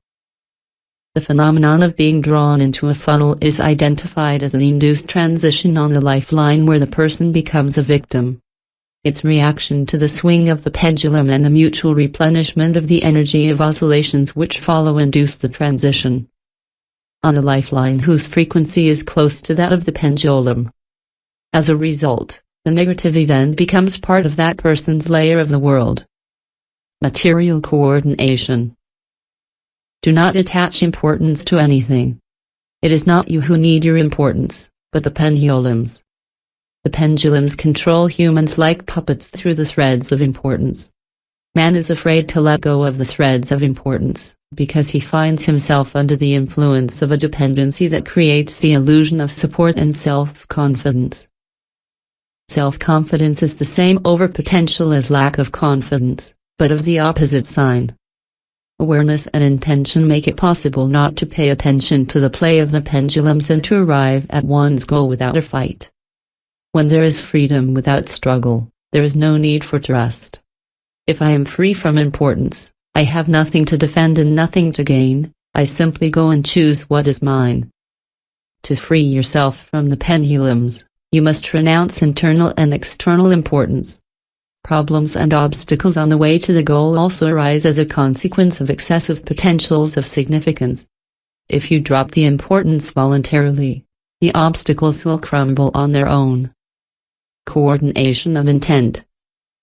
The realization of worse expectations in people prone to negativism confirms that man is capable of influencing the course of events. Each event on the lifeline has two directions in the space of variance, favorable and unfavorable. Each time, faced with such and such an event, you make a choice on how to deal with it.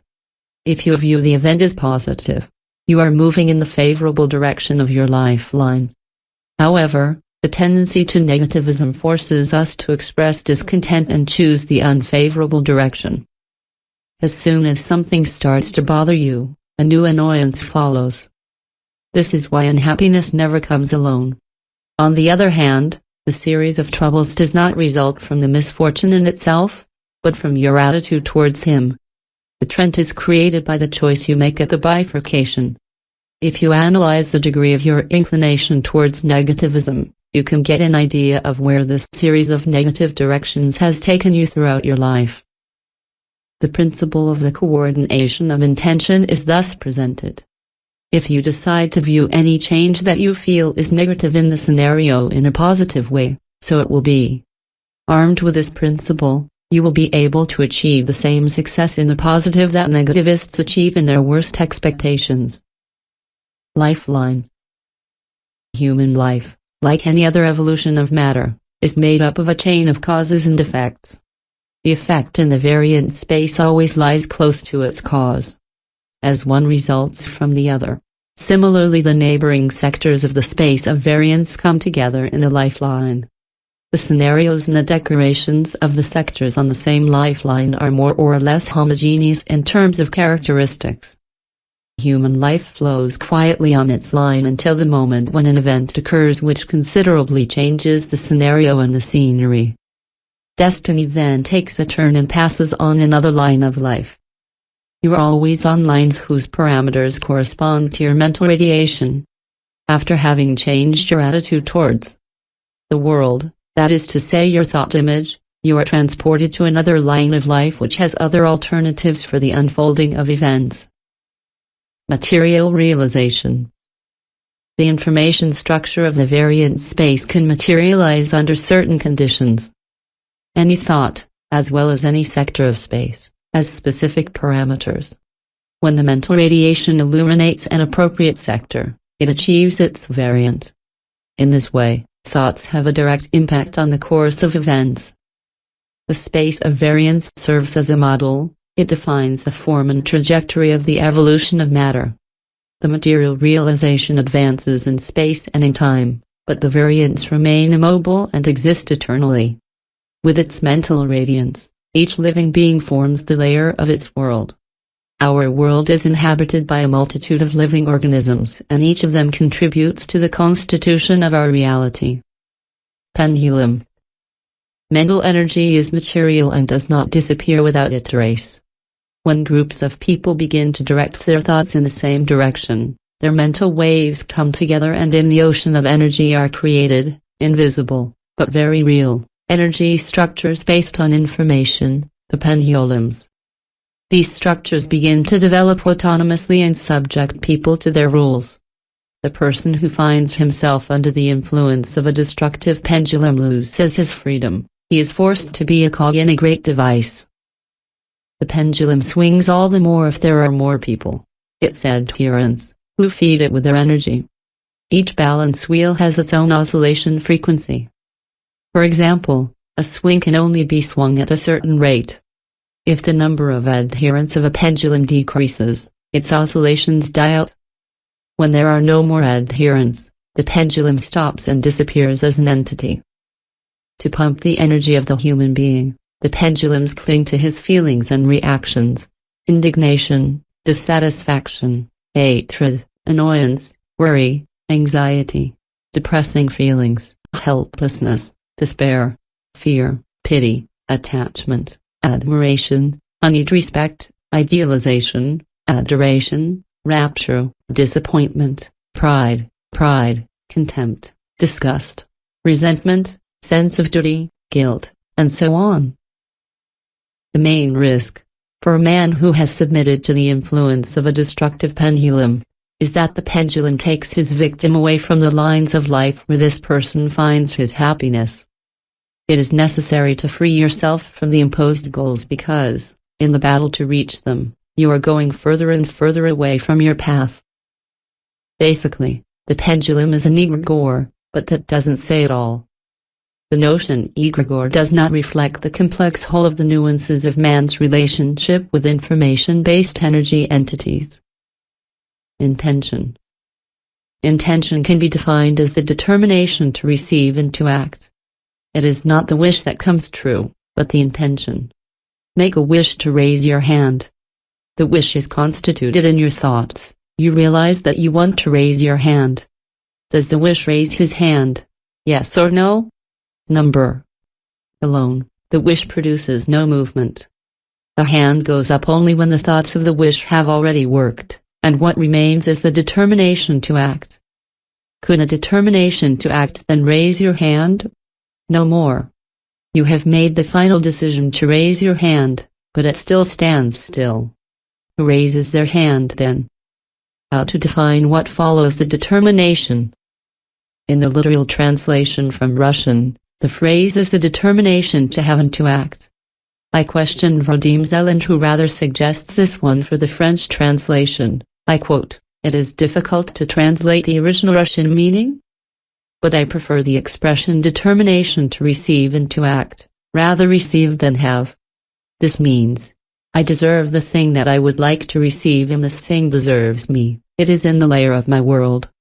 So, receiving is as simple as receiving my morning diary. When I'm really ready to receive what I want, I get it. And there's no excess potential when I'm really ready. I'm calm, not excited." It is here that the mind manifests its inability to give an intelligible explanation of what intention is. Our definition of intention as the determination to receive and to act represents only a prelude to the force which carries out the actual action. We can only see the fact that the hand is raised not by desire, nor by determination, but by intention. There is internal intention and external intention. Internal intention implies active impact on the external world. This is the determination to act. The external intention is the determination to receive, when the world itself submits to the human will.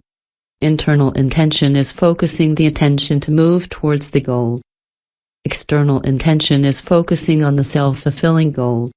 With the help of the internal intention, the goal is achieved. With the help of the external, it is chosen. Everything related to magic and paranormal phenomena belongs to the domain of external intention.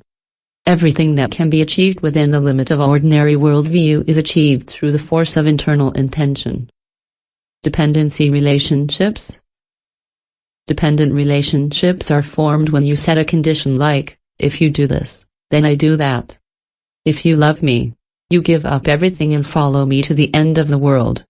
If you don't marry me, you don't love me. If you praise me, I'm your friend. If you don't give me your shovel, then get out of my sandbox. If love turns into dependent relationships, you inevitably create polarization, and the balance is upset. Unconditional love is loving without possessing, admiring without worshipping. In other words, such a feeling does not create a relationship of dependence between the one who loves and the object of his love. The balance is also disturbed in the case where one is compared or opposed to the other. We are like that, but they are not like us. Take, for example, national pride, in relation to which nations? The feeling of inferiority, compared to whom? Or arrogance, in relation to whom? Where there is opposition, the balancing forces are sure to go to work. Their action is directed either to separate the subjects in conflict, or to bring them together, bring them to a mutual agreement or a collision. If it is you who have created the polarization, the action of the balancing forces will be directed first against you. Polarization. Excessive potentials emerge when you attribute superabundant importance to certain qualities, while dependent relationships are formed between people in case they begin to compare each other, oppose and pose conditions like, if you do this, I do that. In itself, the excessive potential is not so serious as long as the distorted appreciation exists unrelated, alone. But as soon as the artificial overestimation of one object is compared with another, then polarization arises, which generates the wind of balancing forces. The balancing forces seek to eliminate the polarization that has arisen, and in most cases their action is aimed at the one who created that polarization. Space of variance. The variant space is an information structure. It is an infinite field of information including all variants of all events that can occur. We can say that the space of variance contains everything that exists, everything that has happened and everything that will happen. The space of variance is a mold, a coordination grid for the movement of matter in space and time. The past as well as the future are stored there in a stationary way, like on film, and the effect of time is observed following the displacement of a single image in which the present is displayed. The world exists under two aspects at the same time, the physical reality that one can touch and the metaphysical space of variance, which is located outside of perception, but is no less objective. However, it is theoretically possible to access this information field. This is where clairvoyance or intuitive knowledge comes from. The mind alone is not capable of inventing something radically new. What he can do is build another version of the house out of the old bricks. The brain stores not the information itself, but something that looks like it addresses information in variant space. All artistic masterpieces and scientific discoveries have come into the mind from the variant space, through the soul. Dreams are not illusions per se. The mind does not imagine its dreams, it actually sees them. What we observe in reality are the variants made. In the dream, we are able to see what has not been realized. That is to say the plays, with the scenarios and the virtual sets. Dreams show us what could have happened in the past or could happen in the future. The dream is a journey of the soul in the space of variations. Balancing forces. Wherever there is excessive potential, the balancing forces are generated to eliminate it. You create potential through your mental energy when you attribute undue importance to an object. Take for example two situations. Here you are standing in your living room, and you find yourself at the edge of a cliff. In the first case, you are not at all worried. In the second, the situation is of enormous importance to you. All you have to do is an energetic level, The fact that you are standing has the same meaning in both cases. But being on the edge of the cliff generates tension within you due to your fear, which creates an irregularity in the energy field. As a result of which the balancing forces appear and seek to eliminate this inhomogeneity. You can even feel their action, both an inconceivable force that pulls you down, and another that causes you to roll back from the edge. Because for eliminating the excess potential created by your fear, the balancing forces need to either pull you back from the edge or push you down to get it over with. And it is this very action that you feel. The corrective actions of the balancing forces generate an infinite number of problems. The treachery of the balancing forces lies in the fact that we often achieve the opposite of our intention. And this, without any understanding of what is happening. Hence this impression that it is an inexplicable, evil force, a sort of Murphy's Law. The space sector of variance. Each point in space has its own variant of this or that event. For ease of understanding, let's assume a variant has a storyline and a setting. The decor is an appearance or a form of manifestation, and the scenario is the path taken by the material. For convenience, we can divide the variant space into sectors. Each sector has its own scenario and decor. The further apart the sectors are, the more differences there are between their scenarios and their settings. Human destiny also consists of a multitude of variants. In theory, there is no limitation on the possible turns of fate, since the space of variance is infinite. Cliché. The idea we have about ourselves and about others is often far from the truth. It is our clichés that cause distortions. For example, you are preoccupied with some of your faults and because of them you feel inferior because it seems to you that other people don't like that either and they don't accept you. So, if you are in contact with people, you put the cliché of the inferiority complex in your spotlight and therefore see everything in a distorted way. The cliché is a distorted image of reality that inhabits your mind. Like a rule, the negative cliché generates the unity of soul and spirit, and that is why it is embodied in reality. Our worst expectations are coming true. Negative clichés can be turned into positives and then you can make them work for us. If you intentionally create a positive snapshot, it will be able to transform the layer of your world in extraordinary ways. The goal snapshot is the image where your goal has already been achieved. The systematic visualization of this photograph leads to the materialization of the corresponding sector of the sector variance. The world layer. Each living being materializes a certain sector of the space of variations by its mental energy and thus creates the layer of its world. All of these layers intersect with each other, and this is how each being contributes to the constitution of our reality. By your attitude towards the world, you create an individual layer of the world, an isolated reality. This reality, depending on your attitude, takes on a certain nuance. In a figurative sense, certain weather conditions are established there, a fresh morning in the rays of the sun, or clouds in rain, but it can happen that it is a raging storm, even a natural cataclysm which takes place there. Produce. Individual reality is created by two means, physical and metaphysical. In other words, we create our world by our actions and our thoughts. Thought forms play a major role in this because they cause a great number of material problems, for which we most of the time have to fight in order to overcome them. Transurfing only deals with the metaphysical aspect. The current of variance. The information is in the space of the variance in a stationary way, in the form of a matrix. The information structure is organized in chains linked together. Cause and effect relationships generate the stream of variance. The restless spirit is constantly swayed by the pendulums and tries to solve all problems, trying to keep the situation under control. Voluntary decisions of the mind are in most cases senseless patting of the hands against water. Most problems, especially the little things, sort themselves out if you don't disturb the flow of variance. The main reason for not actively resisting the current of variance is that it results in a ton of wasted energy to no avail or harm. The current follows the path of least resistance, and that is why it already contains within itself the most effective and reasonable solutions. Current resistance, on the contrary, generates a whole host of new problems. You don't need a powerful intellective mind if the solution already exists in the space of variance. If you do not complicate things and do not prevent the current from following its path, the solution will come to you by itself and, moreover, it will be the most optimal. Optimality is already included in the structure of the information field.